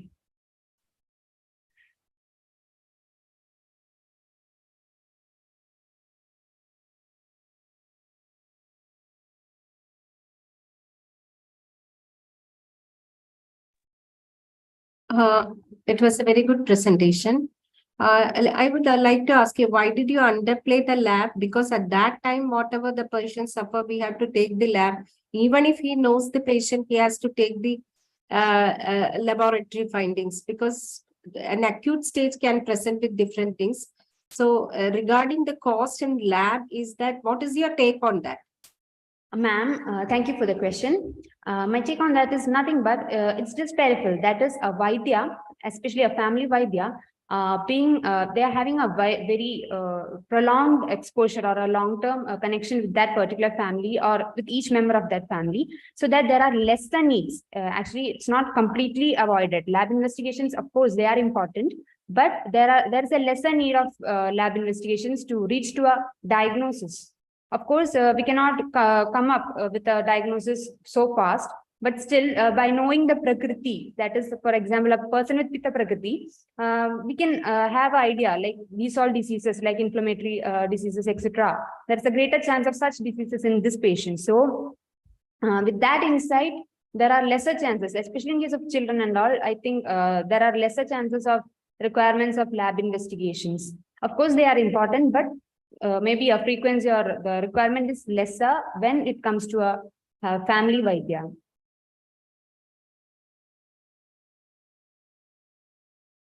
Okay.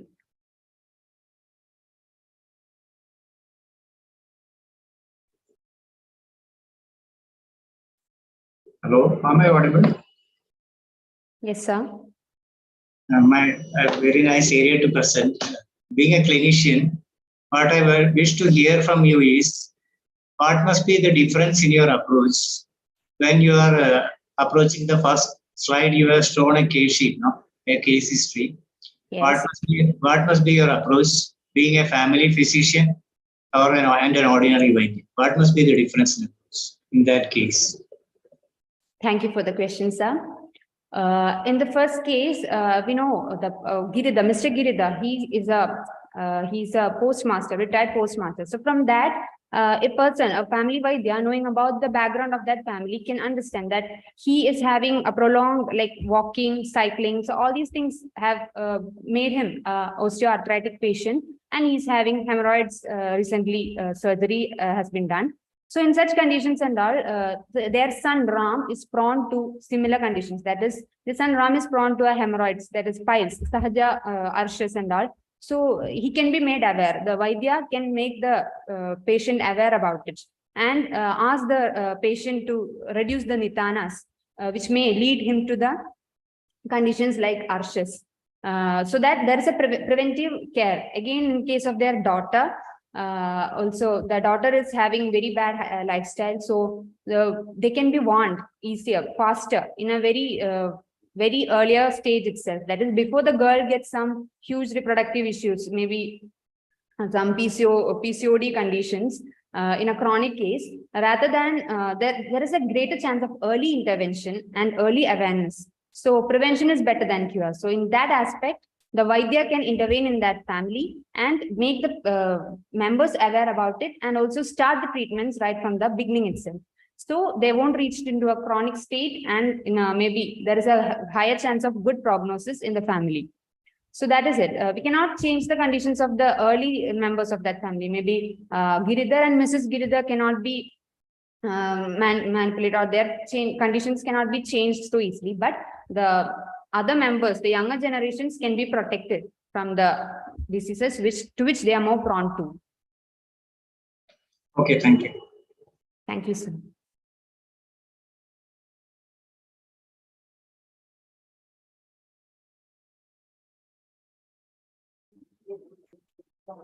An important announcements. We will be announcing the results of the PG presentation very soon. I request Dr. Ansari sir to comment about the presentation. Our presentation.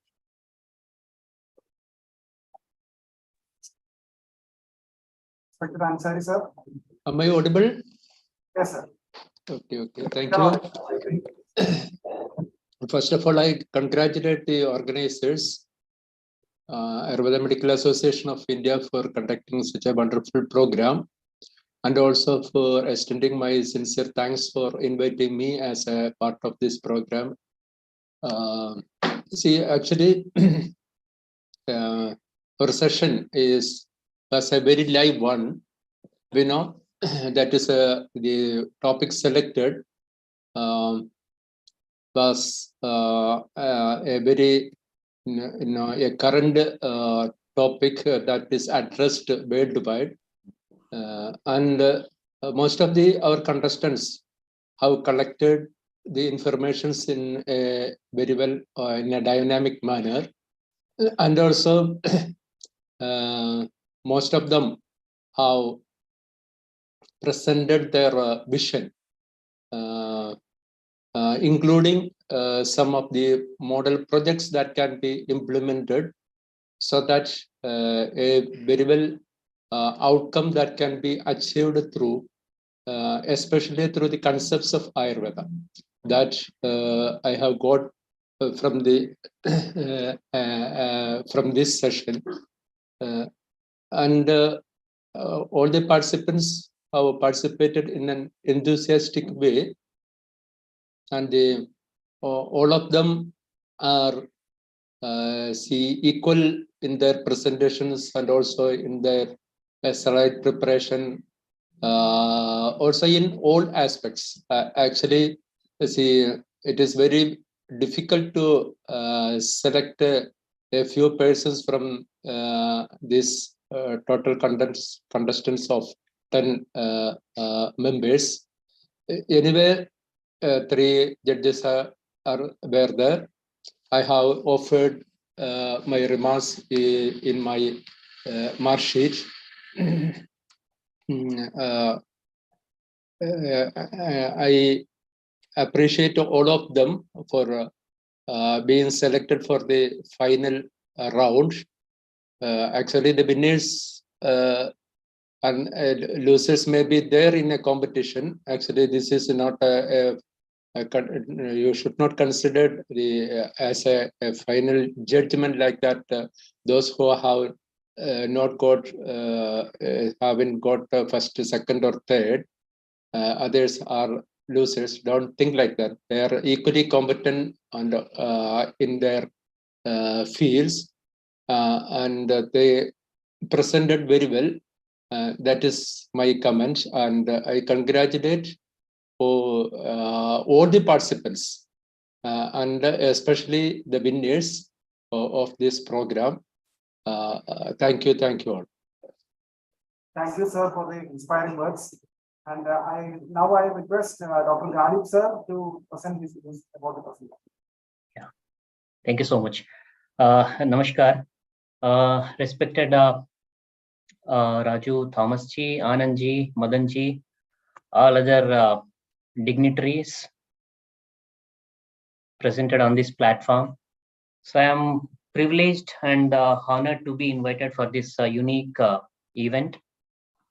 At the outset, I wish to pay my tributes to my beloved friend, Dr. Prakash Mangalaseri. Some people come into our lives and they quickly go away. So during this quick period, so they leave footprints on our hearts and our lives. So Prakash is such a wonderful, great soul.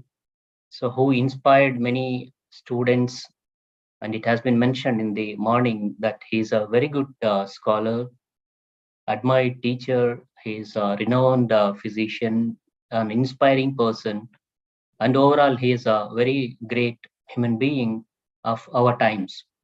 So I'm privileged to be with him at many instances. So he's an angel now. So he may be witnessing us from the heaven, and to witness so this specific event. So the activity which is initiated in his fond memory is anticipated to encourage the generations to come. So it is our responsibility to keep his legacy alive. I'm sure the Research Foundation will continue this activity in coming years, inspiring the generations, many generations to come. So to build up, otherwise to build many more Prakash to come in the near future. So we are always there in support of this noble activity. Coming to these presentations, all these presentations are wonderful. And Ansari ji, so he already mentioned about the presentations. It was a tough task for us to decide. So who is good and who is the winner and who is the loser. So, and of course, as he said rightly, there is no loser, there is no winner. So this is an opportunity to express our views, our thoughts. All of them, okay, so those views were very good. So there were innovative thoughts, new frameworks, new approaches that have been presented. So they have beautifully presented it. I request all the scholars to move ahead in implementing these concepts, these approaches to the best of their level, and document them systematically. Whatever the outcome, so it comes, you suppose, okay, so they have to document it systematically. So this definitely will generate evidences for future references. So I congratulate all the scholars and best wishes for their future journey. Thank you so much. Thank you, sir. Thank you for the encouraging words, and we will definitely document all this. Thank you, sir, once again. And now I'm very much privileged to invite Dr. Vandana Vijay, wife of our Honorable Dr. Prakash Mangalaseri, sir. She will announce the results. Dr. Vandana Vijay is a medical officer in the Government Ayurveda Dispensary, Tirumanna Clary. Adi. She will be announcing the results of the PG presentation. Dr. Vandana.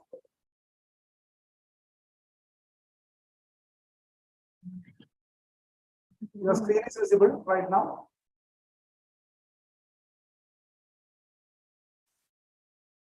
One second, sir. Okay. So it's not visible. They are all eagerly waiting for the results. So make it visible. 1 second, sir.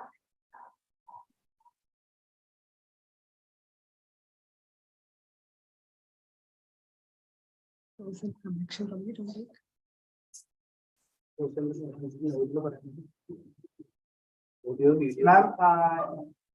please announce it loudly because you are not audible properly. 1 second. Sorry, sir. 1 second. Video. Connection problem, I think. Your video is clear.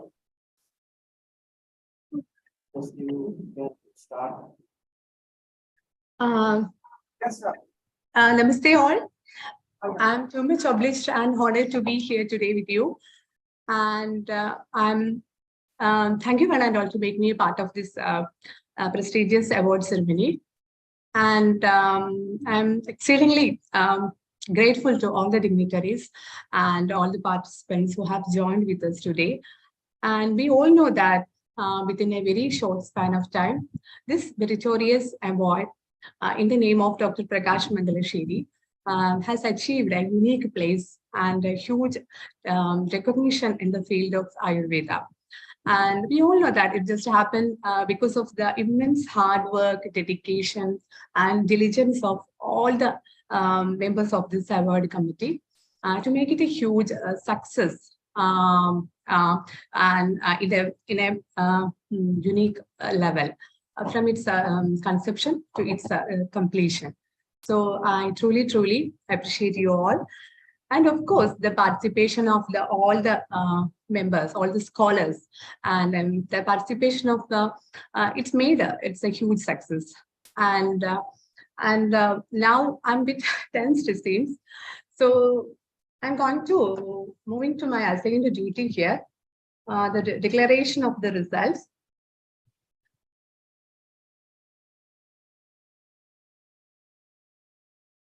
So I'm moving from, I'm starting from the third place.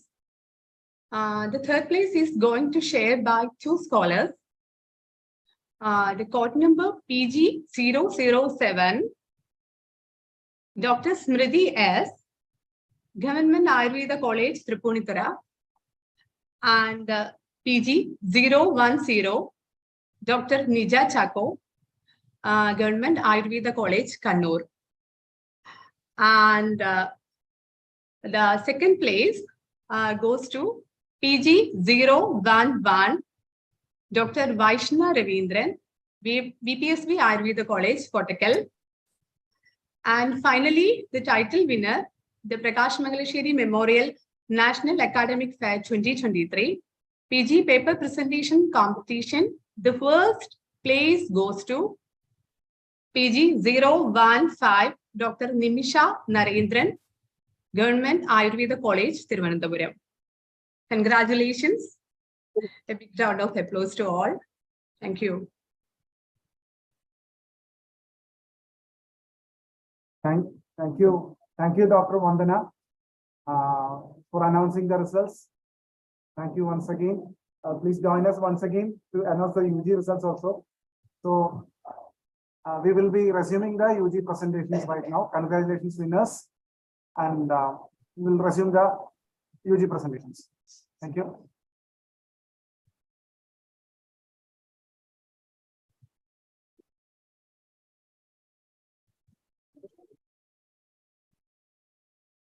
We will continue with the UG section. UG 001 has 6 minutes and 18 seconds.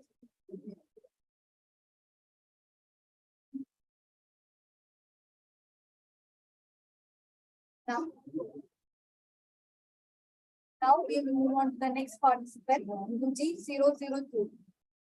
Are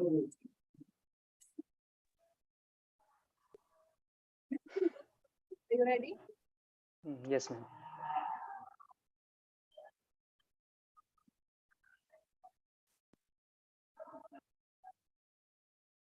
Screen visible? Yes, ma'am. UG 002, your time starts. The slides are moving. Yes, ma'am. Yes, ma'am.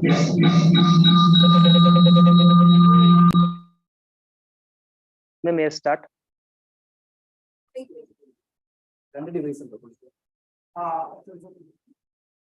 Are you using two devices, mobile and laptop? Excuse me, are you using two devices, mobile and laptop? No, sir. Single device. Okay. Okay, are you ready now? Yes, ma'am. Your time starts now. Namaste, everyone. I am registration number UG002, going to share my views on the topic given, the role of Ayurveda practitioner as a family physician. Next slide, please. To begin with, when the notion of comprehensive healthcare is dealt, health of the family or Kutumba Swasthya has always remained a priority. The all-encompassing Ayurveda medicine incorporates all the aspects of family medicine, fulfilling the objectives of Ayurveda. Swasthasya swasthya rakshanam, aturasya vikar prashamnam cha. Next slide, please.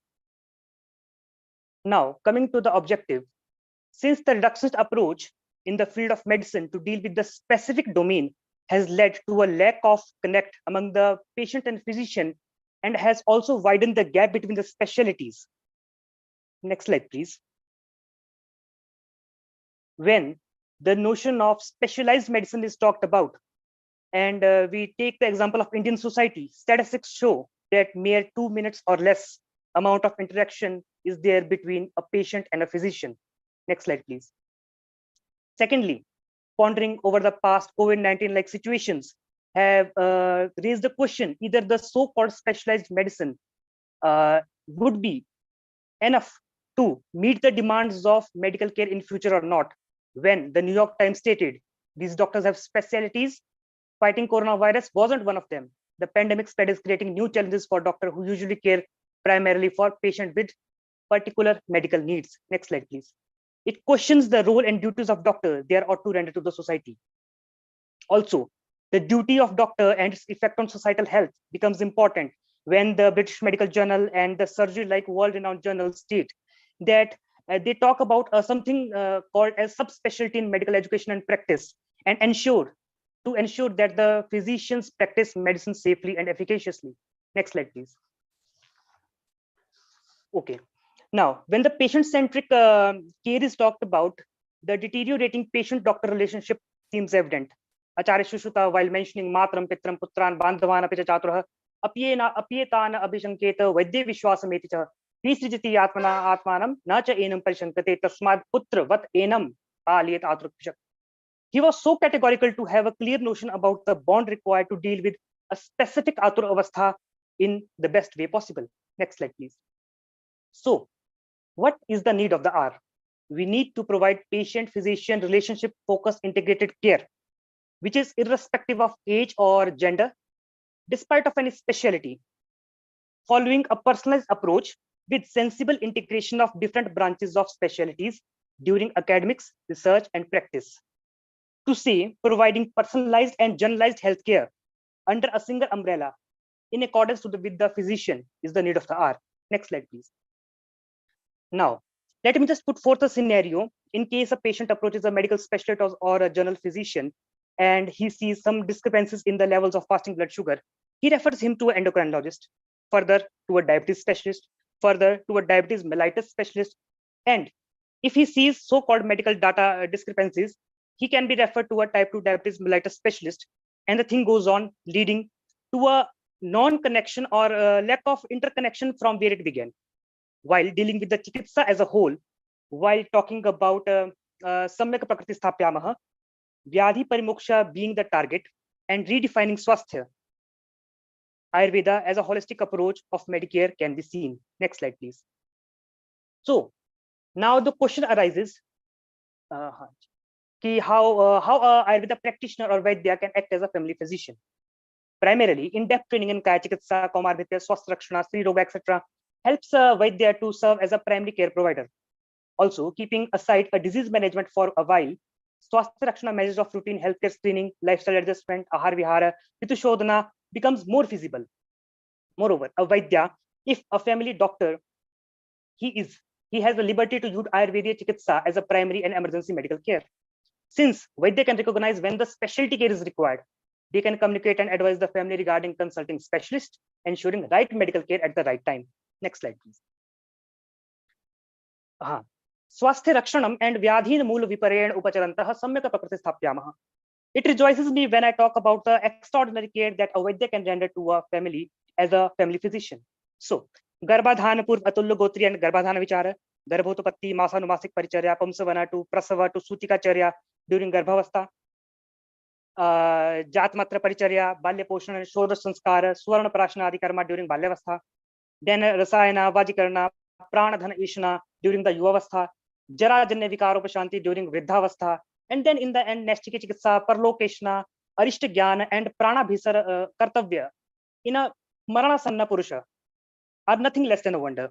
While contemporary medicine plays a role from womb to tomb, Ayurveda is few steps ahead, from pre-womb to pre-tomb, post-tomb, achieving the Pushkala or the Moksha, that is Maranoparanta.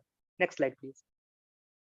So, there are some shortcomings also, the substandard academic and clinical training in Chikitsa Ashtanga Ayurveda, an irrational approach to define the Ayurveda specialties and lack of interconnection between the specialties, moreover lack of referral, and unnecessary integration of modern science into Ayurveda at some points and vice versa. While sometimes preferences of wealth over health is seen in the society, this also questions the credibilities of Vaidyas. Next slide, please. So it is quite interesting that the ever-evolving biomedical medicine seems in no mood to come back to a consensus of generalized medical approach, and hence a more liberal approach is needed to redefine the medical care. Okay, now the Ayurveda being a mainstream medicine and specialized opinion, if required, can pave the path for one nation, one health system.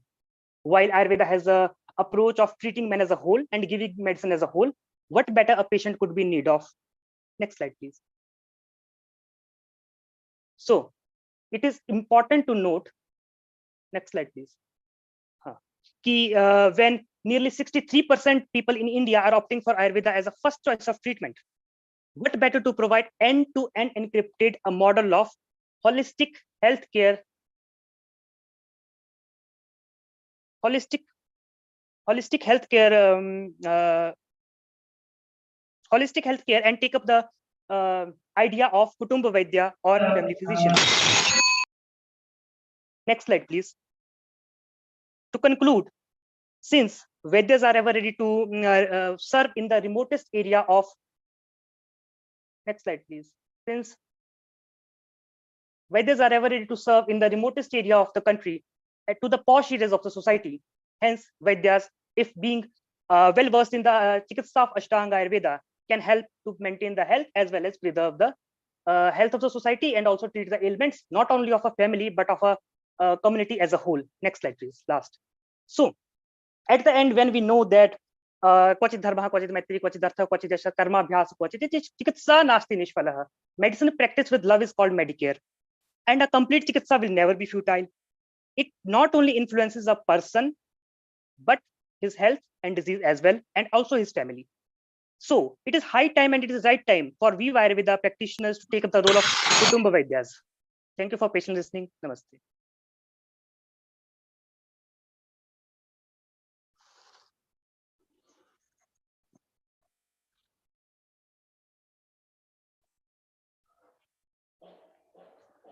Okay. I would like to know your, how will you, okay, whatever you told is the need or the significance or why it should. How do you, how can you propose something by which this can be done practically? Like how many doctors, how many should be put on the next level? Like that way, can you explain something about that? Yes, ma'am. Yes, ma'am. Sure. Thank you, ma'am. Basically, ma'am, we have a concept that only a group of doctors can do this task well.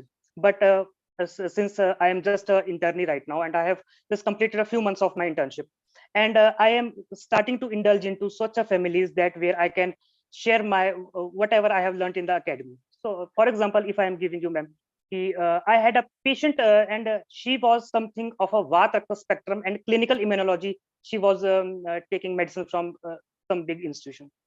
Further, she and her son, her daughter, and also some kind of relationships that she is having, the family is having the same kind of pattern. So when her daughter approached me, it was just single doctor who is just me, and I can assure her that your mother can also be treated. So in the same way, she can also, because ma'am, there is a concept that a single doctor is not at all hearing basically a patient. It is clear in the Indian society. If we are hearing a patient for just a half hour, half of the ailments are gone, and another half an hour, half of the medication can be reduced. So it's just that we can incorporate everything together on a single-handed approach, basically, I would say. Then we can take it further on the basically ground level and then into a national level, basically. Okay. Thank you. Am I audible? Yes, sir. Yes. Yes, sir. Yeah, UG 002. This is Dr. Jonah from All India Institute of Ayurveda, New Delhi. Thank you, sir. Right. So you started your presentation with the lack of time in consultation, and then immediately went to the different people like endocrinologist, diabetes, one specialist and two specialists, and then integrated medicine, and finally it is something like the total you shuffling here and there, but the completely deviation from the family physician. Now, what you want to say? Sir, actually, my concept of family physician is he is just a doctor, either with a specialty or non-specialty, but he is able to look after a family he is associated with, from a child of 1 year to a old man of 80 years, for a basic life support that we can render to him. But at a point, if there is a need of any specialty, we should have something to offer to that patient. You go for that specialty specific, and then also at the end of the specialty treatment, he is back to us, so that we can continue the treatment as a whole and taking the health of his health and his family health together. So no need of making any referral to diabetes 1, 2 specialists. No, sir. No, sir. It is very no, sir. It is very, very necessary. But for a referral point of for example, sir, my concept is that when a patient is just taking a type 2 diabetes mellitus treatment, just a specific type 2 diabetes mellitus treatment, and when he approached to a general physician, there is a hell lot of gap between the two things, because a simple treatment for type 2 diabetes mellitus would not be taking the patient to a total health of holistic healthcare approach, basically mental, social, full body, post Agni. They may not be taken into such account when he's into the pinpoint specialty medicines. So you mean to say that a timely referral if is absolutely necessary? Am I right? Yes, sir. Timely referral with a holistic approach. For example, sir, if I have to give an example, if there is an XYZ doctor is an ophthalmologist, and he's my family doctor. So okay, at okay. least I got your point. Okay, thank you. Yes, sir. Yes, sir. Thank you, sir. Hello. I have a question regarding both in contemporary medicine as well as Ayurveda. A few basic qualities are explained for a doctor that you all may be knowing. What must be the additional qualities a family physician must be having, as far as your understanding is concerned? Yes, sir. So actually, a family physician could be of any specialty, either the contemporary medicine or the Ayush systems. Number one point should be he should have a approach of sensible integration of all the medical streams, so that he can offer best to that person or that family. Second, he should be so compassionate and ready to hear to the family, so that at least he could sit next to the patient for at least half an hour and listen what has happened from last 15 years, so that he is suffering from such a condition. And last most important, sir, it should be medicine practice from heart, basically, not from just from hands. Okay, thank you. Thank you, sir.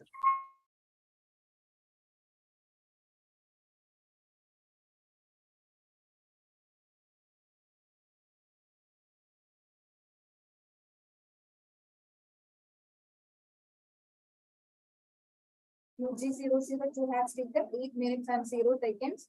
Thank you, UG 002. Now let's move on to the next participant, UG Thank you, 003.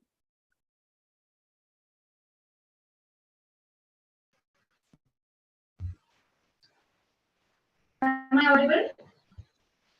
Yes, you're audible. UG 003, are you ready? Yes. Can you start?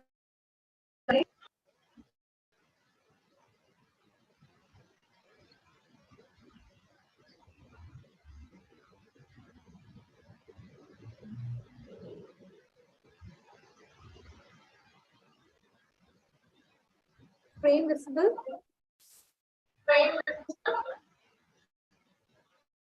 Am I audible? UP003? Yes, ma'am, you are audible. The slides are changing?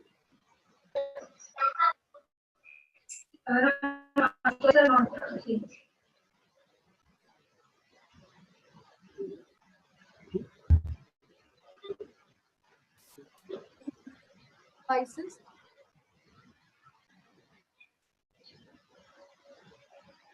Ma'am, slides are not seen now. Are you connected to two devices?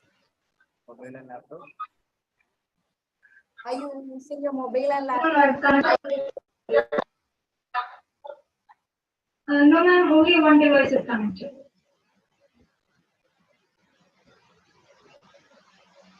Are the slides now changing? No, ma'am.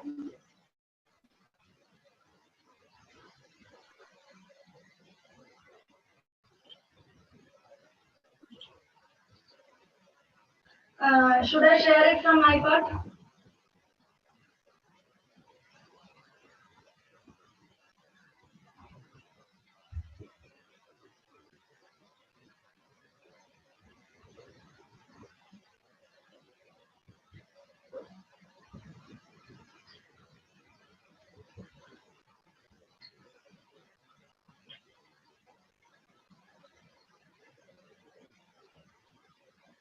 Is it visible now? Yeah. It is visible. It is not full screen. Are the slides changing? Yes, it's changing. Are you ready? Yes, ma'am.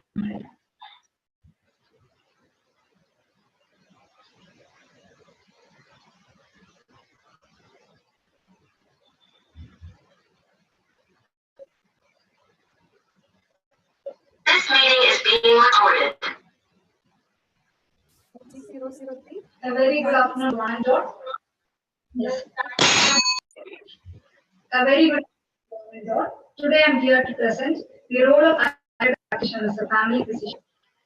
This topic is of utmost importance in today's healthcare system, as patients run behind specialists and super specialists even for minor diseases. And taking lots of medicines and pills even for small diseases is considered absolutely normal. Next slide, please. Next slide. Okay. The World Happiness Index Report 2023 shows that India is in 136th position of the total 146 countries, which is not a, it is a very poor performance of India in this happiness index.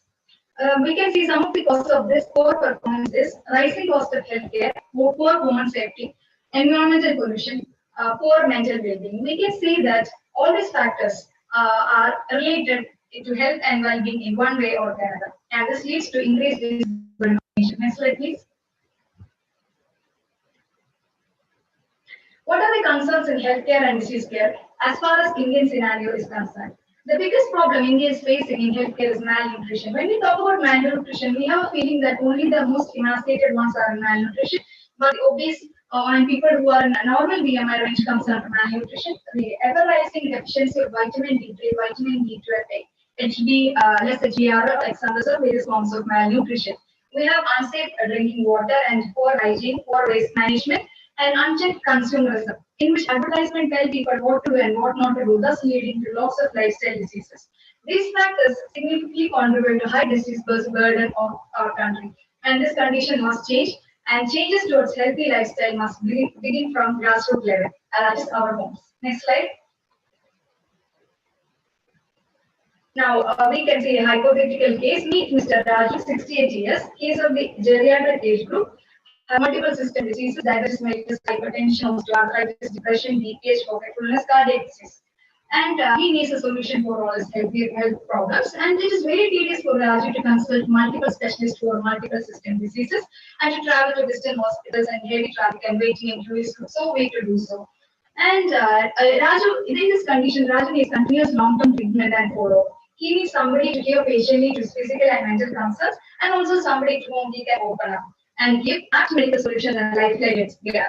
This is not only the case with Raju, this is the case with everybody. I, me, everybody here, and every individual of our nation demands a better healthcare system, which is more caring, empathetic, and holistic in nature. Next slide, please.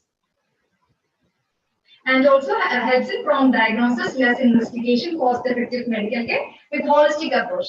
That is interest in health and wellness. And most importantly, prevention is better than cure approach. This is possible only with well-trained, dedicated army of family doctors. Next slide. What is the concept of family medicine? In family medicines, we need doctors who diagnose and treat common problems.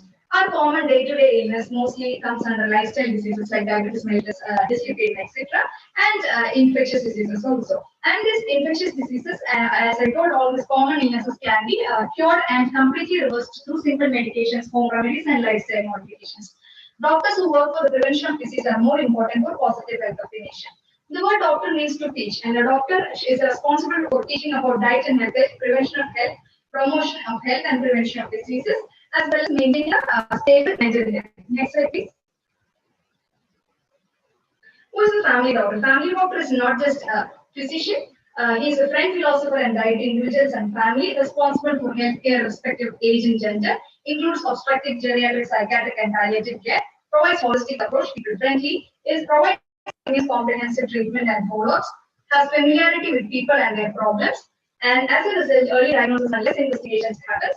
And most importantly, a family physician must educate on everyday health. Next slide. As we have seen, Raj of 60 years, he needs a solution for his health concerns. When he needs a family physician, the family physician becomes the first point of contact in the primary care setting. He caters personalized care and whole person approach, ensures continuous comprehensive care, effective management of common diseases is done, identification of red flags and appropriate best timely reference, provides realistic cure possibilities and prognosis, coordination of care is required with specialists, ensures cost-effective care. Most required investigations are only done. As a result, promotion of health and prevention of diseases happen. Next slide. Now, why Ayurveda? Ayurveda is the holistic science which combines the mind, body, soul into treatment aspects, and healthcare through consideration of physical, mental, and spiritual factors is done. This is very similar to the definition of health provided by WHO. Ayurveda provides comprehensive definition of health and disease. Samadosha, Samadrisha, Samadha, Maitreya, Prasanatmi, Indriya, Mana, Swasthya, Vidya. And the approach of Ayurveda towards treatment looks into deep cause of the disease, combining mind, body, and spirit. And the treatment of the Panchakotic body is done through Panchakotic drugs. Incorporation of Ashtanga Yoga and lifestyle modifications also done. Next slide, please. The importance of Ayurveda in treatment, it provides threefold holistic approach. That means prevention of disease, promotion of health, and cure of disease through intervention at mind, body, soul level. That means Swasthya and Advaita Prashana. Importance of diet is utmost important in Ayurveda. Dinacharya, Rucharya, Sattva, and Rasayana therapy all contribute to this factor. And public health is also taken into consideration. The concept of Jayapura comes up, promotion of single drug remedies and simple home remedies for common diseases. This we're talking about this home remedies. When it is provided by a well-trained, experienced doctor, it has got much important value than random YouTubers and social media and following social media content who have no experience in healthcare. Next slide. We know the most important factor in maintaining health is balanced diet, the primary medicine. Exercise, sleep, meditation, and mindfulness are also important. Ayurveda treatment seeks to maintain balance of body and mind through Trayobasama. Trayobasama means Ahara, the three pillars of life, which is Ahara, Brahmacharya, and Nira. That importance is also given in Ayurveda. Through nutrition, habitual patterns of eating and drinking, lifestyle, exercise, sleep, hygiene, and stress management practices are also mentioned. Next slide. Vaidya-Vritti, the ethics of basic duties that are to be followed by a physician, as explained in Ayurveda's Maitri Karunyam Arthashu Sakya Priyam Udesham Pradaseshu Budeshu Vaidya-Vritti Chaturveda. Maitri means to be cordial and friendly. Karunyam Arthashu having compassion and sympathy, willing to treat the diseases that are curable. Pradaseshu Budeshu Besham, that means trying the appropriate reference to the right center. So, family Family physician acts as a health coach and health bodyguard. An Ayurvedic family physician has got a high rank in treating the mind, body, soul medicine. Next slide. Next, conclusion. Health begins at home. Kitchen is the best pharmacy, and the family physician can guide in the best medicines that can be made from there. Leading a life of health, wellness, and happiness should be a primary goal. Family doctors must learn good health practices and lifestyle changes. Helps in reducing disease burden. Sound mind in a sound body. Ayurvedic concept of wellness is of prime importance in leading a healthy life as well as complete healing of diseases. Ayurvedic family doctors can become agents of change for building a healthy society. Next slide. Family physicians, which is not considered specialty, is actually specialized in individualized healthcare. Ayurveda mind is a mind-body holistic medicine, which is the future of healthcare system. Next slide. Sukhasakjagam Arogyam Vigaram Vidurkamara. Health and wellness lead to happiness, and this happiness leads to better mental health. So through Ayurveda, it can be achieved. Thank you everybody for your patience here.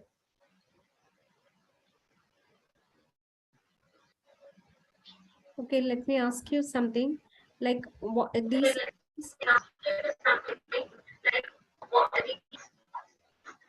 you explain the advantages. What do you think is the disadvantage of a physician?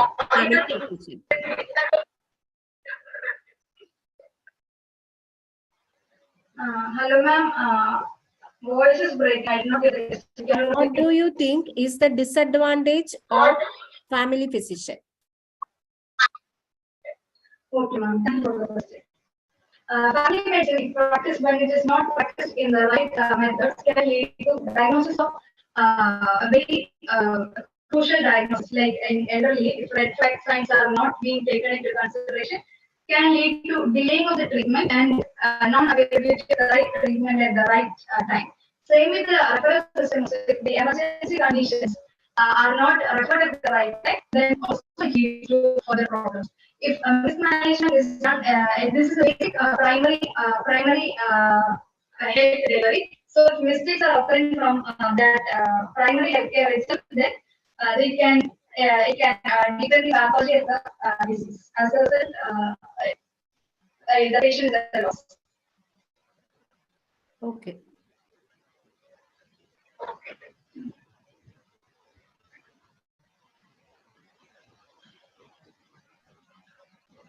So my question is that you have pointed out 4 things. You have pointed 4 things for as the reasons that India is for the happiness index, isn't it?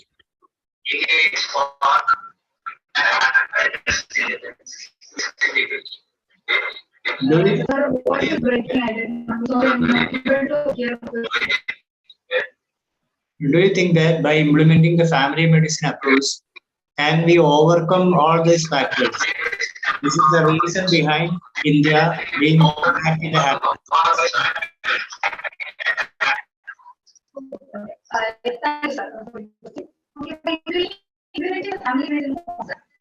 I told about improving mental health. Mental health can be maintained to a certain level when the problems discomfort of physical illness also there is possibility of having mental discomfort also. So if that's affected too, then there is some amount of problem can be this thing. And if for woman come to a family physician and she is having problems in her personal life and her social life, then good family physician can act as a right philosopher and can provide the right information for her empowerment, and in that factor also it helps in proper health and improving life. And obviously, a good family physician through service can help to improve the health status of the people from the grassroots level, and as a division of diseases happens. So this helps in improving the happiness index for man.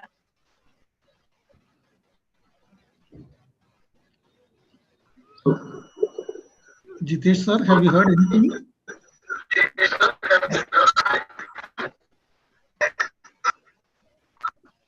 Jitesh sir? Hello, sir. Audible, sir. Is it audible to you? But I couldn't hear anything. The voice is breaking. The voice is breaking. couldn't hear the answer. Yeah, couldn't hear that. That's what. It's not so understandable. She spoke a lot, but we couldn't hear anything, and it's not understandable. Yeah, right, sir. Yes, sir. Yes, sir. Okay. Race number is UG003. Am I audible to you? Am I audible? Yes, sir. Yes, sir. There is a little problem with your audio system. Most probably the connection problem, it seems. Okay. Right. Hello.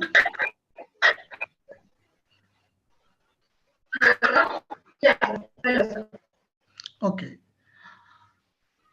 Yeah. Can you make any difference between holistic medicine and family physician?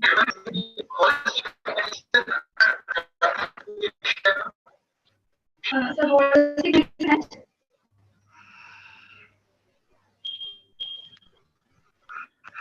The concept of holistic medicine and family physician. What is the exact differences between this?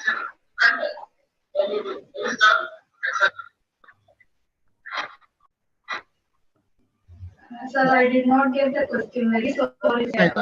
Repeat, please. Okay, thank you.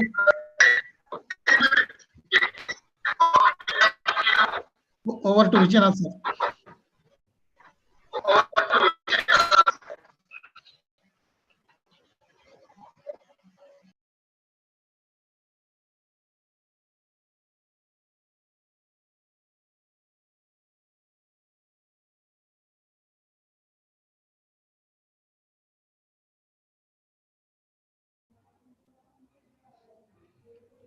Hello, organizers, Vijayanath.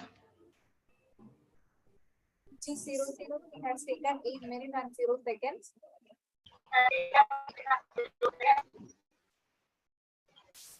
Thank you, UG003. Now, participant.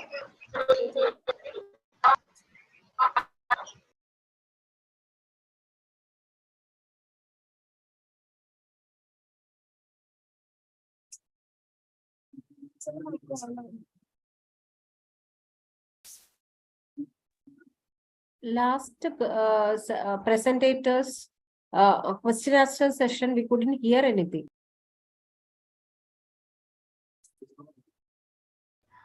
Absolutely right, ma'am.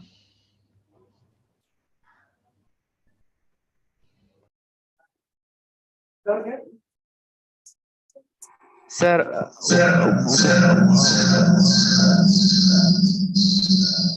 sir, last presentation. Hello, sir. Jonah, sir.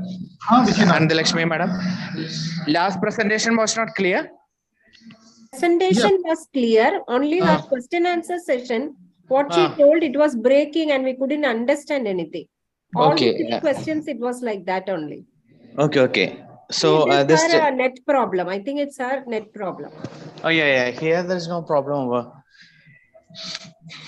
Anyway, if it recurs, just interrupt that QA session. Okay, madam, so that we can resolve that. Okay, we can. Yes, okay, sir. We will continue. Okay, thank you, sir. Okay.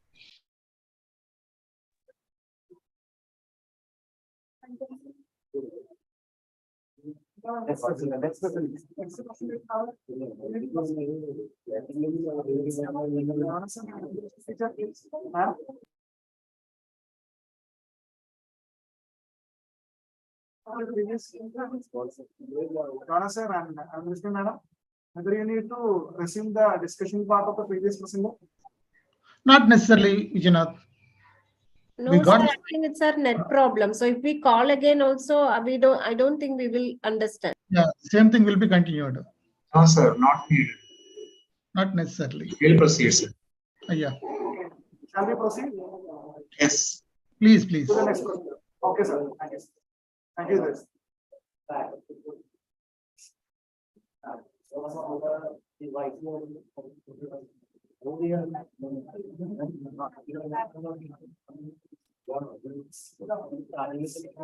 Next participant, UG004.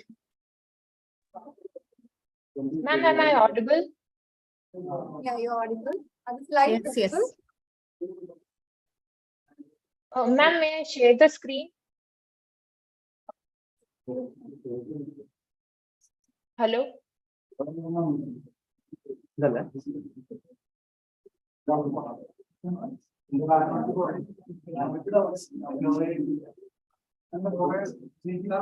Ma'am, is it visible?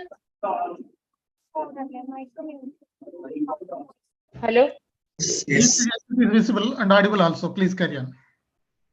Yes, sir. May I start? Yeah, wait for the instructions. Okay. Second roll was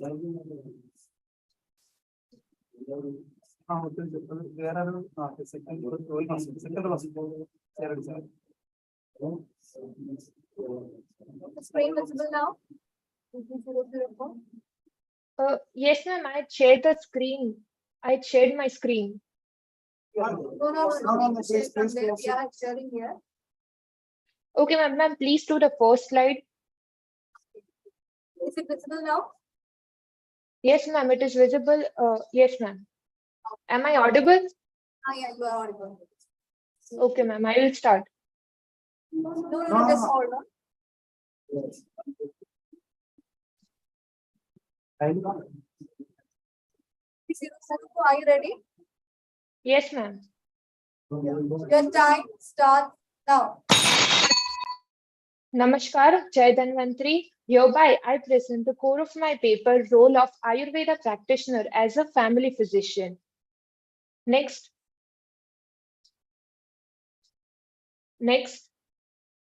So now, why is an Ayurveda family physician's role essential? It is because an Ayurveda family physician plays a fourfold role as a dietitian, as a physician, as a preventive care expert, and even as a mental counselor. As Acharya Charak emphasizes in Charak Samhita Sutrasthan Adhyay 25, Bishop Chikitsa Angana, that is, among the four paths of Chikitsa, Bishop is considered as the Shresht. Now, we can also say that an Ayurveda family physician is equal to a complete wellness expert for the family. Next.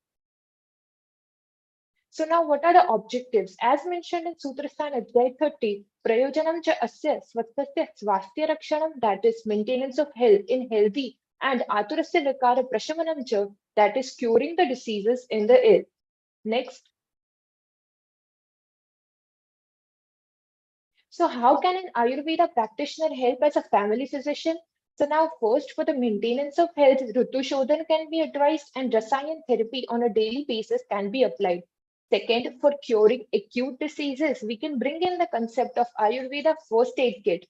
Agni Karma and Rakta Mokshan can also be applied. Next.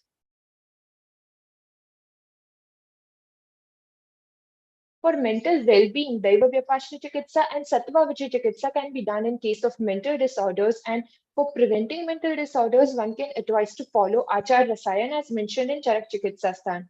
Now, for prevention of diseases, the Ayurveda family physician can provide a diet and lifestyle chart after Prakriti assessment, and we can also spread awareness about the concept of Viruddhahar. Next. Now, why Ritu Shodhan should be advised by a family physician? As we all know, Shodhan results in increased function of motor, sensory, and mind systems, which proliferates Agni, which in turn leads to apt metabolism, which slows aging progression. So in Vasant, Pravrut, and Sharad Ritu, Vaman, Nasya, Basti, and Virejan should be advised respectively. Now we know in this era of pollution, adulterated toxic food consumption, bioaccumulation of pesticides, consumption of Opathyahar, like refrigerated items lead to unimaginable dosha sanchay and arm formation. So Ritu Shodhan is one such method of preventing lifestyle disorders. Example, if a certain relative is suffering from acne vulgaris, we can advise to do Virejan and Rakta Mokshan in Sharad Ritu. Next. So importance of Rasayan, immunomodulators, and the role of family physician. Now enough evidence has been conducted on the effect of Rasayan drugs, which increases free radical scavenging, reduces oxidative stress, inflammation, and in turn increases the immune modulation and stimulant effect. Now, as per Ayurveda, the benefits are Dirghamayu Smritam Medam Arogyam Tarunam Vayaha Prabhavarna Swarodaryam Dehendriya Balam Param Vakasiddhim Pranatim Kantim Labate Narasayanat Labhopayo Hi Shastanam Rasadinam Rasayanam. Next. Now the family physician can administer Rasayan. Ma'am, previous slide. The family physician can administer rasayan in 3 ways: naimitic rasayan, ajastrik rasayan, kamya rasayan. In naimitic rasayan, the rasayan which is used to promote health and prevent diseases of a particular system. Say, for example, a relative is suffering from prameha, the family physician can suggest haridra, shilajatu, and amlaki.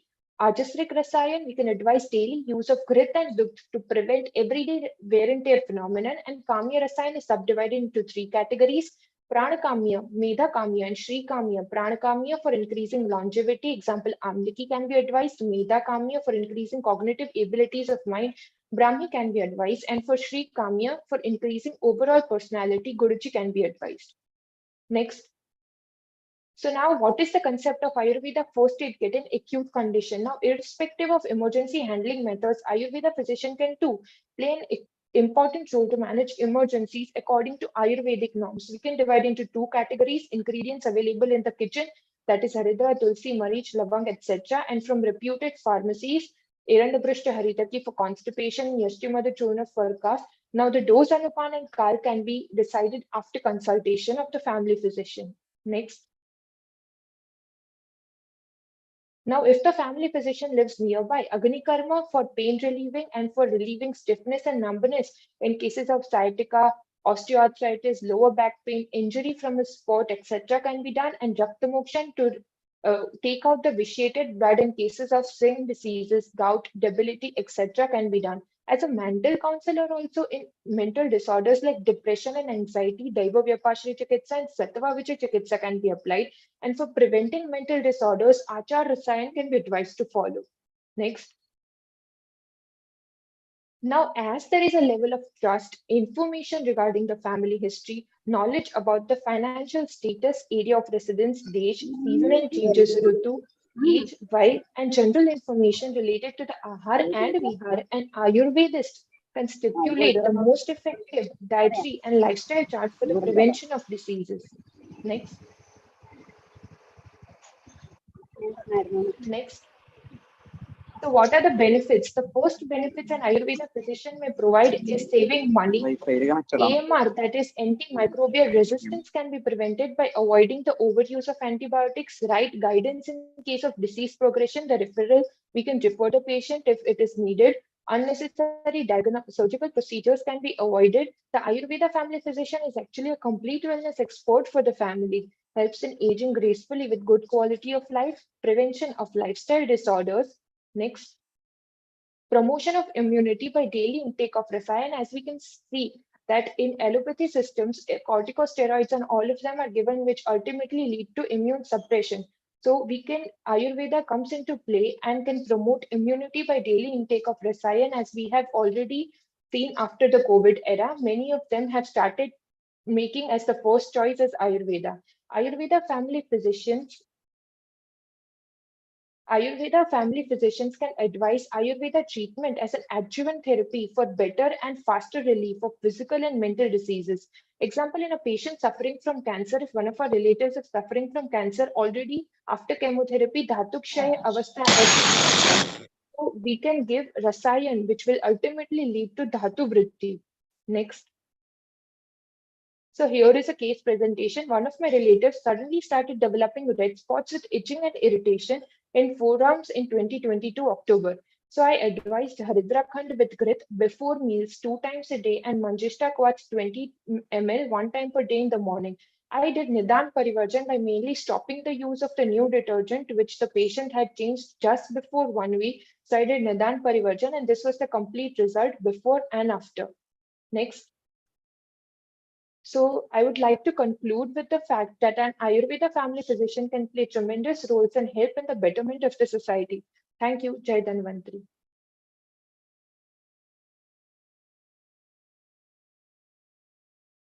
In the context of Shodhana, can you hear me? Yes, ma'am. No. In the context of Shodhana, you said something like proliferated Agni. What do you actually meant by that? And do you think every scenario can be handled by a family physician? Okay, so ma'am, thank you, ma'am, for the question. So the first question is, after a Shodhan, what happens that because of the treatments like Vaman Virejan, the Agni becomes Mand. That is, it diminishes. So after doing the after giving Peya, Vilepi, and after doing the Sansarjan Kram, gradually the Agni will proliferate and and because this time we have taken out the detoxification, it will lead to a gradual proliferation of Agni, which will in turn lead to Dhatu Vriddhi. And for second question, as coming to if Ayurveda family physicians can handle every situations, then we have certain limitations. And because as a family physician, if he lives away, we cannot do sparshan pariksha, which is one of the Trivida pariksha. So we should, if we feel that there is the emergency condition and it needs to be referred, we should definitely refer to the higher centers and for diagnostic procedures. So by proliferation, you actually meant Agni Deepti? Yes, ma'am. Okay.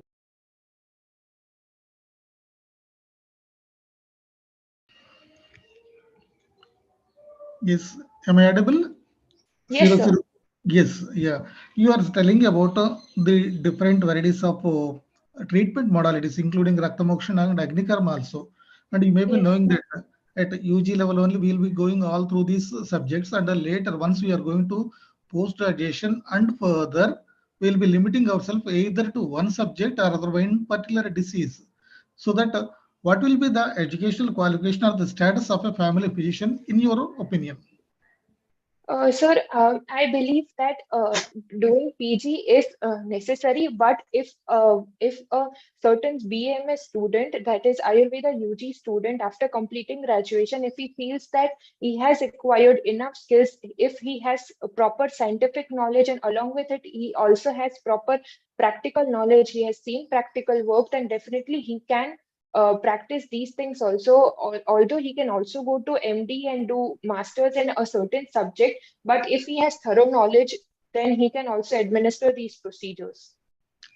Do you mean to say that UG students are not getting all-round expertise? No, sir. That is what I'm saying. That they are getting all-round expertise, and if a certain student is confident and he has done extensive scientific work, and along with it he has also seen practical work, then he can definitely administer these. And if he has the choice of getting into a particular subject, then he can also go towards MD. Okay. Thank you, sir. Okay, one question from my side is that you showed a case which seems a detergent hypersensitivity. Yes, and sir. it is usually subsiding in a week as well. What is the role of family physician in such a case? What is the Yes. by putting such a slide in the presentation? Okay, thank you, sir, for the question. So it just happened that my relative he just started panicking as to if there is some serious disorder. So when I thoroughly took the history of him, so he told that just recently I asked him if he had changed any detergents or he had changed in any dietary or lifestyle habits. Then he said that yes, he had changed his detergent just before 1 week, and so he was panicking that this might lead to a certain serious disorder. Then I explained to him that no, this is not a serious disorder, and he was just suffering from itching and those red spots. So I just administered him Manjishtakwat with I did Nidan Parivarjan, that is stopping the new detergents, and then I just gave Haridra Khand and Manjishtakwat because it will do Rakta Shodhan and act on the Raktavaha Srotas, and Haridra Khand because it was allergic hypersensitivity, I gave Haridra Khand, which gives good results in allergic skin disorders. That's the role to play an ordinary physician as well, no? Yes, sir. So in this way, the mental, what you say that he was panicking. So the Ayurveda family physician can come into rescue and even treat it in such a short time if proper diagnosis is made. So he need not go to higher centers. Okay, thank you. Thank you, sir.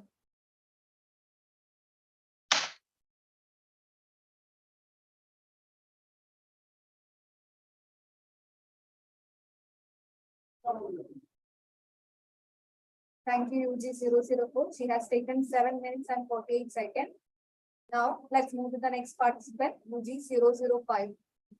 Hello.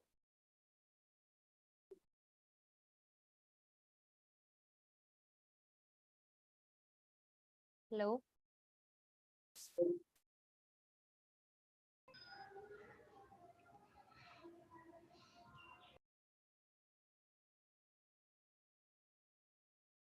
Hello, am I audible? Yeah, you are audible. Can I share the screen? We will share. Okay. Screen visible now? Yes, yes, ma'am. Yes.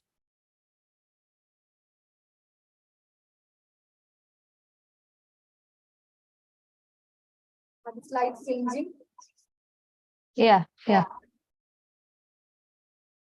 UG 005, are you ready for the presentation? Yeah, I'm ready.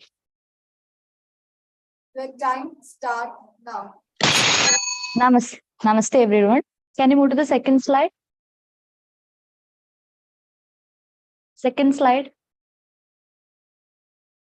Traditional medicine systems have long recognized family physician value for holistic healthcare. With the advent of modern technologies and advancements in super specialty care, however, this concept has been increasingly replaced with a more specialized approach. Nevertheless, family physicians remain an integral part of traditional medicinal system despite these stages. As Har Din Har Ghar Ayurveda campaign propagates, it's the need of the hour to focus on the strength of Ayurveda and to promote this evidence-based scientific medical system, unique treatment modalities, and its day-to-day advancements to the general public. Next slide.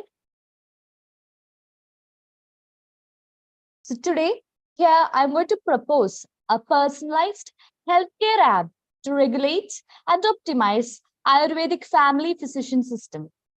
Coming to the details of the app, login and registration details. App can be installed from Google Play Store or App Store. The patient can log in and enter their details. The services except consultation and medicine delivery are free of cost.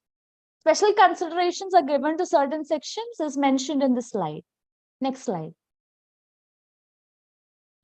Coming to the consultation details. So here, each family is having an assigned Vaidya who will efficiently provide preventive and curative care to the members. So the list of the available doctors will be displayed in the home screen of the app. So usually, as it is an app, there is no provision for the doctor and the patient to meet each other or to know more about the patient. So here in this app, we have a friendly video conversation with the Vaidya initially to know more about the patient and then proceed into the details of the disease. And after that, proper history taking is done and necessary medicines are given, and the doctor clearly explains the treatment plan to the patient. And there will be also a space for the patient to address any difficulty in the treatment plan suggested by the doctor, and it will be modified accordingly. Next slide. For diseases with long-term medication, a digital follow-up of the medication, pathya, and recommendation are sent to the patient every day with an inbuilt tracker to let the Vaidya know the streak, requirements, and direct appointments needed further. Counseling and therapy sessions are also made available to the patient. All the details of the treatment are noted in the patient's personal profile. Direct appointments are also made as and when required by the Vaidya as well as the patient. All the conversations are encrypted, ensuring privacy for the patient. Next slide. So coming to the most important aspect of this app is what Ayurveda lags behind is in the quality, in terms of quality of the medicines. So the app transforms the way people access Ayurveda medicines. It provides safe, fresh, efficient drugs and medicines confirmed by the Vaidya without the addition of any adulterants or preservatives at the doorstep. Fresh kashayas and lebas are prepared instantly and delivered at the doorstep each day. This will be within a certain distance within the locality of the Vaidya. Lehya, Arishta, Asava, Gudika, and Churnas are prepared without any preservatives as mentioned in the classical test. Next slide. If necessary, certain raw drugs are also provided by the Vaidya. The packing will contain concepts of Ayurveda, which are explained to common man that will help them to know more about our science, our treatment methodologies, and so on. If required, the patient is also advised for IP treatment. The patient is well informed not to take any of the medicine without the permission of the Vaidya. Next slide. Coming to the other features of the app also offers a variety of motivational programs to encourage the users to take charge of their health and well-being. We are also providing a coaching to the patients to self-monitor certain blood glucose levels, creatine levels, etc. through certain test kits and all. And yoga and meditation videos and 2 lively classes with the Vaidya is available in the app every week. The app connects and tracks the heart rate and blood pressure through a smartwatch or any other alternative. And if there are any variations in this, it will be notified directly to the Vaidya. Upon completing a course of medication, the users are rewarded with a sapling which is appropriate for their path, so that it serves as a reminder that health is achievable through Ayurvedic treatments, and it encourages the users to stay on track of their course. And it also encourages in creating a herbal garden at every home. Next slide. Coming to the referral system of the app, the e-clinic provides referral system to primary health services and also the secondary health services. There are 2 slots for Ayurvedic consultants, 1 slot for allopathic consultant, specialty consultant, IP services, and insurance services. Next slide. This is an overall gist about the working of the app, how it performs, and other features that the app offers. Next slide. The users can install the app, avail the features, and then consult the doctor if they find it to be a productive source for their family health. The feedback of the patients are also displayed in the home screen. The app initially focused on a small community of family, but will gradually expand to include more people as it develops and improves. And through this app, the patient receives attention as a family member. By implementing, promoting, and participating in this initiative, we can ensure personalized healthcare and an opportunity to benefit from the unique possibilities of this time-tested healing science. Next slide. I would like to conclude with stating some of the advantages of the app. App serves as a home for emergency and wellness, works based on a fully established clinic, connects you with caregivers where and when you need them, provide people with tools they need to take charge of their health, digital solutions for preventive, promotive, and curative treatment. Next slide. Next slide. Designed with care, scientific. Just go to the previous slide. Beyond the pill, digitally augmented care, providing with best quality medicine, fast loading time and high performance, safety and security assured, compatible with a mobile platform. I would like to conclude this slide, or this presentation doesn't end here. So as a budding doctor, I would like to say that I would work on this to make it into a reality as much as possible from my part. And I would like to make this app into a reality. Thank you. Thank you. Okay, the concept and novel and the app development looked similar to that of the Digital Bharat Mission, Ayushman. I would like to know how practical do you think the idea of making fresh kashaya, making it reach, how much human resources are needed, or how you think that could be made as an, how can you make it into a scene where it can be practically done? Ma'am, we are. Can you give me an example also? With an example. Thank you, ma'am, for your question. We are focusing not on so many patients, just on as a family physician, we are not focusing on so many patients. It's a small project. So, for example, if we are preparing a kashaya, like Amradotvaram kashaya, we are giving it to an agency who can procure the best drugs available. There are certain fields where they cultivate. For example, if Bala, there are certain fields where they cultivate Bala alone, or Gudichi alone. There are certain fields like that.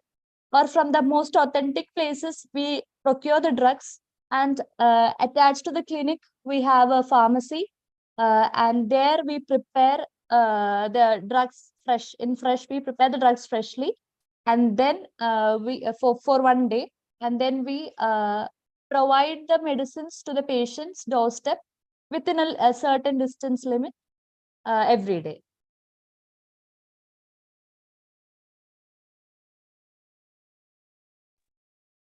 Hello, How ma'am. far do you think that this is connected with the family physician? Like, won't it be more like a digitalized version? It may be taking the family physician concept away or nearer. That's my question.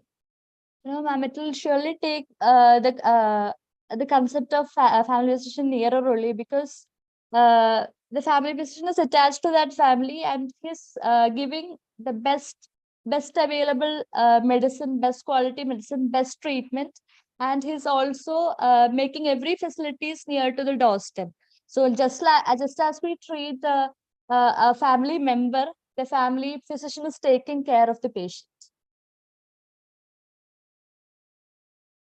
Okay.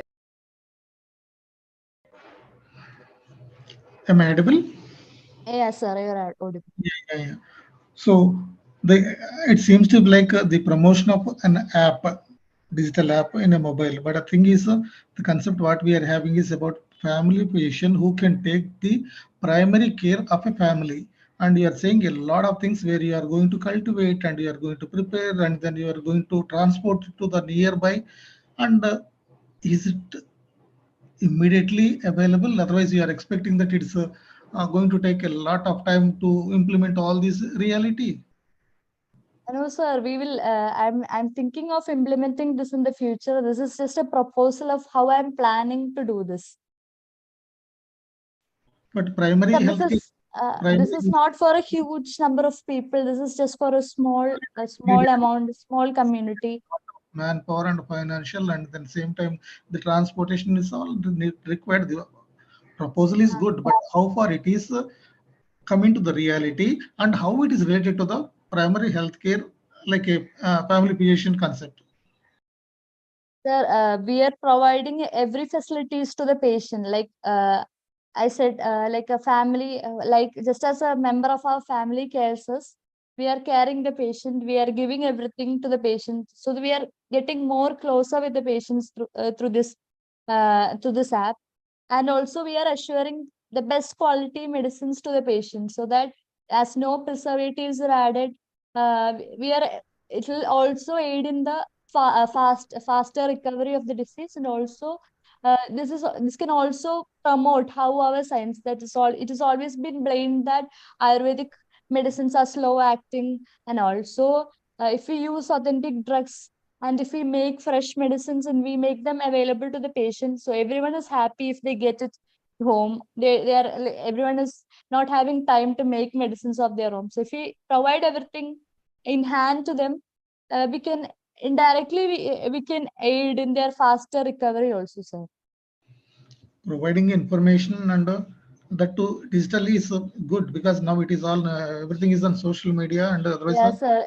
Everyone is happy to have everything like that.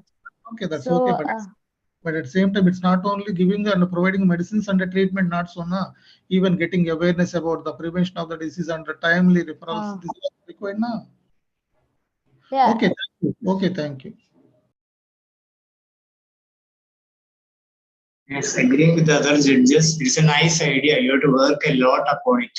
One point. The second point is that you have deviated much from the family physician's role while going through the stressing on this app. That is second point.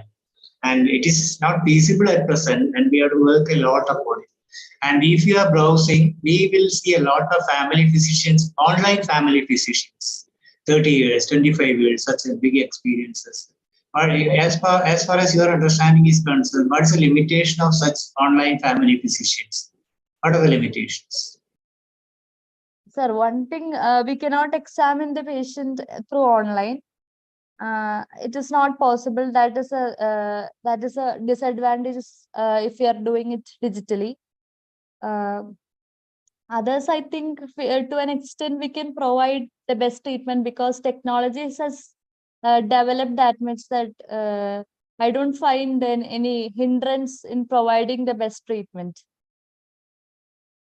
it's okay. But my thinking is that the family physician is not the person to do all the best treatments for a patient. He is like an advocate for the family. He has to judge what is going on. He has to set health goals. A lot of things he has to do. That's my point. Thank you.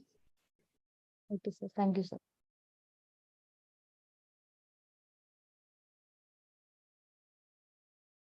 UG 005 has taken 7 minutes and 55 seconds. Thank you, UG 005.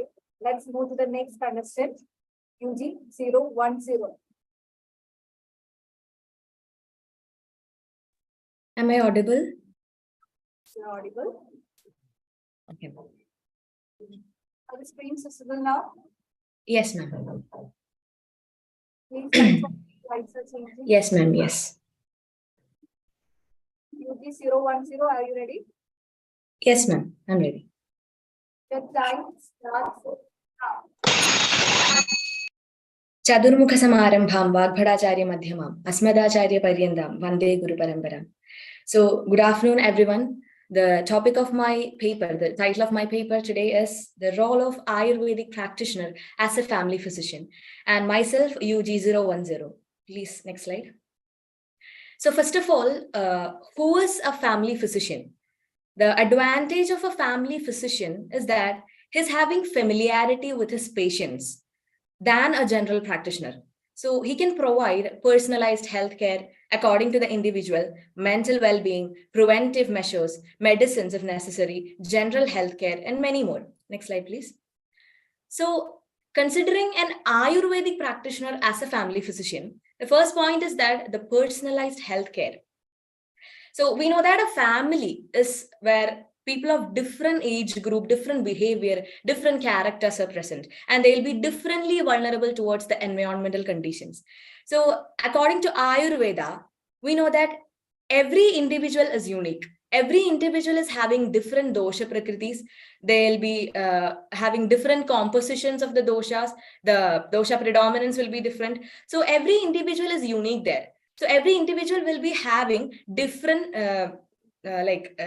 dosha prakritis, and so Ayurvedic practitioner can provide personalized healthcare services to the individuals. And we know that he can provide services from starting from the pre and postnatal cares, using the Garbhini Sutika Charyas to the Rasayana Chikilsa. The menstrual regimes can be provided, and the Yapi Roga management and in the conditions like diabetes or cancer, etc. And in fact, he can act as a life coach who advises the different charyas, the Dinacharya, the Ritucharya, etc. for each individuals accordingly. Next slide, please. And next one is the mental wellness. Yeah, it's very important because every individual will be having different mental conditions. The stress levels, the anger levels, everything will be different. So this stress and anger can be managed by yoga. So this can be advised by an Ayurvedic practitioner. And he can advise the sadvritas to be followed, the dashavidha papas to be avoided. And as a family member, he can advise all these, and which can contribute to the mental wellness of the person. And similarly, nutritional counseling according to the economic background of the person. For each individual, he can provide the nutritional counseling separately for each individual. And we know that Ayurveda is having a holistic approach rather than a reductionist one. So it considers the body as a whole. And looking into the Tapta Ajay Khada Nyaya, we can see how efficiently Ayurveda shows body and mind influences each other. Next slide, please. And the next one is the preventive measures. We know that healthcare is concerned with 4 major factors: the preventive, promotive, curative, and rehabilitative, among which the preventive factor is the most important one. Because prevention is better than cure. We have seen that in the previous years, when there was an outbreak of COVID-19, we saw that how important prevention was than curing the disease. So we know that prakshalana deva pangasya durat asparshanam varam.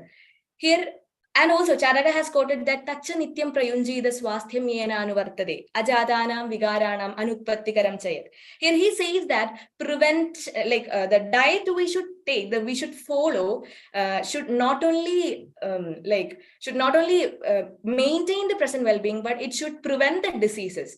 So this prevention is a major matter of concern from the ancient times in Ayurveda. And this prevention can be only done by the life patterns. And Ayurveda is not just a system of medicine, but a lifestyle itself. So following this lifestyle in a proper manner, in a proper way, can prevent the lifestyle disorders and many other diseases. And it includes the ahara, the physical exercises, physical activities, the vega dharanas, extra, and Trayobastambha is also having a very big role here. Next slide, please. And coming to the medicines and treatment, yeah, this is a very important section in this in this topic, because we know that only a Vaidya, the advantage of a Vaidya over all the other systems of medicines is that he can manufacture his own medicine for the needs. So yeah, and this comes in handy for a family physician. We know that according to Ayurveda, ahara is the best medicine ever if used and consumed in the proper quantity and quality. So yeah, and for a family physician, he has a good access on the daily cuisine of the household, where he can very wisely intervene using his Ayurvedic knowledge. And he can advise the Hidahara, the Viruthahara, which should be avoided. And therefore, he can be like, and you don't need me to tell more about how efficiently an Ayurvedic practitioner can make use of the knowledge of the plants or the herbs available in the surroundings, the home remedies present in the household or the surroundings. Next slide, please. And coming to the general healthcare. Next slide, please. Yeah, in the present scenario, the priorities are getting shifted from general healthcare to the specializations, and family healthcare is getting very much less concerned. But still, with all its timely advancements, Ayurveda gives equal importance to both general healthcare and specializations. Ayurveda considers the body as a whole. It has a holistic approach, not just a single part or a single system. So the fundamentals of Ayurveda, Tridosha concept, the Panchamahabhuta concept, everything has a great role to play here. So an Ayurvedic practitioner as a family physician can provide primary healthcare very efficiently, and he can recommend, if necessary, he can recommend the specialization and secondary treatments. Next slide, please. So as we conclude, the relationship between a physician and a patient is the key note for the treatment. It is very important in the case of a treatment. In Ashtanga Hridaya Sutrasthana, Vagbhada has quoted that Adhyo Rogi Bhishak Vashyo Nyabhaga Satvavanavi. Here the term Bhishak Vashya not just shows the quality of the patient to trust or to be obedient to the physician, but the quality of the physician to be trusted by the patients. And this can be very efficiently done by a family physician. And we know that in the ancient times, there was a system existed in the countrysides, the concept of Natu Vaidya, system of Natu Vaidya, where every village had a Vaidya who took care of the families there, the communities there. So he was a caretaker there. And this concept of Natu Vaidya is very similar to the family physician or family medicine concept today. So we can say that the role of a family physician thus can best be played by an Ayurvedic practitioner. Next slide, please. So these are the references. Next slide. I took. Thank you.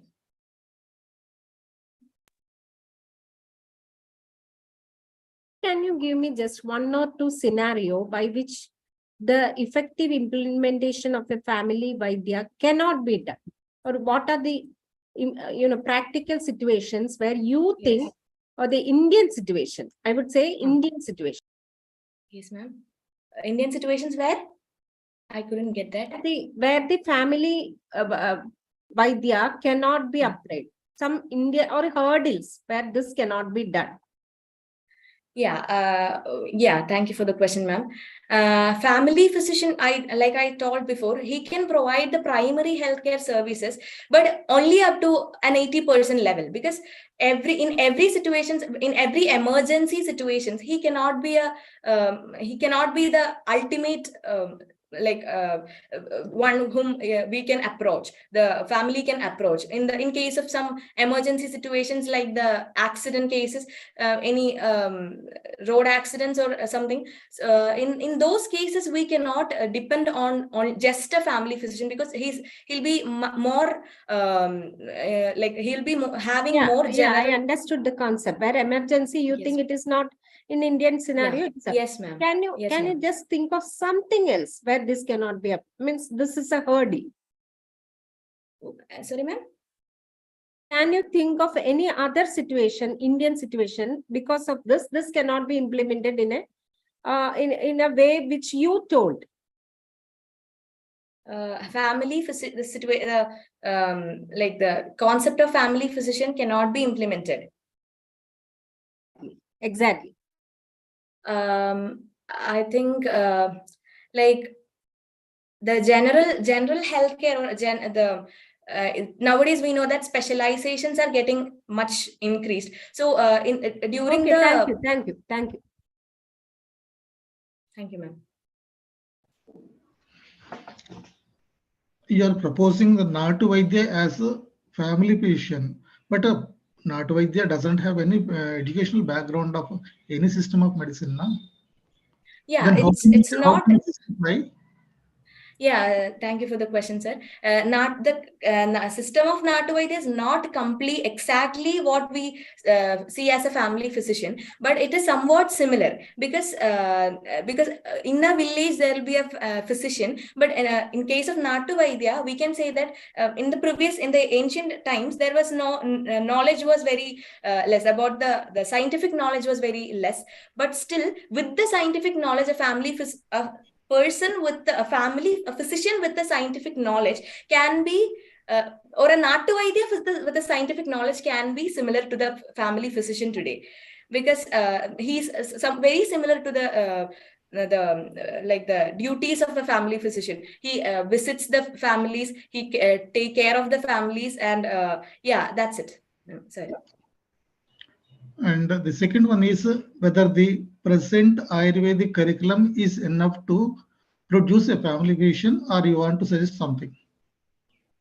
According to the with the present curriculum, Ayurvedic curriculum, or which we follow, yes, I can obviously say that we can produce more family physicians, but we have rather than just the medicines we provide, we have to give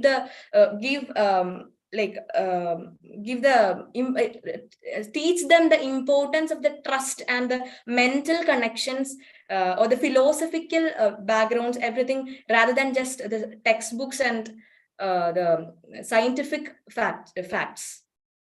Then it will be counselor, no need of making a family physician for that one, na? No, sir. More than we need everything we have right now, but along with that we have to provide some philosophical backgrounds, so that he can make a mental connection with the families. And because we have family medicine in the modern science, because they have courses for family medicines, so likewise we can provide a course, we can provide a course for the family medicine today. Thank you, sir.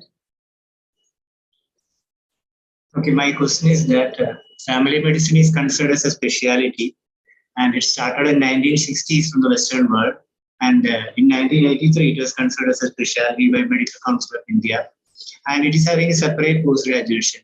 And as far as the presentation is concerned, it seems that all the methodologies of that specialization is included in Ayurveda. And is it so? What is your thinking? Sorry, sir, I didn't get that last point. So if that the presentation, it seems that all the methodologies or the curriculum of the family medicine, a lot of things are explained. Yeah. Are all that principles already explained in Ayurveda? Is it so?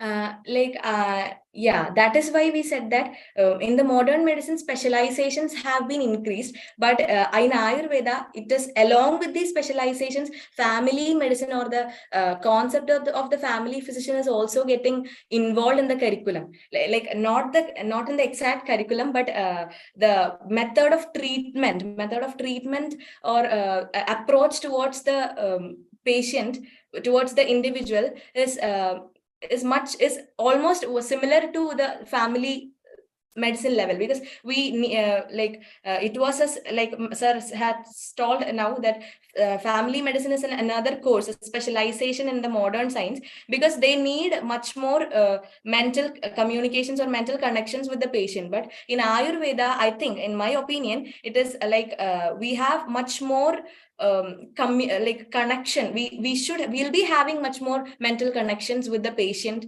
than a modern practitioner. Okay, so no need of such a specialty in Ayurveda. Okay, thank you. Thank you, sir. 010 has taken 7 minutes and 30 seconds. Thank you, UG 010. Now let's move to the next participant, UG 013.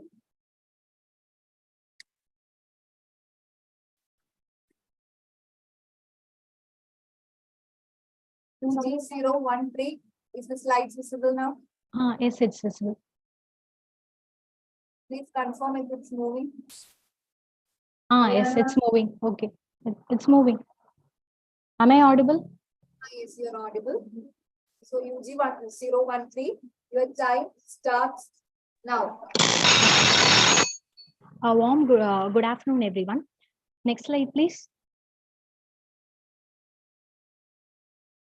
The Indian healthcare system is burdened by problems of disparity in distribution of healthcare services, high cost, and overburdening of secondary and tertiary care centers. Strengthening the primary healthcare services will help to combat this situation.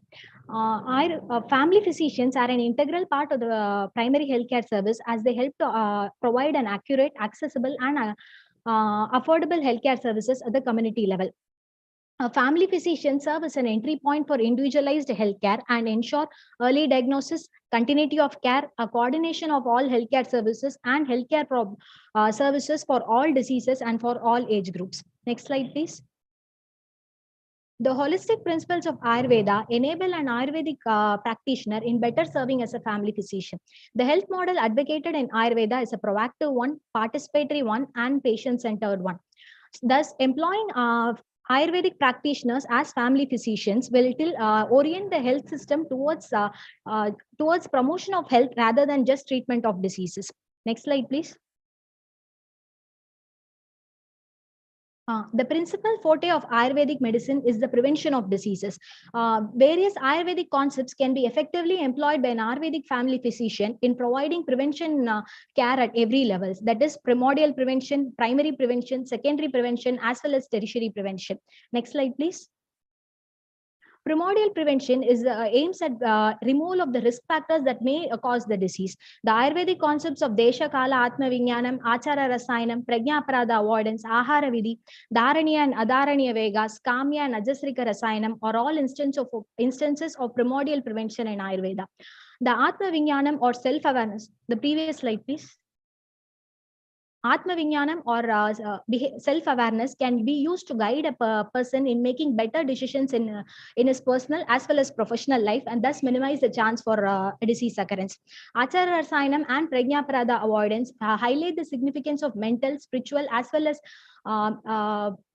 ethical aspects in healthcare. The judicious use of Ahara Vidhi, Dharaniya, Adharaniya Vegas, and Kamya Ajasrika Rasayanam will give a long run in the promotion of health of a community. Next slide, please.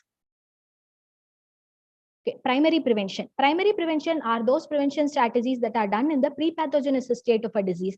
Ayurvedic concepts of Dinacharya, Ritucharya, Ritu Shodhanam, Prakriti-based nutrition and lifestyle, treatment of diseases in the initial aspects, that is Chaya Eva Jayet Dosham and Nidana Parivarjanam, are all examples of primary prevention advocated in Ayurveda.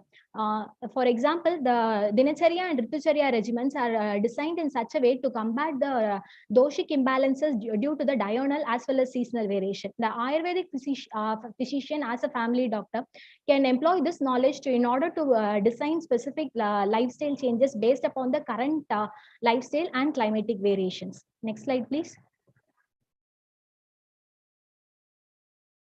The knowledge of Purva Rupas, Patya, Apatya, and Naimitika Rasayanam provide an upper hand for an Ayurvedic family physician in providing secondary prevention care, which is nothing but an early diagnosis and treatment strategies at the incipient stage of the disease.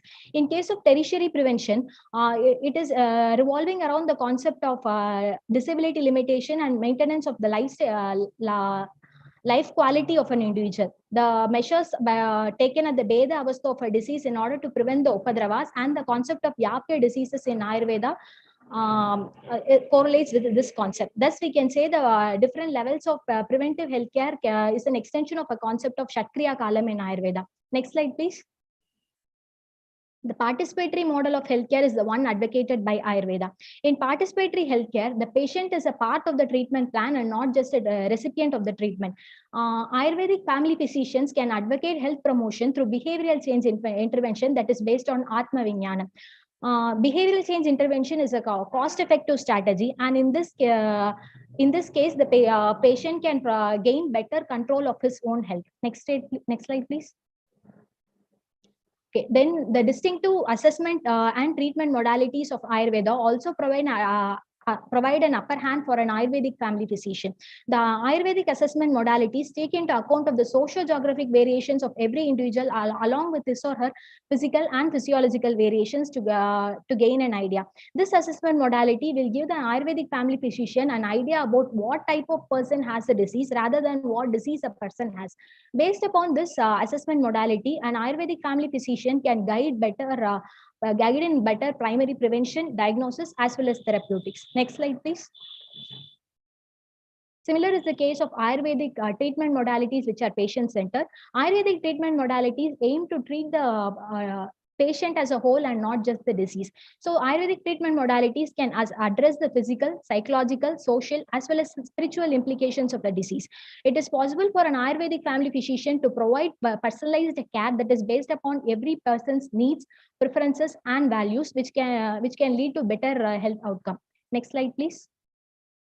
So if we see, the trust is a cornerstone of a family medicine. The references of role of an Ayurvedic physician, as we see in the text, is more like that of a partner in the healthcare decisions of the patient. A trust-based doctor-patient relationship ensures better patient communication, better patient compliance, and satisfaction, resulting in better quality of the health delivery. Next slide, please.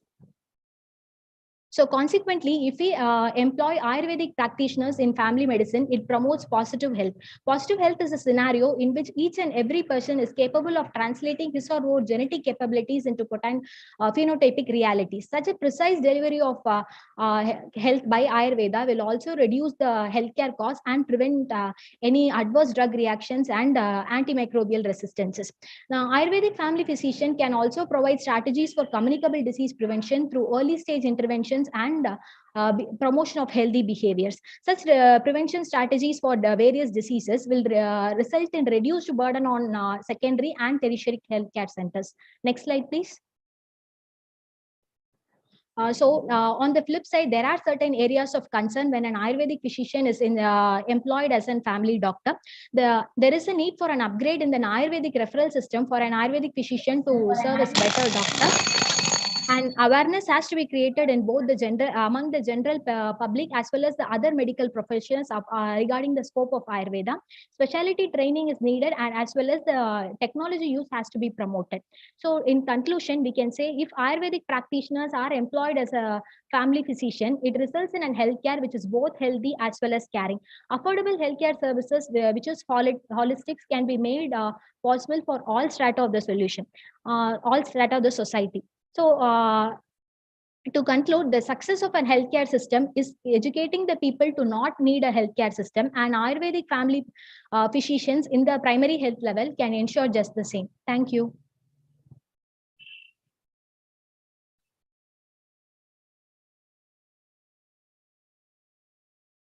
I would like to know more about this participatory thing which you explained as Atma Vigyan and behavioral therapy. Could you give me more idea about that? Why Okay, did you say it as Atma Vigyan? That's what I wanted to know. Atma Vijnanam, what I meant was the person has to gain knowledge about one's own self. Only then he can be able to better take control of his health. If, for example, a person is aware of his, let's say, if he is a Pitta Prakriti person, and the person is aware of that, he can be more conscious about the lifestyle which is adopting and the food habits which he is taking in his life. Okay, that is that does that give it the term Atma? That's what I again want to know. Why did you term it as Atma? Atma, what I meant was the self, the knowledge of the self is important. That is what I meant by Atma Vijnanam. Oh, okay. It encompasses the spiritual and mental aspects also under Atma. Exactly. That's what I wanted to know. Did it, what the concept was seeking is when the mind, did you mean it more related to the mind, or did you went in depth and wanted to know more about Atma? Okay, Atma, it encompasses everything, physical as well as psychological. If a person is aware of his own temperament, that is his temper and anger issues, if he has any, then he can make better decisions in both his personal life also. He can improve his interpersonal relationship with an other person. That will also improve the health of the person.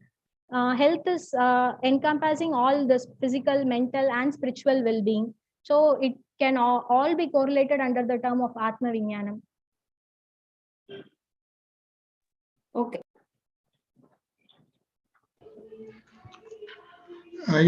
Can you make some more elaboration regarding the upgradation of Ayurvedic referral system? Okay, Ayurvedic referral system, in my opinion, that needs an upgradation, because if we employ Ayurvedic family physician, employ Ayurvedic practitioners and family physician as family physician, so the assessment modalities and treatment modalities are entirely different in Ayurveda. So if we refer a person to an allopathic, that needs an extra work for the patient. In other hand, if there is an continuous chain of an Ayurvedic referral system, that is the secondary and tertiary care, if you are able to better provide it through the Ayurvedic physicians, that can result in a more efficient Ayurvedic family medicine practice. That means you are going to refer the patient to secondary and tertiary referral systems. If Ayurvedic secondary and tertiary referral systems are available, this concept of Ayurvedic family physicians will be more successful. That is what I meant by there is a need for an upgradation. What do you mean by secondary, tertiary Ayurvedic referral system? Is it the other departments, other faculties? No, okay. The family physicians they are going to provide an like basic healthcare. So if the patient is need of any further specialized treatments, and if they are able to provide the same through Ayurveda, the treatment aspects and tertiary prevention also, tertiary treatment modalities also, if we are providing through Ayurveda, it will be more efficient. I'm not saying we can't refer to an allopathic or other systems, but if those resources are available in Ayurveda itself, it will be better. Okay, thank you. As we all know, health is having a physical, mental, spiritual, social domains. Being a family physician, what are our responsibilities to enhance the social component of health? Okay, social component, again, based upon the Atma Vijnanam, if a person is aware of his own temperament, his own nature, that the person by himself can gain a better understanding of his own temperament, and he can choose better partners in both his work life and in personal life. If his partner is better suited for his own nature or prakriti, if we say, then it improves the relationship between those individuals, and the social aspect of health can be better maintained. Okay.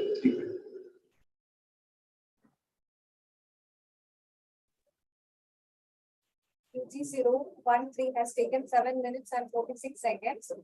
Thank you, UG 013. Now let's move to the next participant, UG 017. Hello, am I audible? Hello, am I audible? Audible? UG 017, is the slides are visible? Yes, it's visible. Can you just move to 2-3 slides?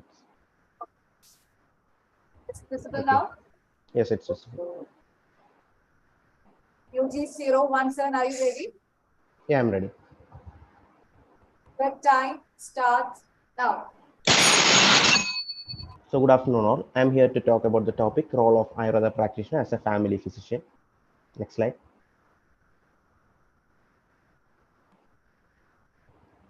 So who is a family physician? A family physician is one who takes care of each and every individual of a family, irrespective of age, gender, etc. Understanding this, an Ayurvedic family practitioner is a professional who is trained to provide healthcare services to all individuals and families according to Ayurvedic treatment.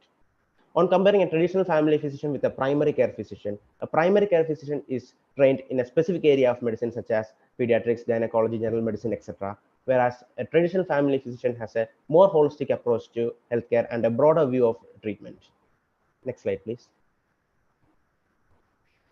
So William Osler once said, the good physician treats the disease, whereas the great physician treats the patient who has the disease.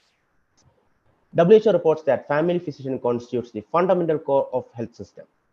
Family medicine is defined as a specialty of medicine which is concerned with providing comprehensive health care to individuals and families and integrating biomedical, behavioral and social sciences. This study concluded the significant contribution of family physician in strengthening and reorganizing primary care. Next slide, please. So coming to the references in Ayurveda. The concept of Rajavaidya is very common among the people. In ancient times, the king had a single physician to look after the healthcare needs of each and every individual of the royal family. This concept is called Rajavaidya. This concept of Rajavaidya evolved to modern day family physician. According to Ashtanga Hridaya Sutrasthana, Hetu Lingo Prashamane Yoganam Apunarpave. A Bishop or Vaidya who has a comprehensive knowledge of Hetu, Linga, Prashamana, and Yoga Apunarpava is known as Rajavaidya. Next slide, please. So coming to the advantages of family physician, as emphasized earlier, a family physician provides primary and secondary healthcare to all patients regardless of age, gender, or health problems. A family physician is aware of the past health conditions, prevalent dietary patterns, in particular demographic region, socioeconomic status, cultural context, lifestyle of an individual, etc. So considering these, the family physician can make a proper customized treatment plans according to each individual and make rational decisions in therapeutics. Next slide, please. So a family physician can easily understand the sattva, satmya, ahara, avastha of an individual and plan treatment accordingly. The family physician can easily diagnose sahaja vyadhi or genetic disorders. The bala and vyadhi shamatva can be easily assessed by a family physician, and thus prevention of a disease is made more easier. The financial burden of the patient is remarkably reduced by improving the primary and secondary care linkages. This concept helps in maintaining a good professional relationship with another family physician, which will be of a mutual benefit. Next slide, please. The trust of the family can be well maintained with the help of a family physician. The privacy and confidentiality of the patients can be maintained.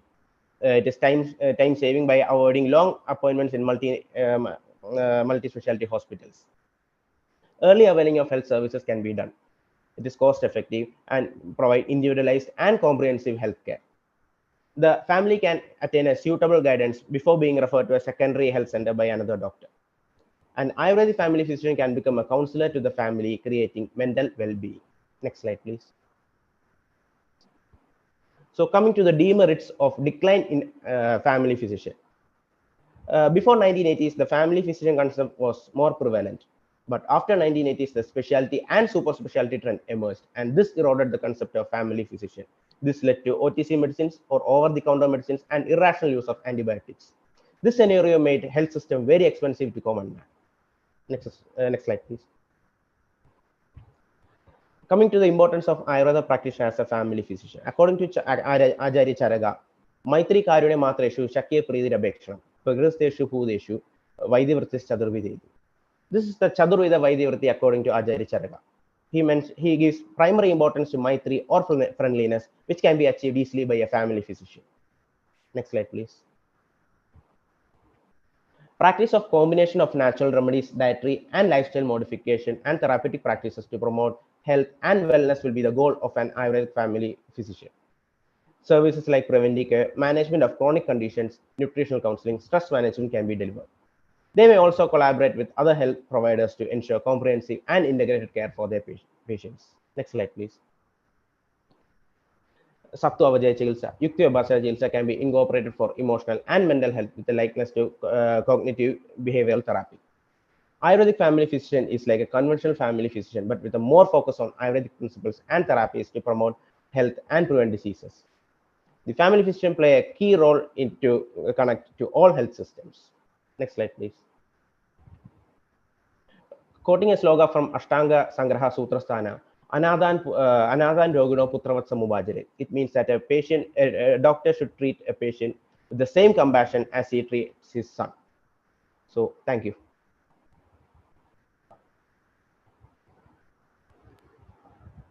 So, as we all know, can you hear me? Yeah, I can hear you. Yeah. As we all know, this was there before also, this family physicians. And so mostly they were not from Ayurvedic field also, but they were doing good. So what may, give me 3 things by which you think that Ayurvedic physicians can be superior to what was there before? Before means to the modern? So there was a concept of family physicians, and family physicians were there. Even by 70s, 80s, it was there.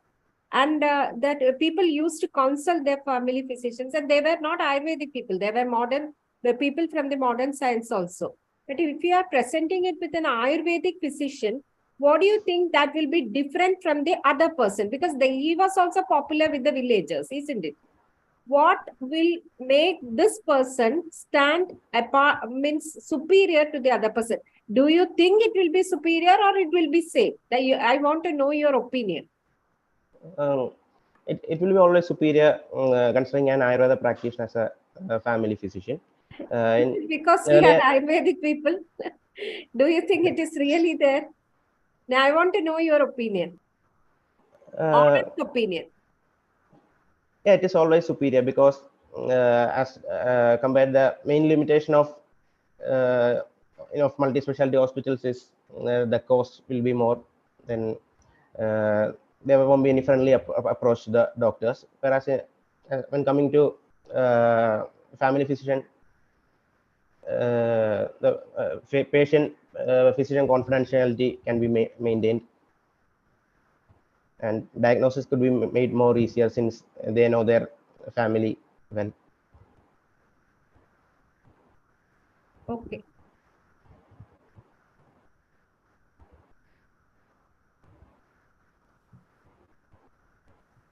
And the family physician concept is older one, and now you're only saying that now it is not prevailing.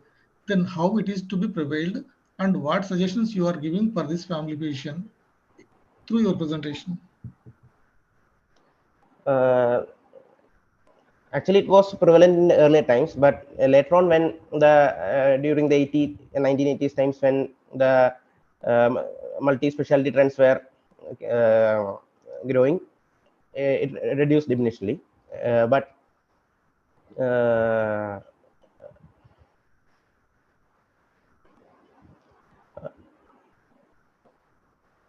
I can suggest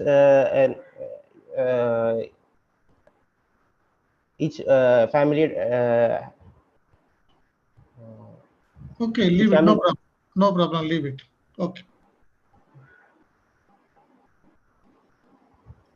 Yeah, after completing the BAMS graduation, what is your thinking? Which all areas an Ayurveda practitioner had to get training to become an ideal family physician? Actually, I think a new course should be implemented in Ayurveda to gain more knowledge about being a family physician, how to get more connected with the families and all. Okay, that's all. Thank you.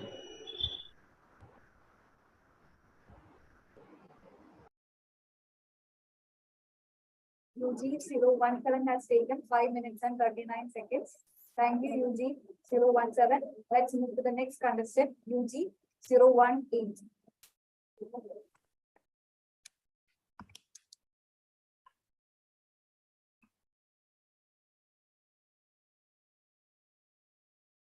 Am I audible? Yeah, you are audible. Are the slides visible now? Yes. Can I start? Just hold on. Good afternoon, respected dignitaries.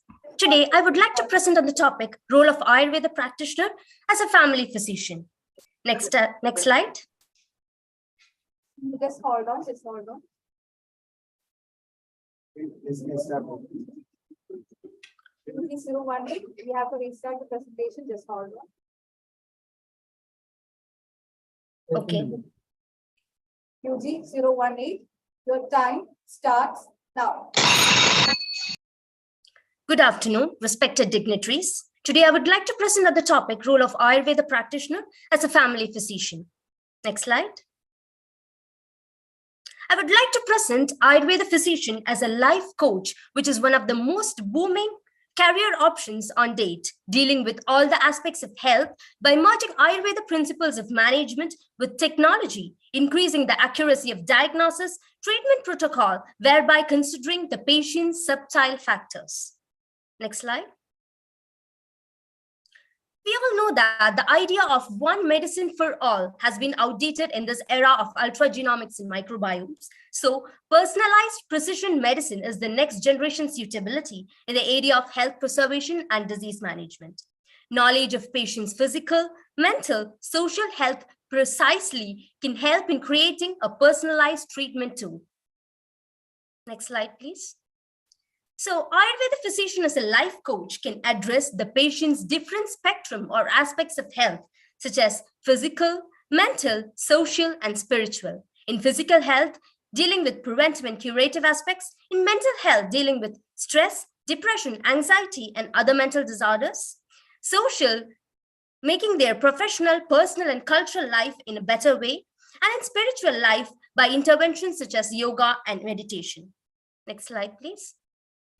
In physical health, they can deal with regimens such as daily regimens, seasonal regimens, dinacharya, ridhucharya, ratricharya, sleep hygiene, diet, ahara viharas, improving functional health, and of course in curative such as disease control and management. Next slide, please. In mental health, making the patient understand of the need of proper intervention, counseling, medical interventions, etc. And in social, with the principles of Sadvrita for maintaining good relations in professional, personal, and cultural life. And in spiritual life, with the interventions such as yoga and meditation for the actualization of different dimensions. So this is the outline of the strategy for execution of the idea. Keeping the portal ready in the cloud, sensitizing the public regarding the need of PPM or personalized precision medicine, facilitating the accessibility to the portal to the sensitized public, and collecting the preliminary data of the patient by different treatment tools such as Dashavida Pariksha Bhavas, etc., and assigning with a personal physician mentor and who can address and maintain the complete health of the patient. Next slide, please. So here is the model of the portal wherein the patient can enter all their preliminary data with the help of Dashavida Pariksha Bhavas, which had been designed by entering into the questionnaire. wherein afterwards there will be a detailed analysis and suggestions given. Next slide, please. So let us understand the concept of the portal by with the help of an example. So here is an example of a Nair family who have been hailing from Ernakulam, who have been enrolled in the portal. So taking the case of Govinda Nair, who is 70 years old. Next slide, please. So after the preliminary examination via questionnaire, here is the detailed analysis and suggestions given. Let us look into the analysis about the sleep monitoring. Next slide, please. So according to the analysis, it's shown that he is having a disturbed sleep of about 5 hours. So our target is to attain a sleep of 7 hours of sound sleep, and the Nidana found is to be Daduk Shaya due to the age. And the interventions that can be given are Padabhyanga in morning and night, Kshirabala Thaila for head application as Thalam, and some of the change in the night routine, such as dinner before 3 hours prior to the sleep, walk after dinner, and intake of milk prior to sleep, and measures to reduce the stress, such as yoga, meditation, etc. So there can be a checklist, and also after a month or two, there can be an online or offline consultation according to the patient's satisfaction. Next slide, please. Now taking the example of Manoj Nair, which is the second member. Next slide. So let us look into its dietary analysis. Next slide, please. So he has been found to have a Prameha Purvarupa according to the data's preliminary data assessed. And there can be alterations in diet and physical activity suggested. Some of the suggestions are to include broken wheat as one meal, to avoid processed food, to include Haridra and Amla water for drinking as Pana, and 1 hour of compulsory walk every day, sleep routine changes, etc. Next slide, please. Now, when we look into the next case, that is the third member, Meera Nair. Next slide, please. Now, let us take the analysis of the existing medical conditions. Next slide, please. So, taking the diagnosis with premenopausal syndrome as an early stage, we can give Drakshadi Kashaya as Pana and Pindathaila for external application if hot flushes are present. Intake of calcium-rich food such as milk, egg, soya bean, leafy vegetables, etc. And suggestion of yogasana such as Sarvangasana, Janushirasana, etc. And meditation for reducing the stress. Next slide, please. Now taking the final case of Gauri, which is the fourth member. Next slide, please. So let us look into the dietary changes. Next slide, please. So it has found that she's been attacked with frequently attacked with diseases due to her immunity. So to enhance her immunity, we can advise for intake of fruit every day with a checklist given, and intake of Rajanyadi and Haridra Kanda for a month to enhance the immunity. And also Krimikna Vadi can be given. Please, Krimikna Vadi can be given as another suggestion. So we can see that there can be a time-to-time update of the patient, and also there can be a precise management in the physician side. Next slide, please. So why is this necessary? We all know that the concept of personalized medicine, is the first chosen priority of a patient, and it has been around for a long time. And we know that there has been no digital assessment technique that provides a satisfactory bench to bedside translation till on date. And this model of portal gives opportunity for maximum accessibility of personalized treatment to the layman, and all the records of the treatment can be gotten in a consolidated form. And understanding of the disease pattern in a family precisely can help in effective management in all the age groups of the family, such as children, adult, middle age, and old age, and preventing the predominant symptoms, that is Purva Rupa, from manifesting as Rupa or manifesting as a disease by better understanding of the patterns and needs of the patient, and to provide them better feedbacks, guidance, and support for staying healthy. So with this, I conclude my presentation. Thank you, sir.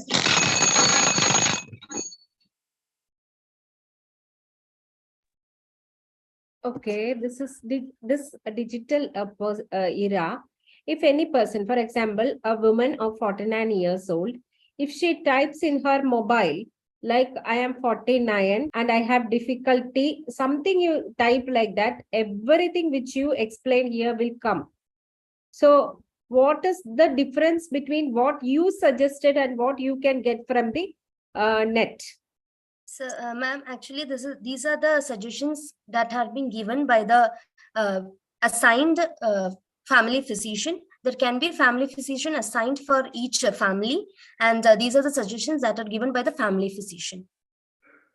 Okay, but the physician is using a portal, right? Yes, sir. That's what you The meant. portal has been acting as a platform for the easy access now. Okay, then the same thing you can get from net also. Just you type 49 years menopause, you don't even have to write menopause, and everything which you have given as a remedy here will come like that, maybe even more information. So I Ma'am, want to know what there are differences which Okay, makes ma'am. a family physician. Can you suggest one or two? Like what difference that makes it different from the net? That's what I want to know. Ma'am, first of all, we can rely upon the family physician, and also they can have online as well as offline meetings or consultation with the physician. And the inculcation of the Ayurvedic treatment protocol and lifestyle can also be given in a better way than from the internet or any other browsers by a physician by herself, I think, herself or himself. Okay. Thank you, ma'am. Yeah, this is all about online consultations and then prescriptions. But what about the personal interference in making up the diagnosis and examination as well as prescription? Because every person is different from the other one. How you deny that one? Okay, sir. Sir, actually, we are getting an analysis, preliminary data analysis of their Prakriti, etc., their Dashavidha Bhavas by using a questionnaire which has been designed. And after that, we'll get a personal detail about their Prakriti and all their bhavas. So after that, the treatment has been done. And also, this is just a platform. And if the patient wanted for an offline consultation, they can also get an appointment also, sir. And offline appointment is it optional? Otherwise, mandatory? It is optional, sir. It is according to the patient's satisfaction. Sorry. Do you feel that this sort of online consultations are more than enough? Otherwise, is it sufficient? Sir, it is online. I think it can be sufficient, but if the patient feels to get a meeting with the physician in person, and they can also get an option in that way, sir. Are you not missing the required darshana sparshan? Otherwise, whatever you are learned in yes, the, sir, yes, sir. like inspection, percussion, and auscultation, these are all mandatory, na? Darshana, yes, sir. Darshana, Sparshana. I think Sparshana can be a limitation, but if the physician feels it is a mandatory case for a Sparshana or to see in person, and he or she can ask for an appointment for further consultation, etc., sir. Okay. Thank you, sir. Okay, very nice idea. What I think here is that if you're having a good family physician, it is very easy so that the entire thing is supportive for him. That is my thinking as far as current stage of the portal is concerned. Yeah. One thing I wish to highlight is that family physicians are having very good qualities. They may be compassionate. They must hear when the patients speak. That all may be missing in such a portal. So if the portal is being associated with a family physician, I think it will be ideal. And you must propose a preliminary offline consultation or direct consultation. That may be ideal here. That's my thinking. And one more thing I wish to ask is that you have kept the yoga and meditation in the spiritual domain enhancement of health. Why is it so? Is it so? What is your understanding? Sir, I think it is one. It can also be included in mental health as well as for the physical health also. But for spiritual health, I think meditation and some yoga poses can enhance in the understanding of the spiritual health and for gaining spiritual health, sir. Yeah, actually, yoga is having a role in each and every domains. Yes, sir. We can correlate to all the domains. That's what Sir, actually, one more thing. I think there can be online consultation, and I think there can be a development of there is a chance of development of a rapport between the patient and the physician. If there can be online, like face-to-face consultation also, sir. I think that's a must in this area. Being a yes, family, sir, yes, sir. you must have a direct relationship. Thank you. Thank you, sir.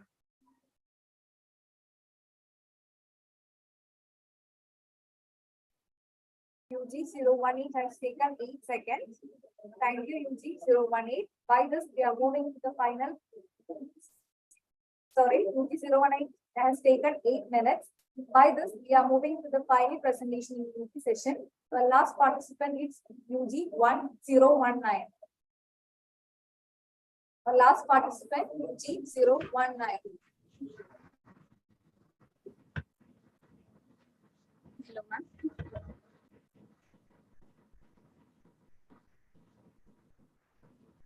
Hello, ma'am.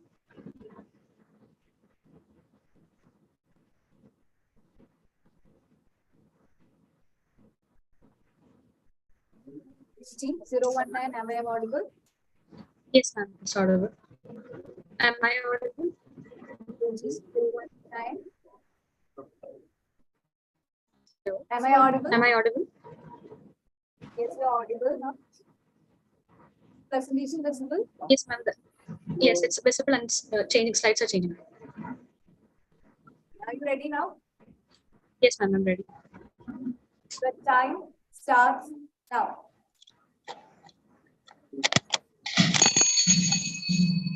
Good afternoon to one and all present in the platform.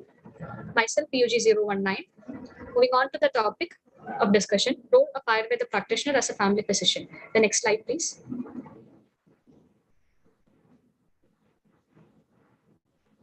By definition, family medicine is a medical specialty which provides continuous and comprehensive primary health care to individuals and families across all ages, genders, and for all diseases and body parts. This definition can be considered parallel to the concept of Ashtangas of Ayurveda, which includes Kaya, Bala, Graha, Chikitsa, and so on. The next slide, please. The Ashtangas of Ayurveda are actually capable of dealing with the health aspects of individual as well as a family, beginning from the intrauterine period. And therefore, Ayurveda has an upper hand in dealing with the disease of an individual as well as a family than any other medical science. The next slide, please. In the coming slides, I'll be taking you through how an Ayurvedic practitioner can deal with the health aspects of a family by depending on the health definition of health by WHO, which includes physical, mental, emotional, social, and spiritual domains, and also what the modern scientific concepts of psychoneuroimmunology as well as epigenetics has to say in this matter. The next slide, please. For this, let's consider a hypothetical family with the members as listed. Their ages and their dosha prakritis are also indicated. Now, each health condition can be expressed or will be expressed in a different way by each member of the family. And this can be rooted back to their dosha prakritis. And addressing this dosha prakritis is possible only by an Ayurvedic practitioner. And therefore, this highlights the importance of Ayurveda in managing the health conditions of each member of a family. The next slide, please.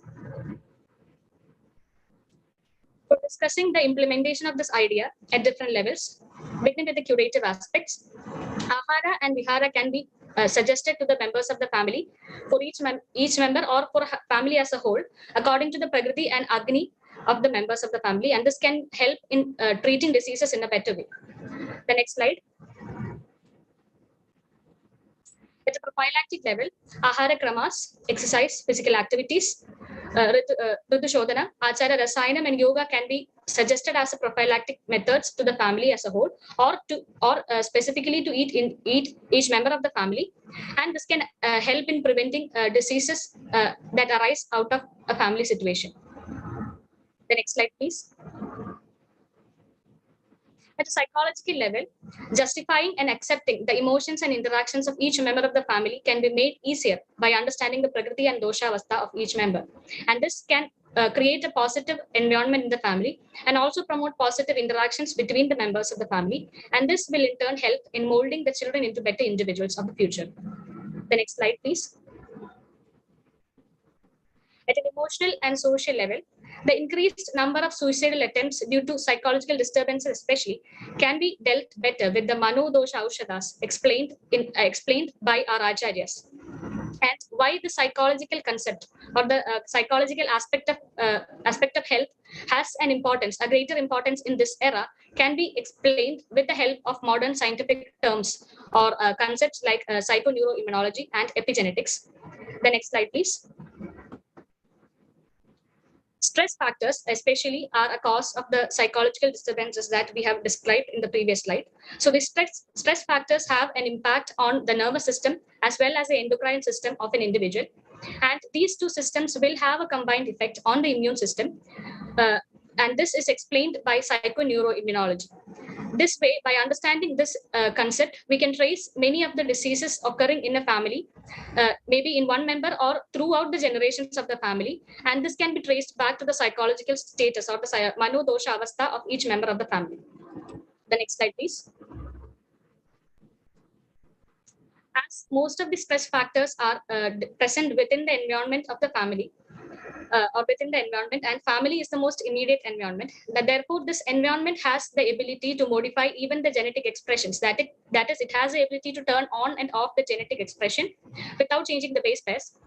And this has been explained under epigenetics. Therefore, the highlight of these principles along with the Ayurvedic management using Mano Dosha Aushadas is that the maintenance of a good psychological status in the members of the family can contribute positively to create or improve the family's health as a whole. And as quoted, it is easier to build stronger children than to repair broken men. The next slide, please. This is because they learn from you. That is, the children, how the children react within and outside a family is actually learned from what they see within their family. That is basically depending on the interactions between the parents or the other elders of the family. And this can be explained in a beautiful way with the emerging concept of emerging scientific concept of mirror neurons, which suggests that the basic imitating nature of human beings has a very important role in shaping the psychological as well as the thought processes of children, and how they react in their future truly depends on what they see within their environment, which is their immediate environment being the family. And this has a great role in molding the children and their characters. Next slide. Moving on to a case study. This describes how an Ayurvedic practitioner who had been acting as a family physician for a family in Lucknow was successful in treating COVID-19 for members of the family.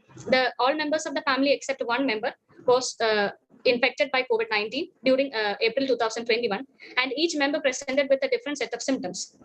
But the doctor was successful in treating the different or the myriads of symptoms of each member, as well as providing prophylactic care to the unaffected member, as he had a previous knowledge of the health status of the family. The next slide, please. All these ideas and concepts and the interventions which have been discussed throughout these slides can be deduced from or can be connected to the concept of Loka Purusha Samya described in Ayurveda, which considers Purusha not just as an individual but as an interacting member of the Loka. Therefore, changes within the universe has a great role in the health of the changes within the universe, and the universe in the sense being the immediate environment, which is the family, has a great role in shaping the health status of an individual as well as that of a family. The next slide, please. To conclude with, I would like to suggest a working model based on the concept of Pitta Upakrama explained in Ashtanga Hridayam Sutrasthanam, which involves incorporating Saumya Bhavas into the individual and around the individual for preventing diseases and for promoting health. And this can be taken into consideration in the scenario because most of these diseases which we deal today are of Paitiga Pradhana. And hence, I would like to conclude this presentation by posing a question: why not Ayurveda in family medicine? Thank you.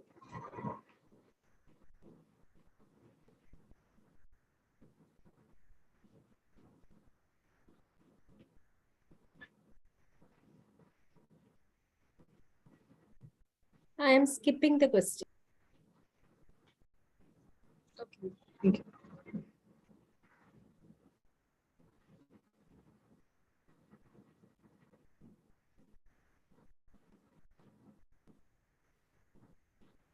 My question is, we are approaching a clinical condition by using the two methods, one with the help of a family physician, the other one a contemporary approach we are following. How we can assess the outcome? What is the difference they are getting by the both approaches? How we will ensure? Okay, so thank you for the question. As I had explained in the previous slides, like an individual health of an individual can be tackled by a physician other than a family physician, because if an individual feels free to communicate with any physician, then that is actually enough. But in case of a family setting where the interactions among the members of the family becomes very significant, and if that is a cause of disease or the cause of probable disease in the family as a whole, then the approach should be different, I think, because a physician who knows about just one member of the family and the approach of a physician who knows the history, the present as well as the previous history of illnesses and health of all members of the family will have a better approach to that condition, I think. Okay, I am asking about the outcome measure. I think the approach to the family as a whole will have a better outcome because considering the present conditions and with the examples that I've been trying to explain in the previous slides, most of these conditions that we come to face today, especially the genetic or not genetic as such, the lifestyle disorders and stress-related disorders, which have a predominance in almost all age groups at the present generation, they have a relation with the family. So dealing them in that way will have a better outcome because ultimately Nidana Parivarjanam and Samprapti Vigadam is what we mean by Chikitsa. So at the level of Nidanam as well as at the level of Samprapti, family will or probably will have a role to play, or the interactions or the environment of the family probably will have a role to play, either at the Nidanam or at the Samprapti, and both can be addressed by a family physician in a better way. Okay, let us have a positive outcome. Thank you. Thank you, sir. Yeah, considering the present scenario, do you feel that present existing manpower and educational system is more than enough to be a family physician as you are still in interning now? As your internship, is it enough for this particular? Sir, I think, first of all, thank you for the question, sir, because the question is actually a relevant question in our community because considering the first slide, which I was trying to explain, that is the parallelism between Ashtangas and the definition of a family physician. The Ashtangas actually have a whole coverage. Considering an individual as well as considering a family, it has a whole coverage in the life from beginning. That is, even from the intrauterine life, we are considering an individual being even before being born. So therefore, a person who has a command or a good command over the over the Shastram actually can try or maybe he can have better results if he's able to apply the principles, all the principles of Ashtangas with having a good command over all principles of Ashtangas. Maybe a physician can, after completing the primary, that means the professional degree of BAMS, maybe a physician should be able, I think, provided he has good command over Ashtangas. What about the manpower and the knowledge? Sir, I would like to deal with the knowledge part first because the knowledge actually, the syllabus-oriented knowledge that we have today, I really don't think that would be, actually that is sufficient, but the approach to that syllabus is not actually, I don't approve of that approach because it needs to be a more holistic and more practical oriented because that presently what we go through is, most of us go through is an exam-oriented approach. That approach should be kept aside for at least some time of the career, at least some time of the course duration through BMS, because people, they should have they should have an inclination towards the clinical part. And once a person has an experience through, or once a physician or an internee or a student sees and understands a disease or a condition through seeing or through direct pratiksha, that can never get away from his memory. So knowledge acquired in that practical manner, if considering that aspect, then the knowledge might be necessary. That knowledge might be sufficient to deal with this. Regarding manpower, of course, I think there are more number of students waiting outside without, more number of BMS graduates waiting for an opportunity at a government or a private sector. But actually, as we are learning a professional science, and we should have that professionalism within us, so that when we come out of a professional college by having a professional degree, we are expected to have that knowledge to turn our knowledge into profession rather than waiting for an opportunity or a job as such. So actually the manpower is actually, we have a latent manpower, we just need to activate that manpower, I think. Do you suggest any change, otherwise some more reforms in the present rotatory internship of BMS after BMS by including family physician guidelines? Yes, like sir. Thank you, sir, for the question. And that is actually that idea should have a more light should be shed on that idea, because if at least 1 month or a few weeks of the rotatory internship, if an internee is subjected to such conditions, maybe he'll have, at least he can decide how he whether he should choose choose to be a family physician, or actually I think in our science the scope of family physician or the scope of family medicine, I think it's still a bit unexplored, because when I was trying to find researchers, trying to find results, because I wanted to be more result oriented in this project, so I was trying to find some work which has already been done or something that has already been practiced, and I could find only one case. Maybe I couldn't search more about it, or maybe it's my lack, the lacking is from my part of searching for information. But actually what I see around me is most of us do not have such an approach. And actually what took me into dealing with this subject is actually the scope it has, and why, and still having a hope, still having a scope in this area. Most of us are not making use of it, I think. So maybe if that concept of family medicine is incorporated in some part, at least for 2 weeks or something, maybe 2 weeks is not necessary. 2 weeks will not be essential for covering the health of a family. So maybe it can be included along with the internship period throughout the 1 year, because at least to get the basic history or basic health status of a family, the 1 year is actually a minimum. So maybe if that is included as a part throughout the internship period, it can help to create more able family physicians after BMS. Okay. Thank you for your contribution. Okay.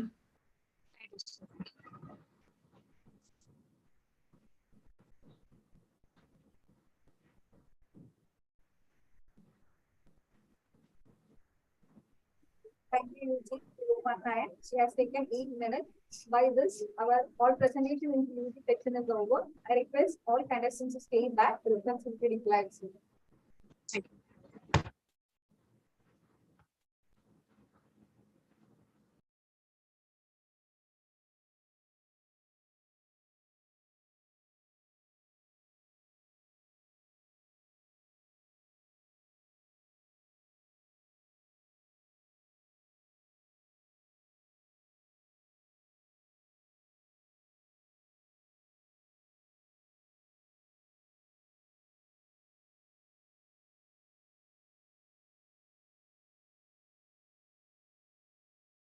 For giving the remarks regarding this leadership section, I would like to welcome Dr. Anandalakshmi ma'am.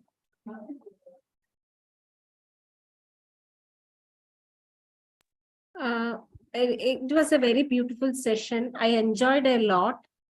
I sometimes I forgot that this is a UG presentation, because some of the students or some of the candidates, they performed in par or at par with the PG students. So sometimes I forgot that this is a UG presentation. That was the positive point. One thing I think everybody failed to do is, when we are given a subject like, incorporating an Ayurvedic physician as a family physician, then we are going for everything a positive side only, because we have to see what are the limitations, what are the things which may stop us from those things should also be included, which I tried to get from them, but they were very strongly believing that only good, everybody is waiting to become a family physician. No, because it lacks the glamour. They will be considered inferior to the specialist officer. That can happen. Or so people may, or a physician who may try to practice may think that why I am in this rural area, I must get into some place bigger or urban, or even if in the urban, they may go for some super specialties or things like these are the limitations which nobody covered. I think when you are given a subject, it is not important. It is not necessary that we point only the things which are good or which may be, like a proposal or something. We should look at the practical aspect also. That is the feedback. But as I said, most of the presentations, I forgot that this was a UG presentation. I felt it was that standard was there. That is my honest feedback. Thank you.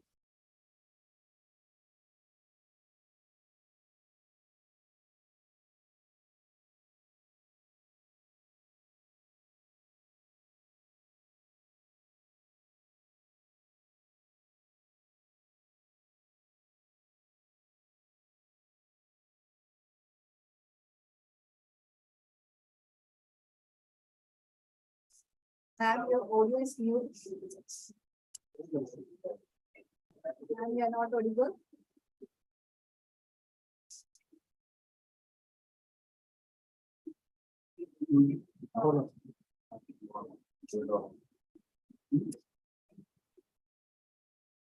Ma'am, you are not audible.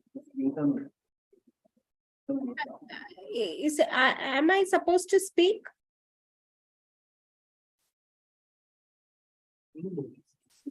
Hello. Hello, ma'am. I just gave my feedback. Was it not audible or what? Yes, ma'am, it was audible. Okay, thank you. Thank you. Next, I would like to welcome Dr. S. Jonah for giving his remarks. Thank you, respected organizers, Dr. Vijaynath and the other people involved. And it's nice to hear from the UG scholars and the way of their expression and their thoughts that to the given topic is really appreciable, because the topic is not so familiar to those people at the internship level, and that too they were trying their level best with the allopathic concept of a family physician, and at the same time they are incorporating the Ayurvedic aspects into that primary healthcare system. So it's a really appreciating, and many people presented it very nicely, and they many times say almost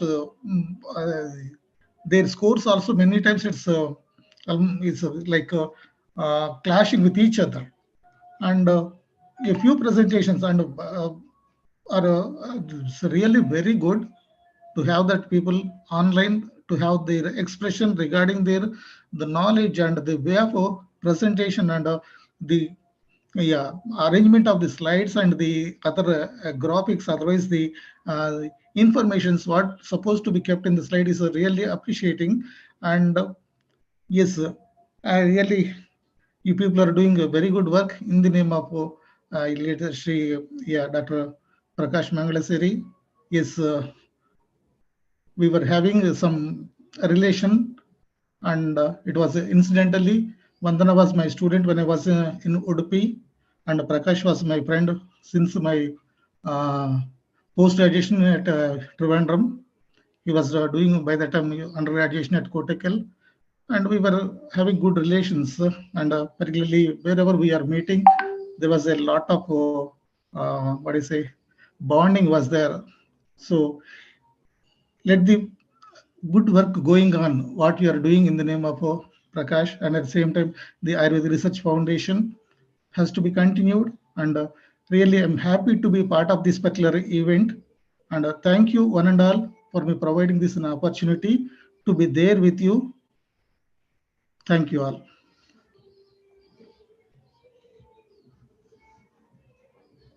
Thank you, sir. Now I would like to welcome Dr. Jidek to give his remarks.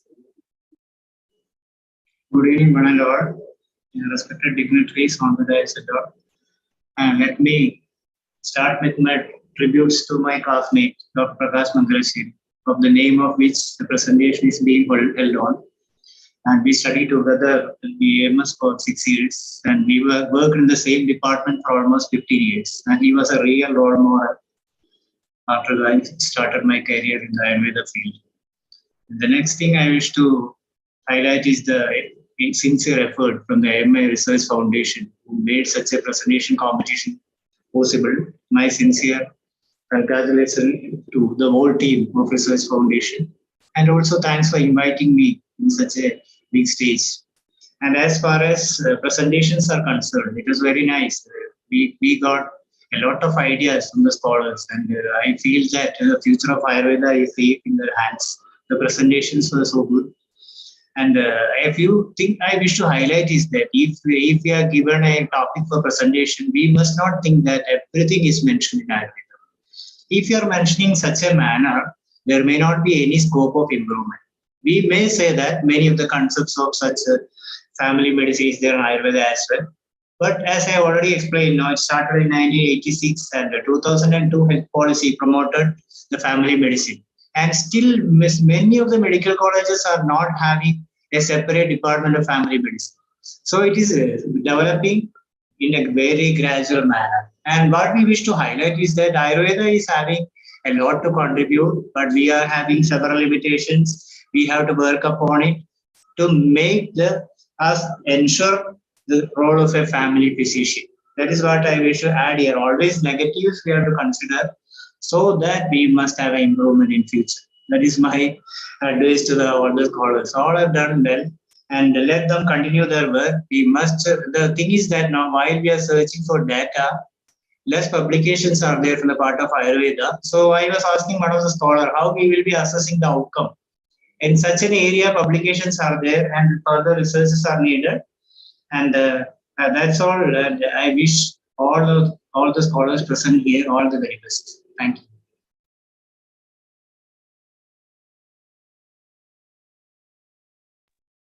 Thank you, sir. Now I request all the participants and viewers to wait for some time. The results will be announced.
Dr.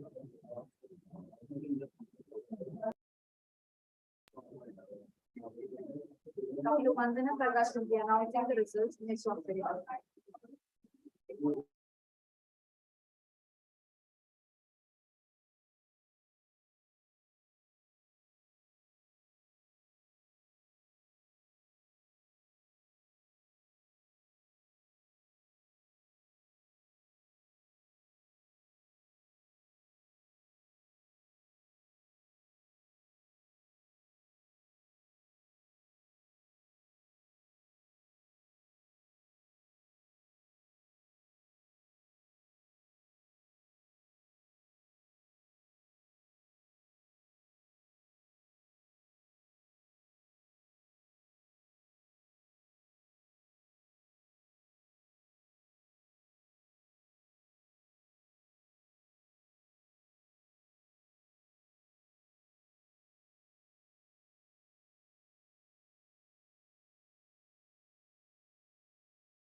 I request Dr. Vandana Prakash ma'am the results of the senior section.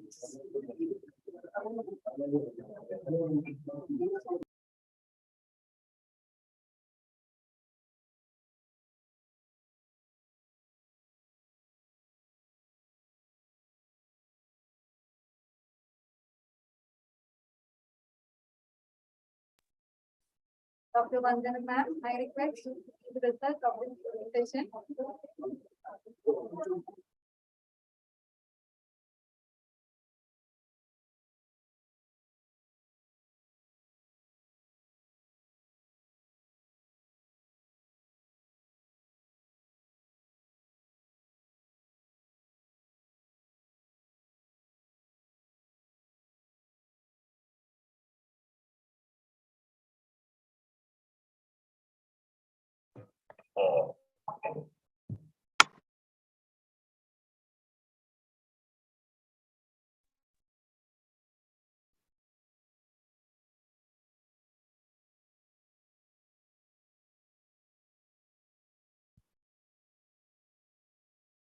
Hello. Can you hear me? Am I audible? Yes, ma'am, you are audible. Yes, ma'am. Okay. Hello, good afternoon all. Now our program has come to an end. We all are waiting for the result. So I think all you have done a great job. I'm also too much excited to know the title winner. So now let us announce the names of the winners. The third prize is shared by two scholars, UG 001, Gopika M, Ashtangam Ayurveda College, Palakkad, and UG 013, Srini S, GAVC, Nagarkoil.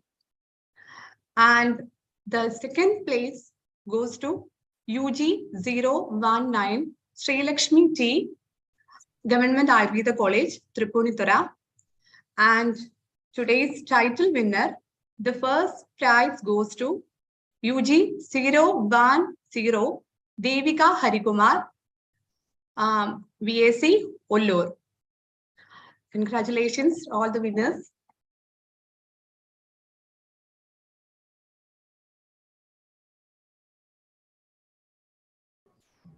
Thank you, ma'am.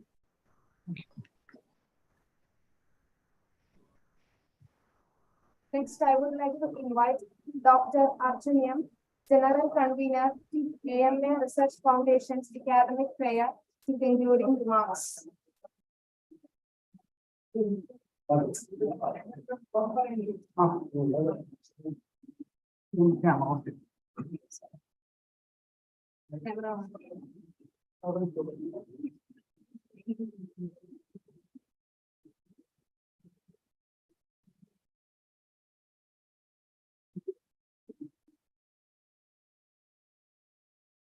Good afternoon, all.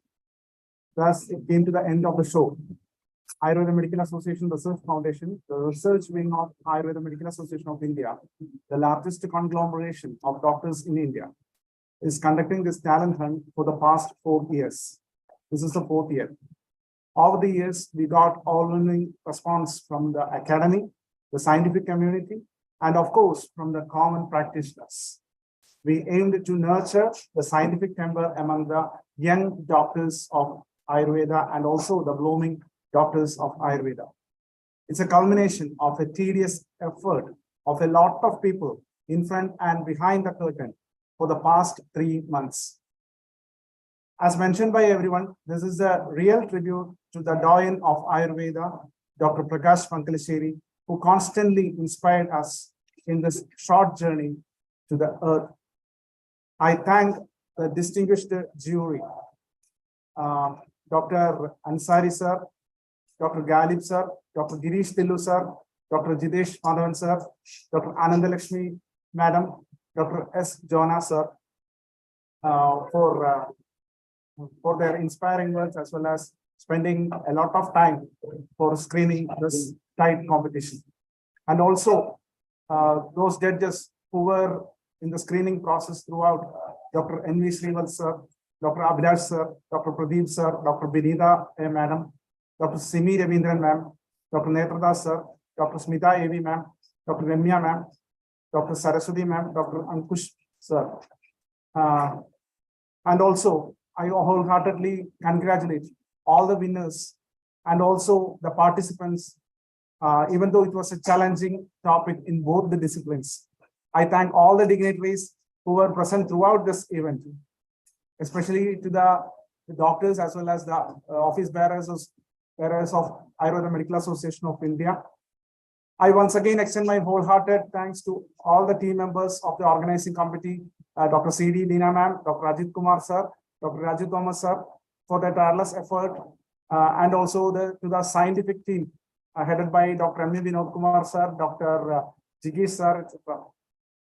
And also, especially, I thank you, Team Tripunitra, headed by Dr. T.D. Srikumar sir, Dr. Puttu sir, Dr. Shailama ma'am, Dr. Mini S. Murlidhar ma'am, Dr. Maya Mukundan ma'am, Dr. Rajesh sir, Dr. Pradeep sir, Dr. Sedraj sir, Dr. Binoy sir, Dr. Manu sir, and also to Mr. Anil for giving the technical support, and also who were heading the different committees. Very sorry if I forgot anyone's name mentioning here. And also to all my dear students and PG scholars of Tripunitra, especially the college union chairman, Dr. Ms. Anisha, Mr. Lasinlal, Mr. Basit, Dr. Arya, Dr. Bala, Anju, Amani, Abhiram, and all those behind the curtain. And also, last but not the least, to Dr. Vijayanath, who had been working 24/7 to make this fruitful and successful.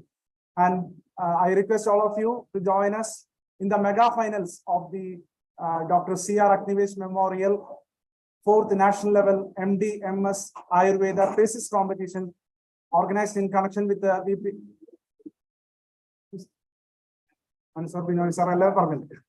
Okay. Okay. And in connection with the VPSV Ayurveda College, Hotekil, and that will be held at Dr. C.R. Agnivesh Nagar and Hotel Bridges in Changuveti, Kottakkal.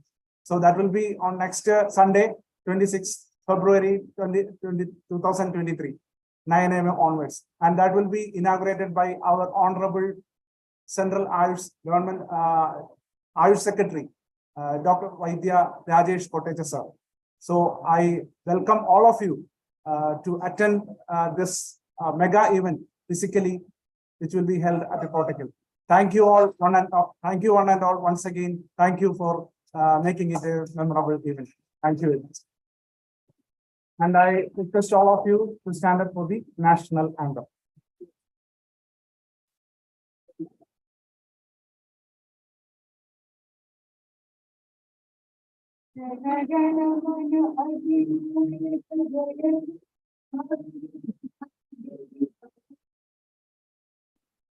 See. Thank